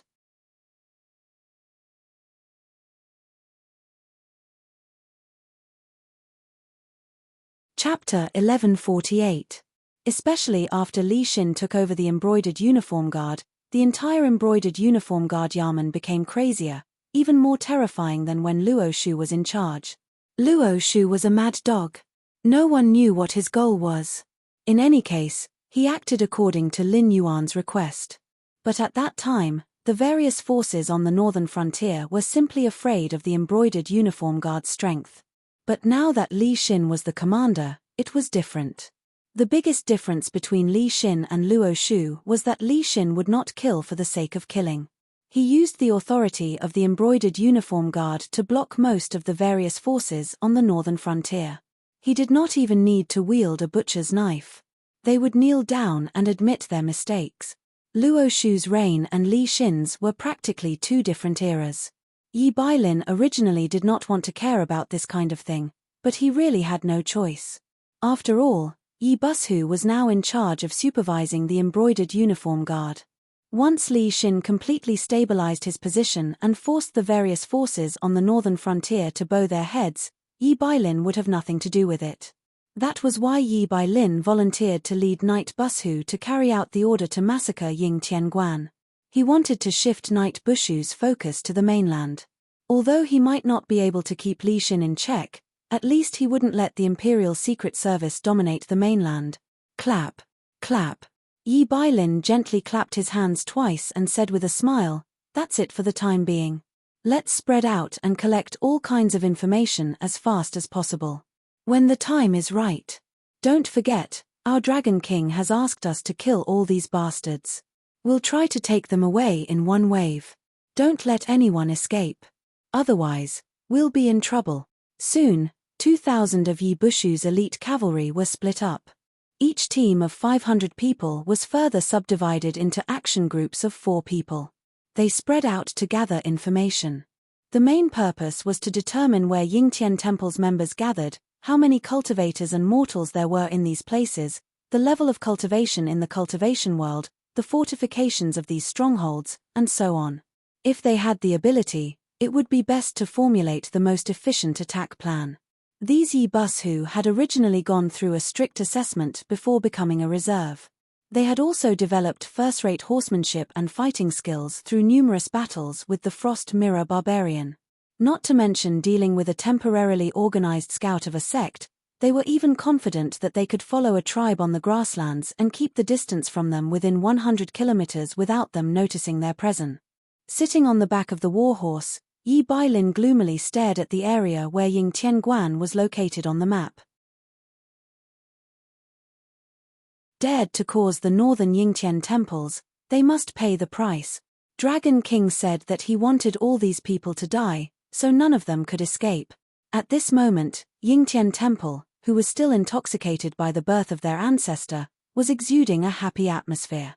Even the sky demon outside was only a small trouble, and would be dealt with by their ancestor sooner or later. Yingtian Temple naturally had to celebrate after taking over a large amount of territory without shedding a drop of blood. Many people were ridiculing the northern Yingtian Temple for being fools, moved the sects and families in the south, and did not rush to occupy the Shunwu dynasty's territory. Wasn't it obvious that they wanted to let the sects and families who had not yet moved develop and become stronger? At this pace, it was hard to say whether they would replace the Shunwu dynasty as the northern Yingtian Temple's territory in the future, but they completely did not expect that a massacre from the northern Yingtian Temple was madly brewing around them. Yi Bailin's intelligence gathering was absolutely terrifying. After all, the standard that Yi Bailin had set for Yi Bailin was that once the higher-ups set their eyes on a certain grassland tribe, they must get the most detailed report in the shortest time possible. It was so terrifying that even what the tribe's Khan ate at night, who he ate with, what he said during the meal, and so on, had to be recorded. This time, after Yi Bailin's members annihilated and avoided some of the mounted scouts, they immediately began to disguise themselves. Some disguised themselves as mounted scouts, while others disguised themselves as refugees. In twos and threes, they walked towards the nearby stronghold of Yingtian Temple. Although Yingtian Temple had some doubts and did not know where so many people suddenly came from, they were not stupid enough to think that some refugees were from the northern Yingtian Temple. After a few simple questions, they let all the refugees into the stronghold. Everyone had ambition, and Yingtian Temple was no exception. In the past, there was a shortage of manpower in the sect, so they could only hide in the sect and watch others eat meat. At most, they could only eat soup. But now, the founder had come out of his closed-door training and joined hands with several strong men to go directly to the Black Jiao in the northern Yingtian Temple. Once the founder came back, Yingtian Temple would change and become one of the most powerful forces in the world. Naturally, they would take in refugees. If there were only a group of cultivators, how could they establish a country? Would they let these noble cultivators cultivate the land? 2 hours later, Yi Bailin, who was sitting on the horse and pretending to be asleep, suddenly opened his eyes and said in a low voice, "Everyone, put on armor and get on the horse. Go to the planned place of attack and act according to the plan." Only after 2 hours, Yi Bailin had already gotten most of the information that he wanted to know. The heaven-facing temple was indeed in this area, but this wasn't the real heaven-facing temple. In the past, Bu Xingju had an epiphany and opened up a heavenly grotto. He hid the original heaven-defying temple inside the heavenly grotto and then built the present heaven-facing temple on the original site.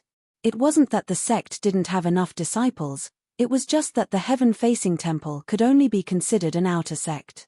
The real seedlings were all taken into the heavenly grotto and entered the inner sect, the heaven-defying temple.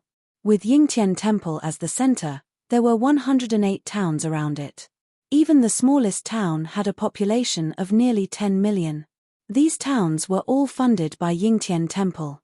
The castellans and the aristocratic families in the cities were most likely related to Nitian Temple. Therefore, there was a formation eye under each town.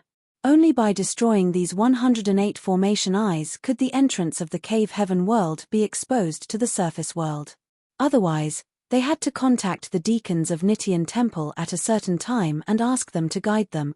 As for when and how to contact the deacons of Nitian Temple, they did not interrogate them. After all, these things were the secrets of the higher-ups of Yingtian Temple. The people below had at most seen or heard about it, but they did not know the specific details. 108 cities, with a population of at least a few billion, how could they fight if they did not take in the cavalry?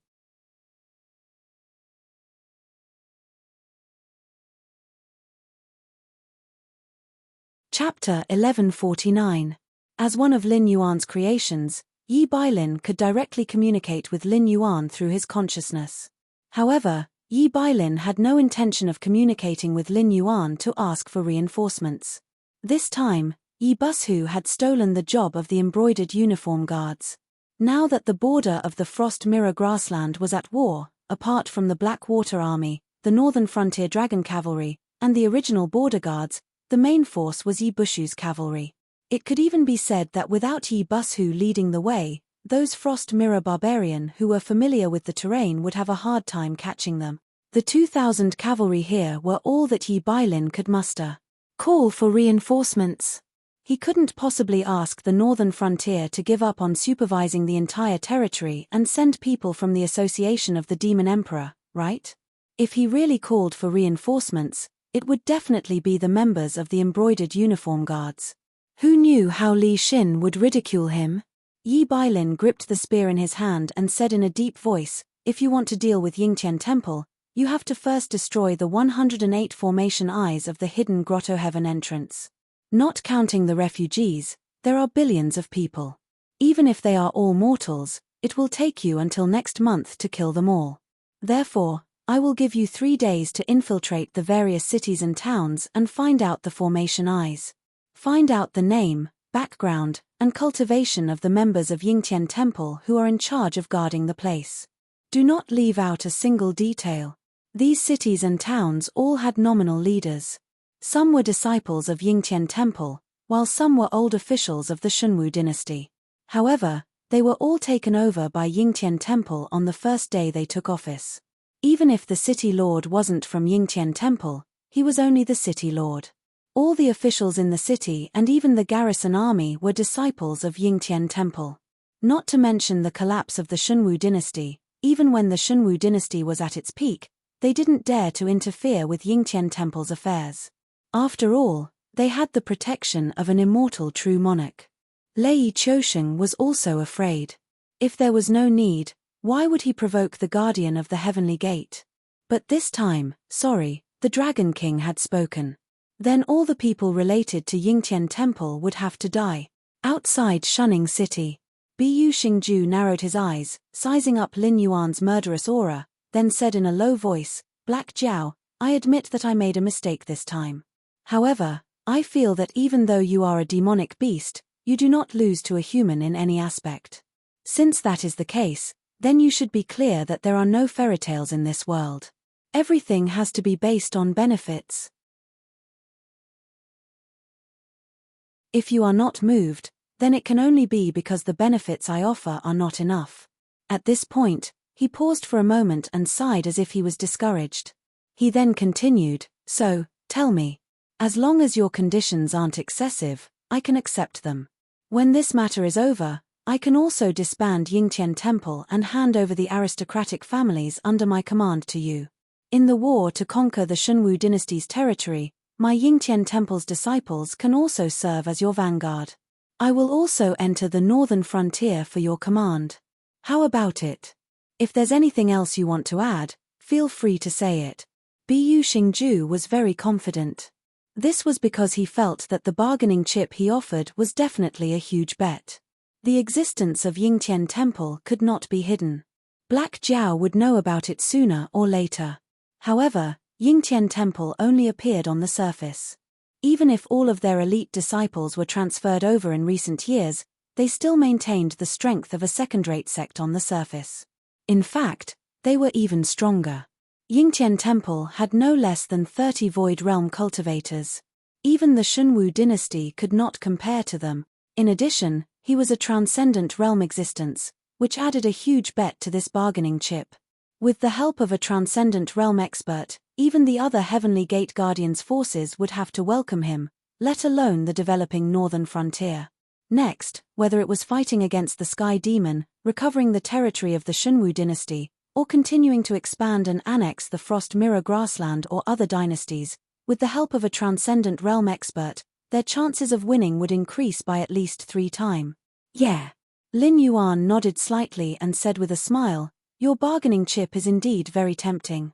I also feel your sincerity. However, I've always kept my word. This is something you know.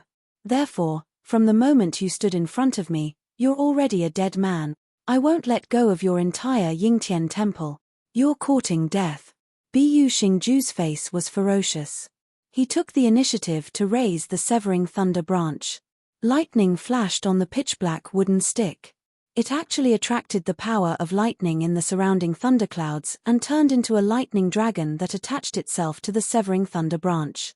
"Woo, this old Daoist is going to go all out." Wei Li smiled and clapped his hands.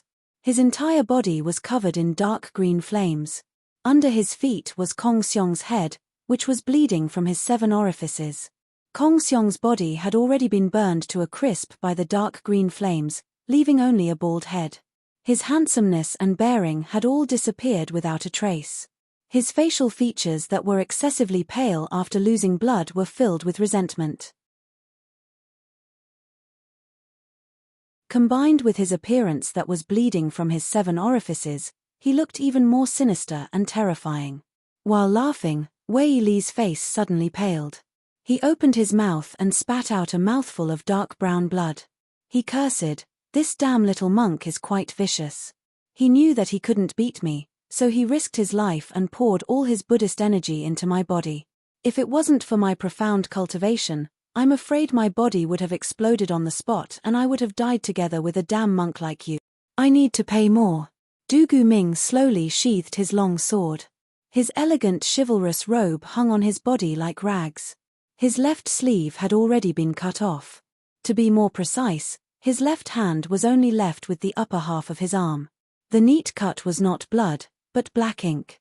It was clear that the elegant and handsome Song Shuebwa did not do a clean job. The ink that he condensed with his aura energy clearly contained poison. Behind him, Song Shuebwa still maintained his standing posture. However, the bamboo in his right hand was tattered. The weasel hairbrush in his left hand was also cut in half. There was a thin line of blood on his neck. Du Guming's sword was very fast. When the blade cut into Song Shuebwa's neck, Song Shuebwa's wound had already healed. However, the domineering aura energy still destroyed Song Shuebwa's life force, turning him into an ice-cold corpse. And the price for a one-hit kill was an arm. Very few people knew that Du Guming used the mother-child sword. The mother-child sword killed while the mother-child sword blocked. In the past assassinations, Du Guming's mother-child sword could be said to be successful. It could even be considered a strange move. However, this time, Song Shuebwa's counterattack was too fast and too fierce.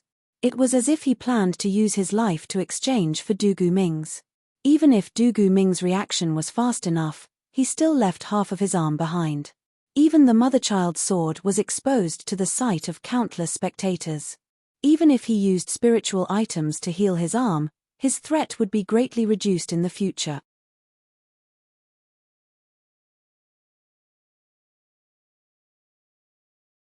Chapter 1150. Yu Jiang, who was fighting Kagura and Batu, was not in a good state either. Although the outcome had not been decided, the 4 green snakes around Yu Jiang had been completely killed, and even one of his wings had been cut off. As for Batu and Kagura, although they were covered in wounds, they had not lost their ability to fight and were still staring at him covetously. Especially Batu. This fellow's priesthood was originally war and conquest, and he also had the luck of the northern frontier. While fighting Yu Jiang, he also dragged Yu Jiang into the war god domain. The more intense the battle between the two sides, the more terrifying the boost Batu received. In addition, although Kagura's priesthood was in charge of harvest, she could still use some simple incense power. While she was frantically healing Batu's injuries, she was also constantly creating obstructive traps for Yu Jiang. Yu Jiang even had a bad premonition. If this continued, he might not be a match for these 2 new gods. However, this was normal.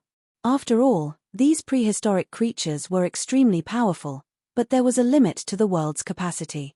They could not fully unleash their peak combat strength, and they did not have time to bring all their belongings when they fled, especially on the home ground of the northern frontier. Yu Jiang was indeed the sea god of the North Sea, but the northern frontier was not his dojo. If he wanted to exercise the priesthood of the sea god of the northern frontier, he had to see if the dragon king of the northern frontier was willing to give him face. He could fight against 2 people by himself because of the abundant incense power he had accumulated in the past. However, no matter how abundant it was, there was a limit. The human world worshipped the northern celestial emperor, Xuanxu.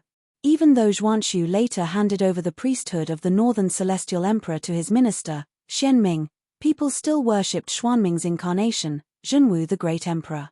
It had nothing to do with him, the sea god of the North Sea. After Lin Yuan's era, people did not even believe in Xuanxu, let alone care about the identity of the sea god of the North Sea.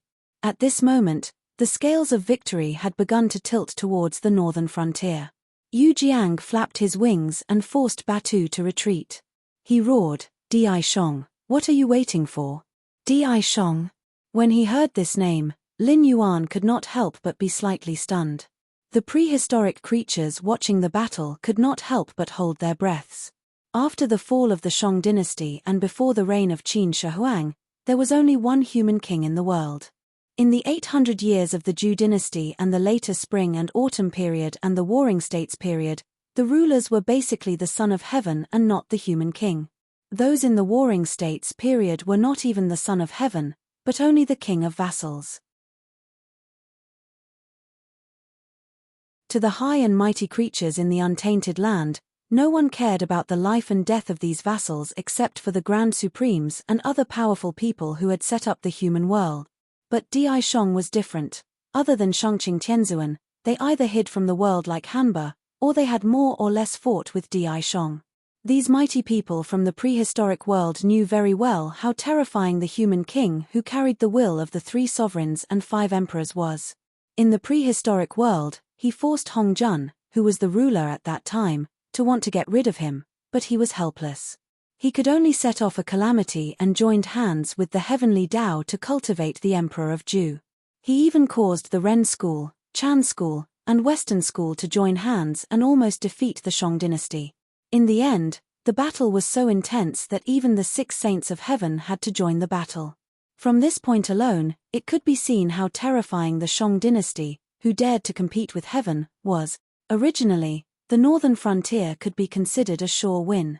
However, if Di Shang was involved, and Di Shang was on the same side as Yu Jiang, even if the remaining few joined forces, they could not defeat Di Shang. But, it should not be. The human king who was crazily discredited was not like what was recorded in the ancient books that were passed down to later generations. First of all, Di Shang could be said to be the first person to break the concept of class. As long as a slave was capable enough, Di Shang could allow him to hold an important position. Those nobles with noble bloodlines, if they were not capable enough, Di Shang would definitely not appoint them. Even gender was not that important in Di Shang's eyes. Compared to the stories of female generals like Hua Mulan that were fabricated, Di Shang had a female general like Fu Hao in this dynasty. Secondly, Di Shang did not believe in the system of God's bestowal of monarchs. Even the Ju rights requirement of seniority was not worth mentioning in Di Shang's eyes. Queen Jiang had 2 sons, but none of them were successful. If they ascended the throne, they would definitely become the son of heaven and not the human king. Therefore, Di Shang wanted to appoint Wu Geng, who was born by Deji, as the crown prince. During the Shang dynasty, Di Shang's action could be said to have offended the upper class. Deji was not the demon concubine that was later sung. Instead, she was concubine Xian who had made countless contributions to the Shang dynasty. Taking a closer look at what the officials of the Shang dynasty did, they were all eating the rice of the Shang dynasty, but they repeatedly helped the feudal lords to rebel. Bai Gan and the others were all traitors. On the contrary, Fei Lian and Lai, who were known as traitors, accompanied Di Shang to the end of their lives and had never betrayed him. Loyalty and treachery could be seen at a glance. However, history was a little girl who could be dressed by anyone. That was why many people misunderstood the people of that period. More importantly, anyone who had participated in the investiture of God's tribulation knew how crazy Di Shang was at the end of the war. The Ju dynasty would only record that the marquises rose up to support King Wen of Ju and King Wu of Ju. However, they did not mention in detail what the Yinshang had done to make so many marquises support a poor and destitute West Qi. They would only record that Di Xin was raped at Jiaxing Tower. However, they would not tell the later generations about the huge loss that Di Xin had brought to the Ju dynasty. Similarly, they would not record that if Di Xin's 2 sons had not betrayed him and opened the city gate to welcome the allied forces of the marquises into Zhaoge, Di Xin could have defeated the allied forces of the marquises without shedding any blood. However, when people studied this period of history, they would always find something strange. For example, the people of the Shang dynasty would rather die than eat a grain of rice of the Ju dynasty. Many people did not even consider themselves as people of the Ju dynasty, but called themselves the remnants of the Shang dynasty. There was also Di Shang's son, Wu Geng. Why didn't GFA dare to kill Wu Geng when the Shang dynasty was destroyed? Instead, he gave Wu Geng a fief and made Wu Geng a feudal lord. If Wu Geng's ability was not as good as Di Shang's, the Ju dynasty would never have the fortune of 800 years. Did Di Shang sleep in Jiaxing Lu because he was afraid of being judged by the Ju dynasty? Wrong.